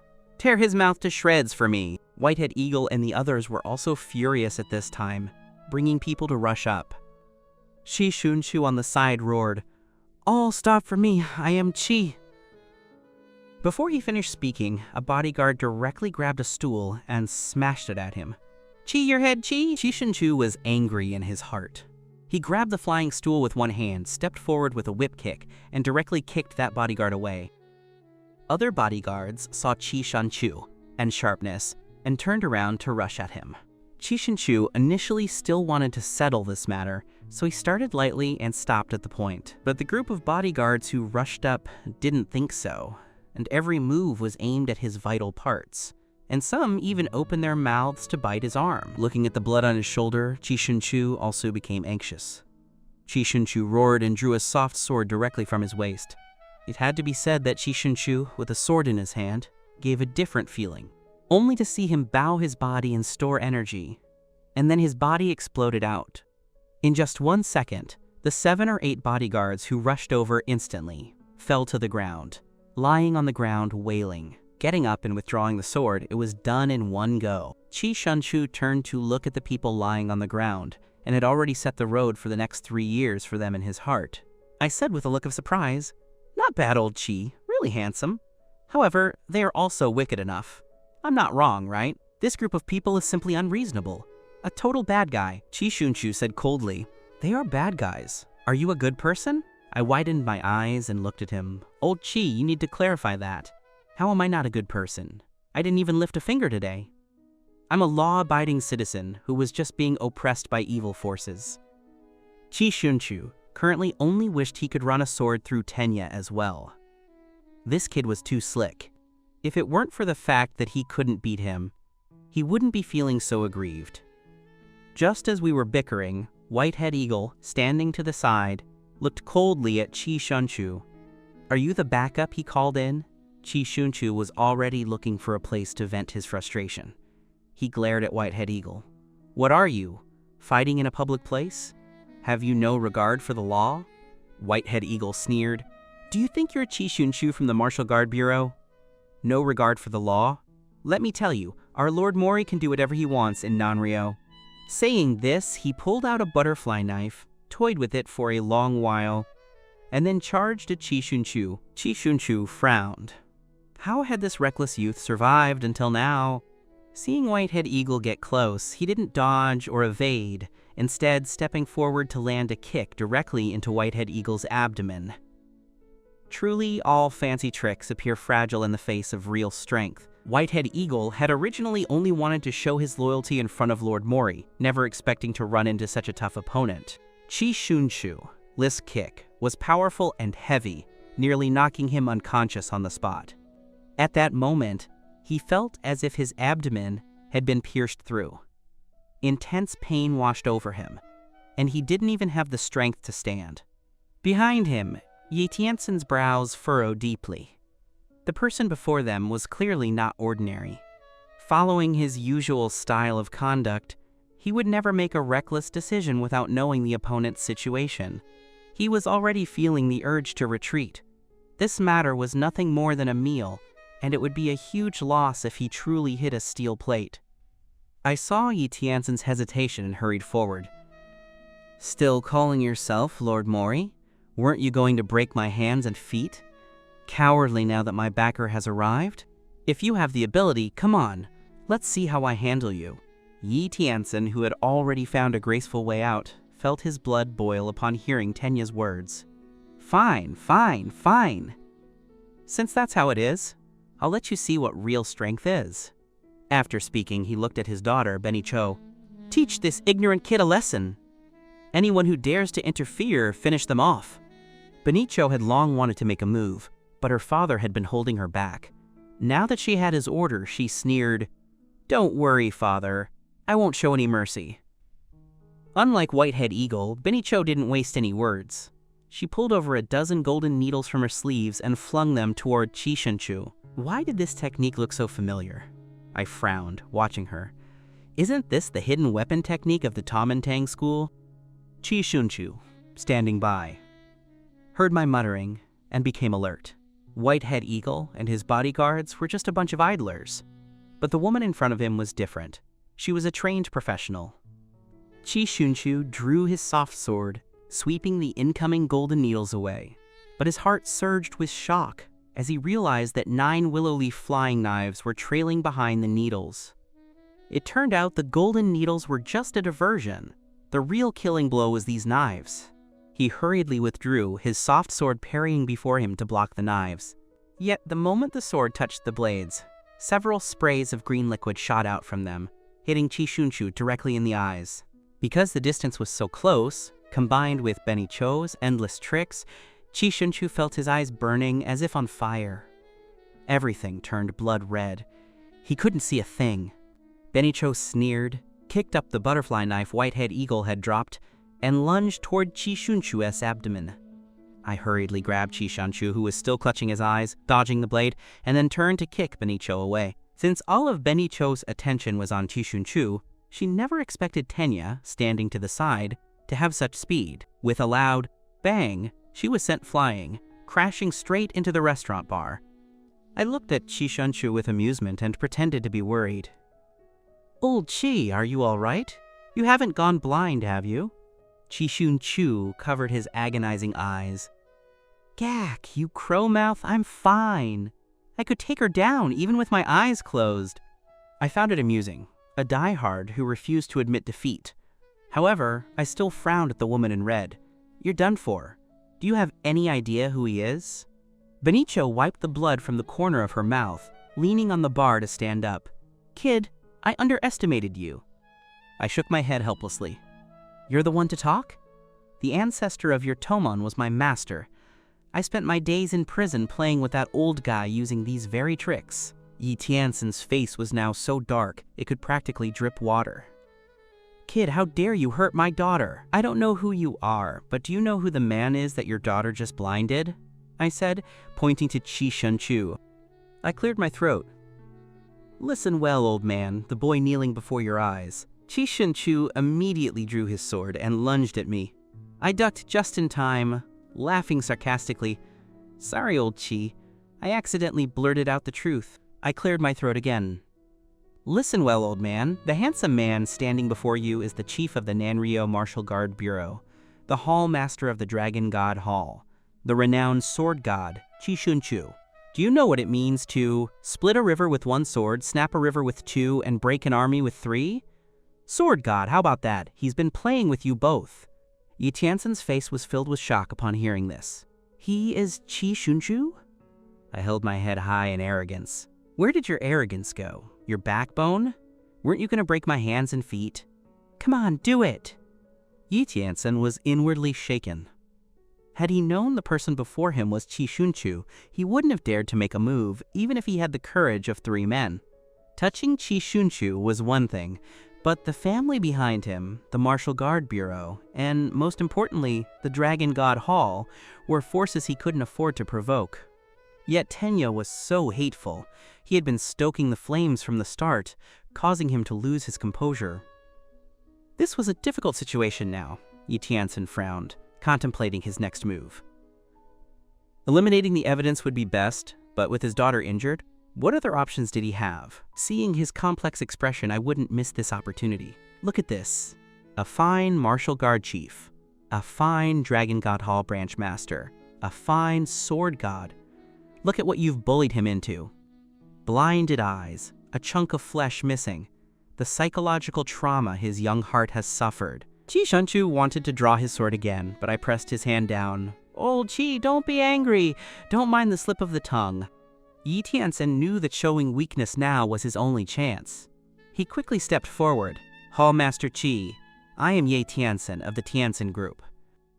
I was confused. I failed to recognize the Mount Tai. Please forgive me. Give me a chance. I frowned at him. Give you a chance? Then who gives our Chief Qi a chance? He was just upholding justice, and you turned him into a cripple. How is he supposed to live now? You want a chance? HMPH. At this point, Qi Shunchu was already fantasizing about hacking Tenya into 8 pieces. Yi Tianxin's face was grim. Kid, don't add fuel to the fire. This isn't good for you. I said dismissively. Oh my, you're threatening me right in front of Chief Qi? Chief Qi, you have to stand up for me. Stand up for you, my foot!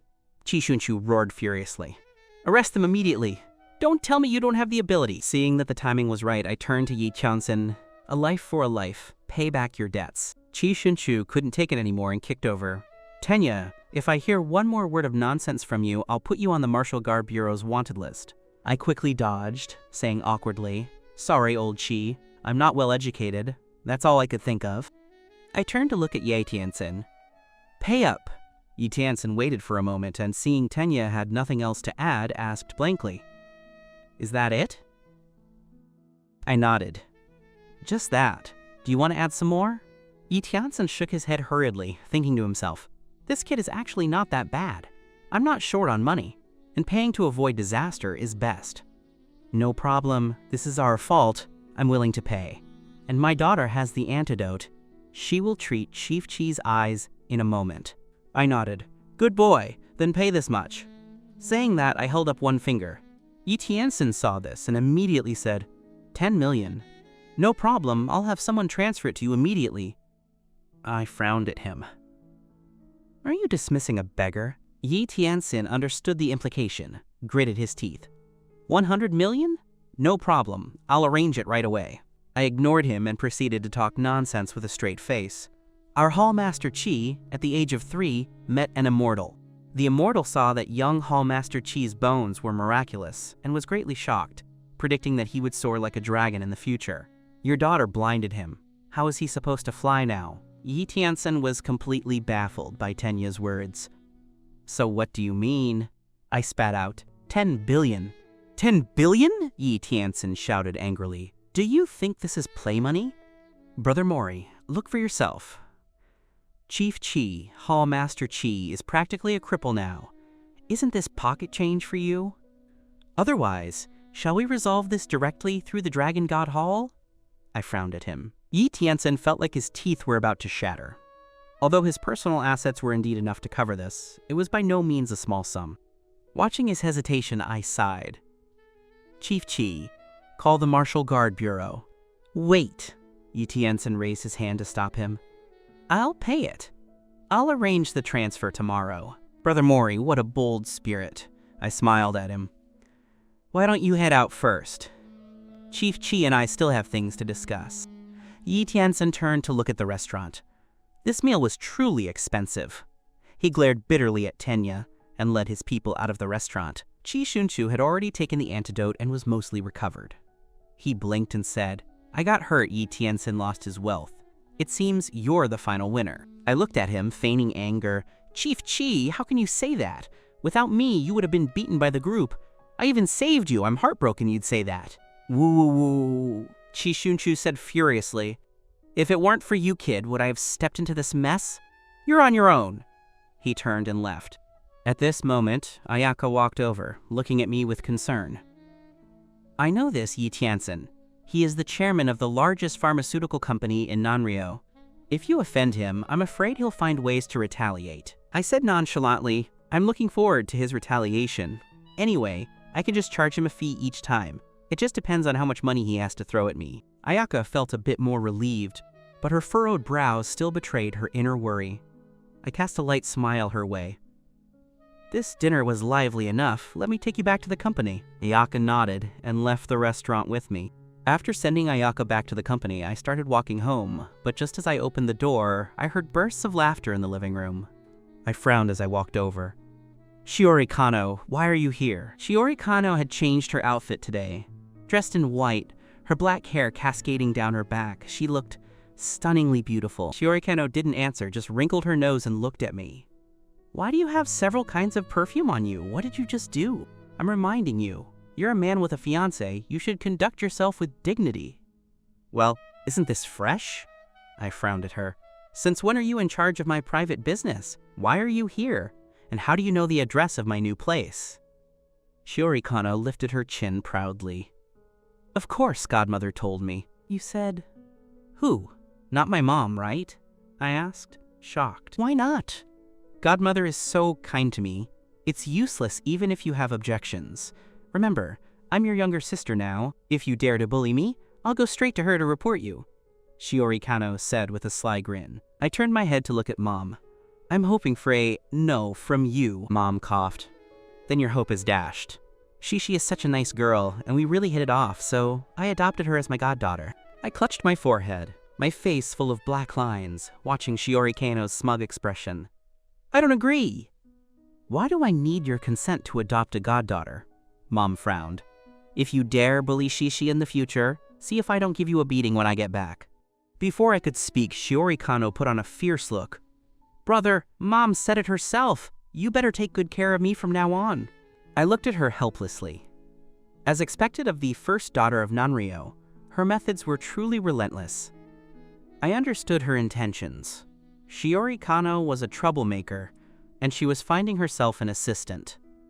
As long as you're all happy, I have no objections. In the evening, Shiori Kano stayed for dinner. Watching the harmonious picture of the two women, I felt a moment of trance. After dinner, Mom told me to walk Shiori Kano downstairs. It seemed my role as a tool had finally arrived. Downstairs, Shiori Kano got into a red sports car and looked at me through the window. Aren't you curious why Godfather and Godmother would adopt me? I sneered. If I were curious, would you tell me? Shiori Kano giggled. If you want the answer, get in the car. I'll take you to meet someone. I climbed into the car, suspicious, and turned to look at her. You can tell me now, right? Shiori Kano started the car and drove out of the residential complex. Brother, you shouldn't be so guarded. There aren't that many bad people in the world. I gave her a look of disdain. There may not be many bad people, but there happens to be one sitting right next to me. Shiori Kano smiled charmingly. Why say that? I wouldn't hurt brother. I only feel heartache for him. I got goosebumps hearing her. Suppressing the urge to punch her twice, I closed my eyes. About half an hour later, the car drove into a mansion in the northern part of Nanrio. I opened my eyes, looked at the mansion, and asked suspiciously, What are you doing bringing me here? Shiori Kano walked ahead without looking back. You'll know in a minute. Since you're here, just relax. I won't hurt you. Shut up, I said. Stop trying to gross me out and just lead the way. Shiori Kano's brows twitched. She hummed at me and continued walking. Just then, a ball flew toward me. I dodged, and the ball crashed into a tree branch. A 7 or 8-year-old boy ran over, frowning at the deflated ball. "You broke my ball," I said helplessly. "Didn't you see it leak air after hitting the tree?" "If you hadn't dodged just now, it wouldn't have broken if it hit you," the little boy said, frowning. "Oh my, what magical logic you have." "Then if you hadn't bought it, would it have broken?" I looked at him with amusement. "I don't care, you broke it. You have to pay me, or I'll call someone to teach you a lesson," the little boy said, getting angry. Just as I was about to say something, a woman walked over. "Who is bullying my son?" I turned around to see a graceful and luxurious woman frowning in our direction. Shiori Kano heard her voice and hurried over to explain. "Sister-in-law, this is my big brother. He was just playing around with Tensu." The woman frowned. "You, Shiori Kano, have a big brother?" Shiori Kano smiled. "He's the god brother I just adopted. This is my big brother." The woman sneered. "To think there's someone in Nanrio who would adopt you as a goddaughter. Don't they know that the grass on the graves of your last godparents is already 2 meters high?" Shiori Kano felt a flash of anger, but she knew she couldn't afford to provoke the woman and could only lower her head in silence. "Forget it, Shiori Kano. I won't haggle with you. You should know that Tensu is the treasure of the wrong family. Even the old master wouldn't dare make him unhappy. Your god-brother dared to bully him? Don't worry about what happens next," the woman said dismissively. "Crippled one of his hands," she said, arms crossed with disdain. "Understood, madam." The bodyguards behind her replied and prepared to move. I sighed. "Since Shiori Kano brought me here, there must be a reason, and it must have something to do with you." The woman frowned. "What do you mean? Do you believe me when I say that my next sentence will make your anger vanish? In fact, you'll be very respectful to me, even humble yourself to beg me," I said calmly. "Did you break your brain?" The woman laughed in anger. "I won't say I'm not giving you a chance. Go ahead, I want to see what kind of tricks you can come up with." I cleared my throat. "I have a way to make you have a second child. Little brother 10, as long as you can help Big Sister get this child, name your conditions. There is nothing Big Sister can't handle in Nanrio." As it turned out, He Yanhong was the daughter of He Feiteng, the chairman of Hyaka Bank, a super-rich second generation. He Feiteng only had this one daughter, and he originally intended to find a matrilocal son-in-law because his family fortune needed an heir. But He Yanhong, rebellious since childhood, defied his wishes and married her current husband. He Feiteng, who had spoiled her since she was a child, had no choice, but he set one condition. One of He Yanhong's children must take the surname He to continue the family line. But the lovesick He Yanhong ignored her father's words, focused solely on her husband's feelings, so the first 2 children both took her husband's surname. Unable to bear it anymore, He Feiteng lost his temper. If He Serain Yanhong's next child didn't take the surname He would donate his trillion-dollar fortune to charity and not leave a cent for her. It was only then that He Yanhong felt the crisis, given the trillion-dollar stake. So in the days that followed, He Yanhong had been in a state of preparing for pregnancy, but heaven didn't follow human wishes. Her health issues persisted, and there were no signs of conception. In order to conceive, she had visited all the hospitals at home and abroad, but the results were consistently disappointing. Just when she was at her most anxious, heaven took pity on her and sent Tenya to her. Watching He Yanhong stare at me with a lustrous look, I shuddered. "Madam He, I came this time at the request of Shiori Kano to treat you. Since we've reached this point, let's just do Shiori Kano a favor." Shiori Kano looked at Tenya with gratitude. This kid wasn't half bad. She actually really needed the support of the He family. Otherwise, given her reputation, she could be plotted against at any time. He Yanhong nodded to Shiori Kano, the meaning unspoken. She turned back to Tenya. "Little brother, when can we start?" I took out the creation needle from my bosom. "Now is fine, but it requires a quiet environment." He Yanhong was overjoyed, hurriedly leading Tenya and Shiori Kano into the villa. Once in the living room, she dismissed all the servants, leaving only Tenya and Shiori Kano. I took out the creation needle and performed acupuncture on several acupoints on He Yanhong's arm. Half an hour later, a dense layer of black sludge seeped out from her skin. Yanhong looked at everything in surprise. What are these things? I wiped the sweat from my forehead. Madam He, these are the impurities in your body. This time, I can't remove them all, but after 2 more sessions, you should be able to recover to a state of fertility. He Yanhong was overjoyed. You saved your big sister's life. From now on, you are my own younger brother. Whatever happens in Nanrio, big sister can help you solve it. Actually, sometimes my words are more effective than Qishunchu is. I chuckled, thinking to myself that Qishunchu was now my personal tool.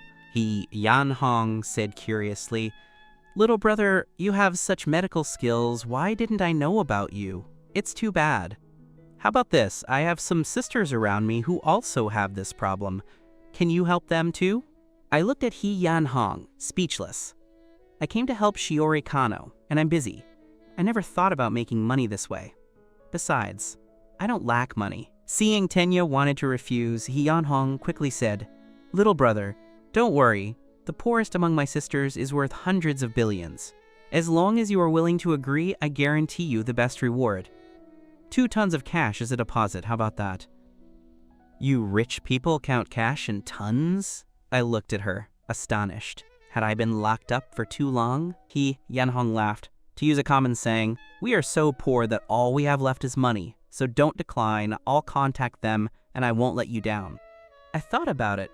Harvesting a wave of leeks from the circle of wealthy Nanrio women didn't seem so bad. I nodded in agreement. Just then, Shiori Kano interrupted. Sister-in-law, is the old master at home? He Yanhong was still immersed in joy, but upon hearing quote, quote, quote, quote, quote, Old master, a trace of displeasure flickered on her face. She still nodded. The old master is drinking tea in the backyard. You can take your little brother to go see him. Shiori Kano nodded and pulled Tenya toward the backyard. Behind them came He Yanhong's voice. The old master isn't feeling well. If you can treat him, treat him. If not, don't act lightly. If you offend him, even big sister can't protect you. I followed Shiori Kano to the backyard, curious. The Wrong family was already one of the top families in Nanrio. Who could make He Yanhong feel such fear? I met a man in his 70s in the backyard. He was sitting peacefully in the courtyard brewing tea. Seeing Shiori Kano arrive, he waved at her. Shishi is here? Come over and have some tea. Shiori Kano hurriedly walked over respectfully. Good day, teacher. This man was Rong Jiong, He Yanhong's father-in-law. Teacher, this is the son of my godmother. His medical skills are superb. I brought him here today to have a look at you, Shiori Kano said carefully. Rong Jiong smiled calmly. An old ailment. It's not life-threatening, so don't trouble yourself, young friend. I hurriedly said, since that's the case, I'll take my leave. I turned around and ran. Just as Shiori Kano was about to raise her hand to stop Tenya, she was stopped by Rong Jiong's sharp gaze. She was startled, closing her cherry lips that had just opened. After leaving the backyard, I returned to the front hall. He Yanhong hadn't left yet, still happily looking at her phone, sharing the good news with her circle of girlfriends. She looked up and saw Tenya walking over, asking suspiciously, What's wrong? The old master didn't let you check him? I smiled. Big sister, what is your relationship like with your husband's father? He Yanhong sighed and lowered her head. The old master always looked down on me, thinking I only know how to spend money and am just a vase. If my husband hadn't insisted, I might never have been able to enter the Wrong family. I frowned at her. Is this Wrong family so powerful that they look down on the daughter-in-law of the He family? He Yanhong smiled bitterly. The Wrong family really has that ability. Have you heard of the red-topped merchants? The ancestors of the Wrong family were famous red-topped merchants, and that continues to this day. She sighed. Our old master was not only a classmate with the 8 elders of the Dragon Kingdom, but also made significant contributions to the country. Moreover, the old master is a renowned master in the field of education. The Nanrio Business School was founded by him. She turned to look at the backyard. Shiori Kano is considered impressive, right? But I'm telling you, there are at least 800, if not 1,000, students of the old master who are more capable than her. Do you understand the power of the Wrong family now? Our Hayaka Bank is nothing in the eyes of the old master. I was shocked to hear this. While I knew Rong Jiong's status wasn't simple, I hadn't expected him to be this powerful. I looked at He Yanhong seriously. Big sister, do you want to elevate your status in the family? He Yanhong felt desperate. How could I not? But my status is humble, and the old master doesn't even look me in the eye. I smiled. I have a way. As long as you do as I say, I guarantee your status in the wrong family will rise. He Yanhong became interested instantly. Little brother, tell me. I looked at her with a smile. It's actually very simple. No matter how powerful the old master is, he is still a human, and humans get sick. If he were to suddenly have an attack at his most desperate moment, if someone appeared who could save his life, think about it, wouldn't he be grateful? This, He Yanhong said, troubled. I understand what you're saying, but the old master's body is very good. Periodic checkups show he's healthy. No illness has been found. I shook my head and looked at her seriously. He is ill, and it's a serious one. The kind that could claim his life at any moment. Big sister, have you heard of the 7-orifice heart? He Yanhong looked at me suspiciously. Isn't that something from mythology? How could it exist in reality? I nodded. It doesn't exist in reality, but the old master has a similar problem. He has a major heart issue. If I'm not mistaken, once his heart fails, he will likely drop dead on the spot. He Yanhong jumped up, panicking. Tenya, big sister believes you. Let's go find him right now. Saying this, she reached for me to drag me to the backyard. I raised my hand to stop her. My good sister, why are you so silly? I took a jade bottle from my bosom and handed it to her. Big sister, this is called Heavenly Fragrance. If the old master has an attack, feed him this pill immediately. He Yanhong excitedly took the bottle. Can this cure the old master's illness? I smiled and shook my head, taking out another bottle.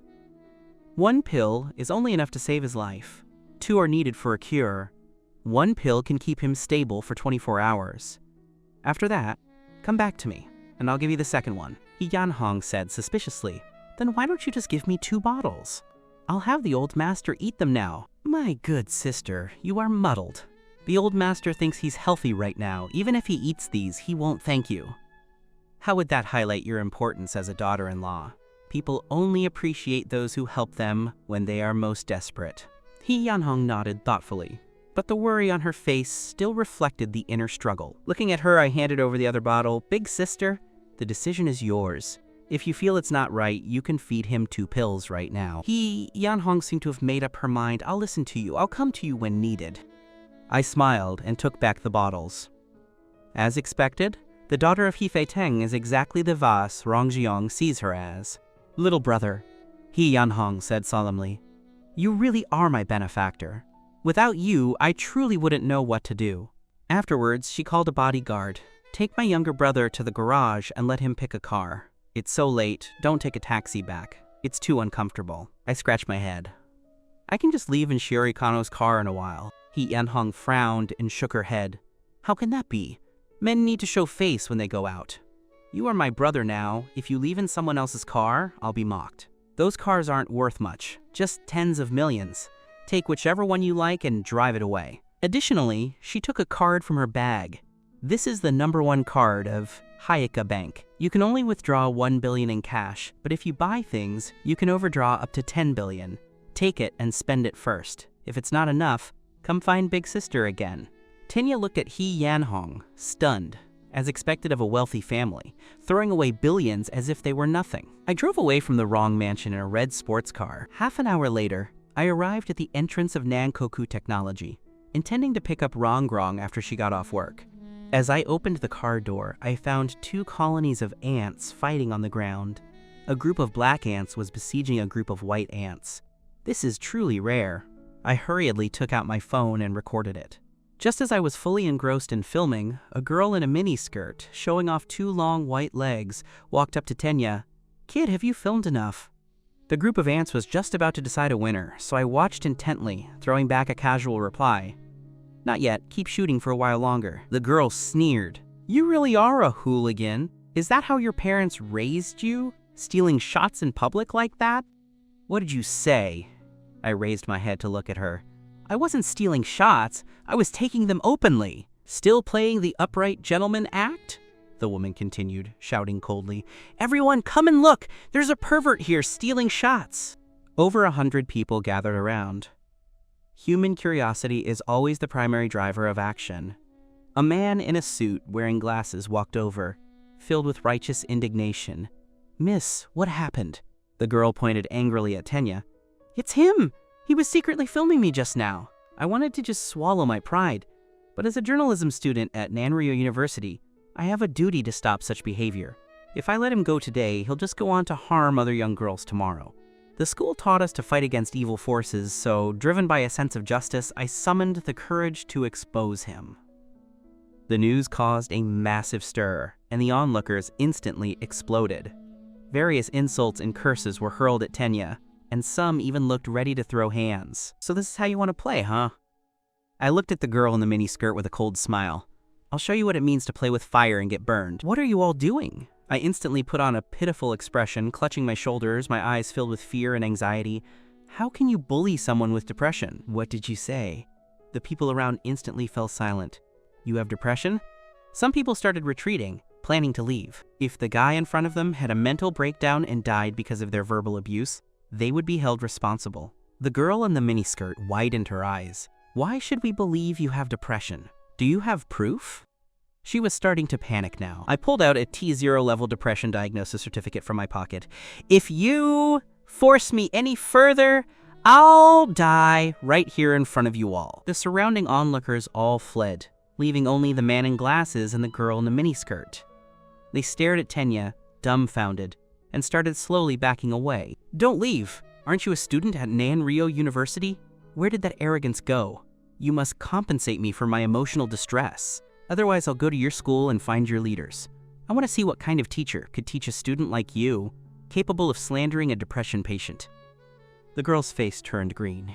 She had hoped to get some small news scoop to go viral, but she never expected to burn herself. She said tremblingly, I didn't mean it." I'll pay. She hurriedly took out her phone. I took out my phone. "Since you've realized your mistake, I'll forgive you. I don't want much. 5,000 is enough." The girl said anxiously, "I'm just a student. I don't have that much money. Can it be less? I only have 2,000 on me." I glanced toward the bespectacled man. "Are you stupid? Don't you have a sugar daddy right there? He was so diligent in helping you earlier. If you just ask, I'm sure he'll be willing to cough up the money." The girl hurriedly turned to look at the man in glasses, putting on a pitiful expression that would make anyone's heart soften. "Big brother, can you—" "Stop joking!" The man in glasses quickly waved his hands in refusal. "I was just here to watch the fun. Why should I pay? This is all your fault. It has nothing to do with me." After saying that, the man in glasses turned and ran. The girl stared at the retreating back of the man in glasses, feeling a sense of indescribable grievance. I stepped up to her. "Don't you even think about running. I know your school. Be careful, or I'll go report you." The girl was desperate now, pointing at Tenya and shouting angrily, "You did this on purpose. You just wanted to embarrass me. You want money? Fine. Just wait." She picked up her phone. "Uncle, where are you? Someone is bullying me." She recounted what happened to the person on the other end. She listened to an angry voice on the phone and then hung up. The girl hung up, her expression turning arrogant. "Don't go anywhere. My uncle will be here soon." I nodded. I haven't received my emotional distress compensation yet. I won't go anywhere. Having said that, I crouched down to continue watching the ant war. Just as I was getting into it, a girl suddenly crouched down next to me. She pointed at the white ants. "Looks like this group of ants is going to lose." "I have high hopes for them," I said, holding the girl's hand as we crouched together to watch the ant battle. 10 minutes later, the black ants had decimated the white ones. The battle ended in a miserable defeat for the white ants. "I knew they would lose," the girl said with a charming laugh. I stood up helplessly and hugged the girl. The slap in the face came too quickly. My heart is very sad. The girl's face flushed instantly. "Tenya-kun, there are so many people here. Let's hug when we get home." I chuckled while looking at her. "Did you get off work early?" Rongrong laughed. "Yeah, I came out a while ago. But then I saw someone faking depression, so I was curious and watched for a while." "Tenya-kun, you are too bad. Bullying a little girl like that." I snorted. "What if it wasn't me? What if it were an ordinary person being misunderstood? They might have been drowned by public opinion. Some people just love to control public opinion to achieve their own goals, never considering that the people they hurt might actually lose their lives. Just then, a black Mercedes parked beside the girl in the miniskirt. A man in a suit stepped out of the car. Seeing the girl pretending to be pitiful, he became instantly furious. Which scumbag doesn't want to live anymore? Daring to bully my niece! Someone, cut off his tongue for me, the man said angrily. I laughed upon hearing this voice. Rong also looked at the man in front of her with a strange expression. Shujan, out of the hospital so soon? We really are destined to meet, Rong said with a mischievous smile. Indeed, the person who arrived was none other than Shujan.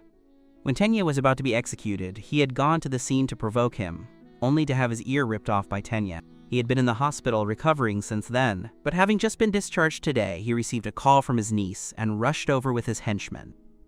Shujan's brain stalled for a moment, then his eyes widened in horror. Why is it you? How could you be here? At this moment, Zhujian caught a glimpse of Tenya crouching to the side playing with ants.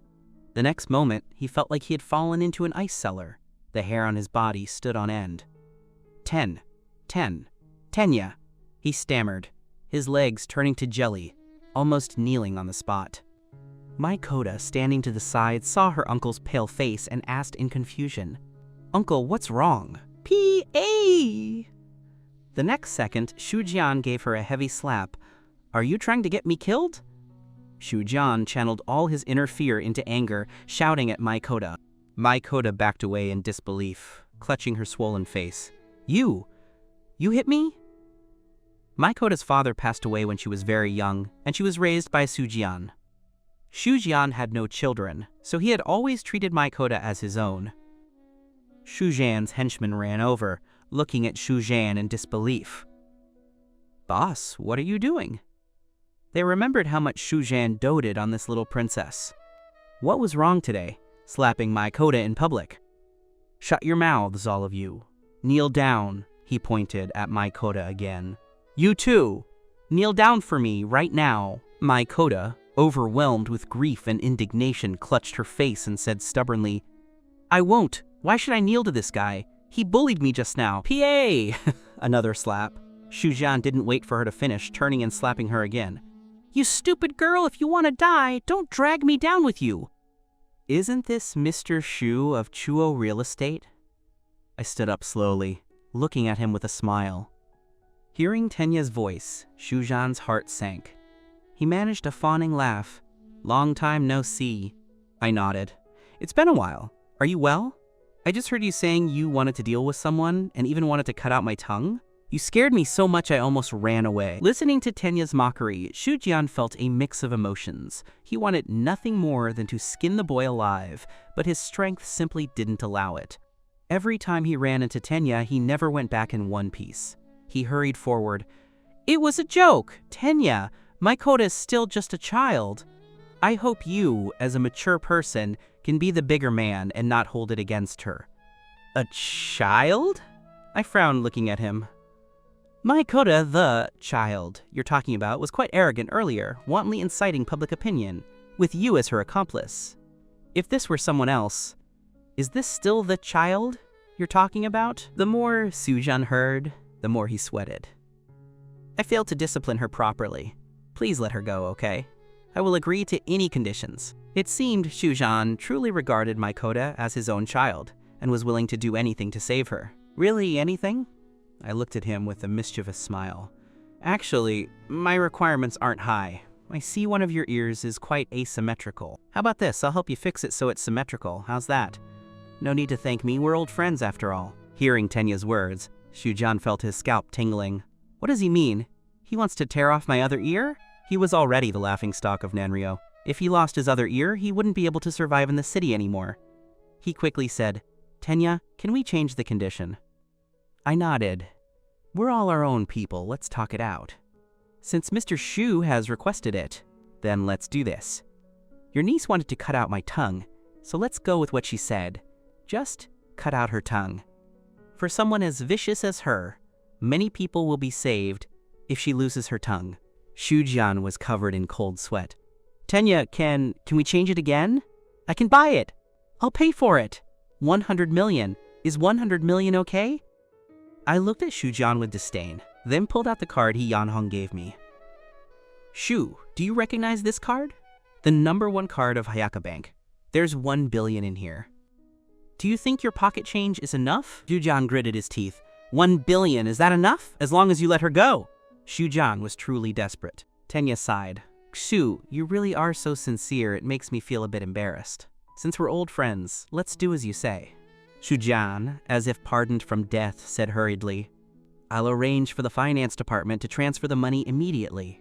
He took out his phone and dialed the company's finance line. Seeing her uncle in such a state, Maikoto couldn't take it anymore. Looking at Shujian angrily, What are you doing? Why are you so afraid of him? Just have someone cut his tongue. PA Shujian, while talking to finance about the transfer, slapped Maikoto across the face with his other hand. You've killed me! Get out! At this moment, Shujian was thoroughly disappointed in this niece. Maikoto clutched her swollen face, feeling aggrieved, but she didn't dare say another word, as she saw the murderous glare in her uncle's eyes. After everything was settled, Tenya looked at his phone, hearing the sound of money constantly arriving, and looked at Shujian with a smile. Shu, I have a small question I'd like to ask. Shujian wiped the cold sweat from his forehead. What do you want to ask? How many nieces do you have? I asked curiously. Shujian was confused. Just this one. Why? That's a real pity. I frowned, looking at him. If you had more nieces, I could make several small targets, hundreds of millions, every day. Shujian paused, then understood Tenya's meaning, muttering to himself, Tenya, have some humanity. Watching Shujian and his group leave, I looked at my phone again. Not bad. 10 small targets a day. I brought Rong to the sports car, opened the door, and played the part of a car attendant. Princess, please get in. It was only then that Rong noticed the $10 million Ferrari parked on the side of the road. She looked at Tenya in surprise. Is this car yours? Of course not. A wealthy sister gave it to me. I'm just driving it for fun. Rong looked at Tenya suspiciously. Did you sell your looks for this? I coughed. Don't talk nonsense. If your husband were to sell his looks, I wouldn't be driving a Ferrari. I'll tell you about this later. You'll know what happened just now. Rong looked puzzled. I'm going to search it right now. Don't let me catch you doing anything intimate with that wealthy sister. Half an hour later, the car drove into the residential complex. I brought Rong back home, but before we even entered, I heard voices chatting in the living room. Why is someone looking for Mom and Dad? I walked in curiously. An old man more than 10 years older than my father had a troubled expression saying, You must help me this time. If you don't help me, I really don't know how I'll survive. At this moment, Dad noticed that Rong and I had returned, and quickly said with a smile, Rong, Mr. Po, your aunt is cooking. It'll be ready soon. Rong greeted them and walked into the kitchen with a smile to help. Looking at Rong's back, Goro Kujo said with satisfaction, After all these years, this child is still so diligent and sensible, truly likable. Dad? I looked at him helplessly. Close your mouth quickly. You'll dislocate your jaw if you keep smiling. Goro Kujo turned his head and said proudly, Come over here. Meet your uncle and aunt. I walked over reluctantly. In fact, I knew these two people very well. They were my father's older brother, Tenya Kujoji, and his wife, Haruka Tang. But I had no positive feelings for them. In fact, I was disgusted by them. Because my uncle often drank and hit his wife and was addicted to gambling, his ex-wife divorced him, which made Tenya Kujoji even more unscrupulous. Later, he gambled away everything in the family and owed a huge debt. Especially after marrying Haruka Tang, things got even worse. Under this woman's instigation, my father's company almost went bankrupt. I said listlessly, Hello, uncle. Hello, aunt. Having said that, I went to sit on the sofa by myself. I couldn't help it. They were my elders, and Dad was present, so I had to maintain appearances. A trace of contempt flashed in Tenya Kujoji's eyes, but he quickly concealed it. Tenya, you've become much more sensible since coming out of prison. Damn it! He actually dared to mock me. I snorted. I wonder what uncle wants to borrow this time. Tenya Kujoji's mind was exposed, and although unhappy, he smiled. A small matter. Your cousin just got divorced and is too pitiful alone. I want to buy her an apartment, but I'm short on cash, so I wanted to see if your father could help. I looked at them in surprise, quickly putting on a worried expression. My cousin was quite a character, more legendary than me. My cousin's name was Akira Kujo. a sharp-tongued, harsh, and domineering woman who was now a teacher at Nanrio University. Her former boyfriend was also a teacher at Nanrio University, but that scumbag dumped her for his career. To prove her charm, she found a boyfriend 10 years younger than her, a student at Nanrio University. To make the boy bow down to her, she didn't hesitate to use her connections to suppress him, failing his exams, rejecting his thesis, until finally, the student was forced by the pressure to propose to her. My cousin's husband was named Fugahan, who had been wronged for half his life by Akira Kujo. Once, just because Fugahan said the wrong word, Akira Kujo made him kneel in public and slapped him twice. My poor cousin's husband knelt for 2 whole hours. I looked at Tenya Kujoji with sorrow. My cousin is so pitiful. This time, she can finally be a person again. Tenya Kujoji didn't catch Tenya's mockery, but sighed. It's all that loser Fugahan's fault. He couldn't earn money and often hit your cousin, causing her to be injured multiple times. I notified the Martial Guard Bureau to arrest him, which was how she got the divorce. Damn it! You two old things are really something. Saying it so righteously, who doesn't know what my cousin's husband was like at home? Akira Kujo would hit him whenever she wanted, scold him whenever she wanted. It was probably because Akira Kujo found a new boyfriend that this whole thing happened. Tenya Kujoji finished setting the stage. Tenya, say, isn't your cousin pitiful? It's only right that I buy her a house and help her find an honest husband, isn't it? I immediately said, of course, that's right. Tenya Kuji was happy. You agree too, right? Of course I agree. I nodded. Haruka Tang, standing to the side, seized on Tenya's words and said to Goro Kujo, Now Jiu, look, Tenya agrees too, so you must lend us that 1 million. What did you say? I frowned looking at her. Aunt, stop joking. Don't you know my father's situation? Our company went bankrupt. Where would we get 1 million? Haruka Tang retorted, Tenya, you've learned to lie. Look at the environment you're living in now. This is a top-floor unit, right? It must be at least 30,000 per square meter, so this house is worth at least 5 million. Look at this furniture, this decoration. This whole house is worth at least 10 million. How can you have the heart to live in a $10 million house and leave my poor daughter sleeping on the streets? Aunt, stop joking. This house was bought with a mortgage. My dad only paid a few $100,000 for the down payment. If you don't believe me, go check. I turned to look at her. If I remember correctly, the house your family lives in now was also bought by my dad. You've lived there for so many years. I won't ask for the rent. But shouldn't you return the house to us? Haruka Tang's eyes widened like eggs. You dead kid. You've become stupid in prison, wanting our house? Don't even think about that house. I have plenty of ways to deal with you. Aunt, look, why are you getting angry? I'm just trying to negotiate with you properly. Negotiate my ass!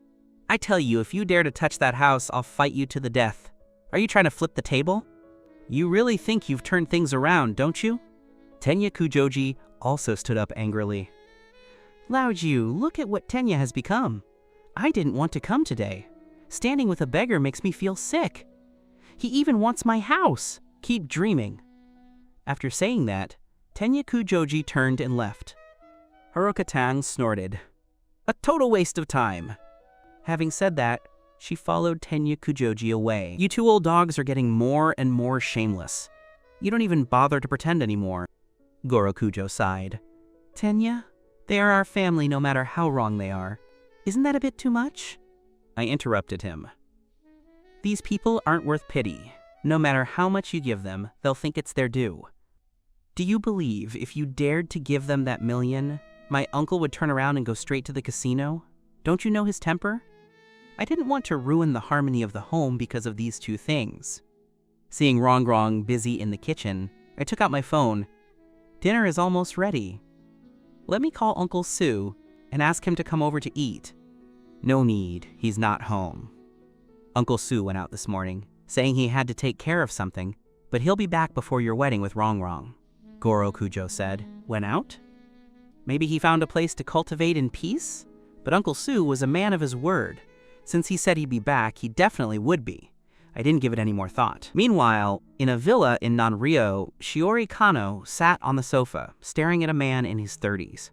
This man was graceful and exceptionally handsome. If Tenya were here, he would be surprised, because this person was Tenga Ryu. Miss Ye! Tenga Ryu smiled. Can I trouble you to invite Tenya out? But you cannot let him know it was me. Shiori Kano was confused. You two should know each other. Tenga Ryu's expression turned somewhat lewd. Because I want to teach him a lesson. He poked me once last time. This time, I want to make him remember that some people cannot be provoked. Shiori Kano was shocked. She probably guessed the reason. She hadn't expected Tenya to be so bold as to trick someone sent from the capital. She frowned, looking at Tenga Ryu. Can I choose to refuse? Tenga Ryu revealed a gentle smile. You should know that the consequences of refusing Ace are very serious. Miss Yi is so beautiful and clever. I believe you will make the most correct decision. Shiori Kano frowned at him. Can I understand this as you threatening me? Tenga Ryu shrugged indifferently. Understand it however you want. Even if it is a threat, what can you do about it? Rongrong and I got up early and went out, because today was the anniversary of the death of Rongrong's mother, Tae Mujen. We bought some flowers and fruit and rushed to the Nanzan Cemetery in Nanryo, where Tae Mujen was buried. But when we arrived, the scene made Rongrong almost collapse. Tae Mujen's tombstone had been smashed, the grave dug up, and the urn inside had been shattered and left on the ground. The scene was miserable. Unable to bear the blow, Rongrong coughed up a mouthful of blood, instantly staining the white roses she bought red. I hurriedly supported her, channeling a thread of longevity secret energy into her to prevent the heart fire from causing further damage. Rongrong's eyes were bloodshot as she roared. Who on earth did this? My mother is dead. Why would they do this to her? I was filled with anger too, but this was not the time to vent. Rongrong was too fragile right now. I quickly hugged her. Rongrong, don't worry. I will definitely find the real culprit. Rongrong cried brokenheartedly in Tenya's arms. You must help me. I patted her back soothingly. I will handle this. The most urgent task now is to collect Aunt's ashes. Rongrong reacted, quickly nodding. Tenya, brother, you're right. She rushed to collect the scattered ashes and put them into the urn. Looking at her kneeling on the ground, holding the urn in pain, my heart felt like it was being cut by a knife. Prepare to face my wrath. After Rongrong's emotions had calmed down slightly, I took her down the mountain back home. My parents were also shocked to hear this news. They had been close friends with Uncle Sue and Aunt Tae Mujen when they were young. Faced with this news, they could not hide their sadness. Half an hour later, watching the three of them whose emotions had improved slightly, Mom, Dad, help me watch Rongrong, I'm going out to handle something. I turned and left the house. Half an hour later, Tenya arrived at Chishinchu's office. When Chishinchu saw the blood-red color in Tenya's eyes, his heart sank. He had only seen this scene at the Su mansion. Which blind person has provoked this god of slaughter again? Old Chi, I have something to tell you. You must investigate this matter clearly. After saying that, I told him what happened at the Nanzan Cemetery. Chishinchu was furious after listening. Tenya, don't worry. Even if this hadn't happened to you, we would have investigated this thoroughly. I'll have people investigate it right now and have them arrested. I shook my head, no need. Just tell me who the culprit is. I will handle the rest myself. Chishinchu was shocked. Tenya, trust me. Since I've promised to handle it, I will give you a satisfactory answer. It's better if you don't take action. I stared at him. It's not that I don't trust you, but I need to give my late mother-in-law and my fiancé an account. This matter must be handled by me. Chishinchu, seeing he couldn't persuade me, said hurriedly, What do you want to do? I turned to look at the sky outside. They dug up the grave. I will kill them and exterminate their clan. This sentence caused Chishinchu's face to change drastically. Tenya, don't act recklessly. Have you forgotten what happened last time? Old Chi, find the culprit as soon as possible. I'll wait for your call. Having said that, I turned and left Chishinchu's office. Chishinchu didn't dare say anything else, knowing Tenya's temper. If he tried to stop him now, the Martial Guard Bureau might not even be able to intervene in what would happen next. He quickly notified his subordinates to investigate the matter. 20 minutes later, I arrived at Chuo Corporation. Just as I walked into the lobby, a security guard ran over. Sir, who are you looking for? Do you have an appointment? I frowned, looking at him. My name is Tenya. Tell Shu-Jan I'm waiting for him here. Tell him to come down immediately. The security guard was stunned, then said with disdain, Is our Mr. Shu someone anyone can see? Who do you think you are? Bam! The guard was blown away, crashing into the marble desk of the front desk before coming to a stop. Other security guards in the lobby saw this and hurriedly surrounded him. I frowned, looking at them. I'll see it one last time. Let Shujian come down. Otherwise, there will be no need for the Chuo Corporation to exist anymore. A security guard quickly called upstairs. Not long after, a tall woman walked over. Tenya, it's you? The woman's name was Hyoka Tang, the Tang school member who had exchanged blows with Tenya at the Kafuku New Town using hidden weapons. It seems that besides hidden weapons and poison, your medical skills are quite powerful. To be able to jump around so soon, I looked at her with disdain. Hyoka Tang, whose scars were being poked at, was filled with hatred. It was this kid who had seriously injured her last time, forcing her to stay in the hospital for a long time. She had only recently recovered, and she hadn't expected to run into him on her first day back at work. Tenya, don't go too far. Didn't Mr. Shu just transfer 10 billion to you? Why are you back? Hyoka Tang said unhappily. Don't worry, I'm not here for my quota. Since I said I'd let her go, I will definitely keep my word. I have something else to discuss with Shujian. Let him come to see me. Hyoka Tang knew Tenya's power and didn't say anything more, taking out her phone to call Shujian on the top floor. Shujian, who was drinking tea in his office, almost fell off his chair upon hearing Hyoka Tang's report. Don't ever provoke him. I'm coming down immediately. We can't afford to offend this great Buddha. After saying that, he ran to the elevator.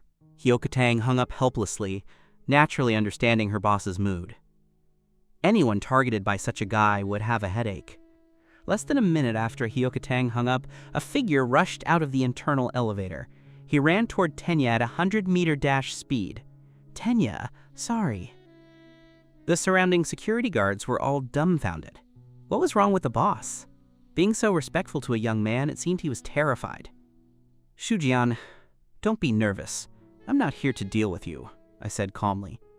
Hearing this, Shujian felt relieved and said hurriedly, Then is there anything I can help with? Do you want money? I still have some. It's too noisy with all these people here. Shujian nodded hurriedly. Then let's go to my office. This way, please. He walked to the front to lead the way. I followed Shujian to his top-floor office. Looking at the luxurious decorations, the old man had put in quite a lot of effort. Young Master Ten, please take a seat. Shujian respectfully guided Tenya to the main seat. I couldn't be bothered to be polite with him, sitting down generously. Shujian, I, Tenya, have always returned kindness for kindness and hatred for hatred. You know this, don't you? Shujian wiped the cold sweat from his forehead. Clear. Personally tested? No problems. I nodded. I want you to do me a favor. As long as you do it well, I will cure the illness you have. Shujian was shocked. Young Master Ten can tell I have an illness? I nodded. It's blood cancer, right? Commonly known as leukemia. Shujian was stunned. He stood up abruptly. Only he knew about this. If word got out, it would be very detrimental to the Chuo Corporation. But the more confidential it was, the more it proved Tenya's ability. Shujian didn't waste any words, kneeling on the ground with a plop.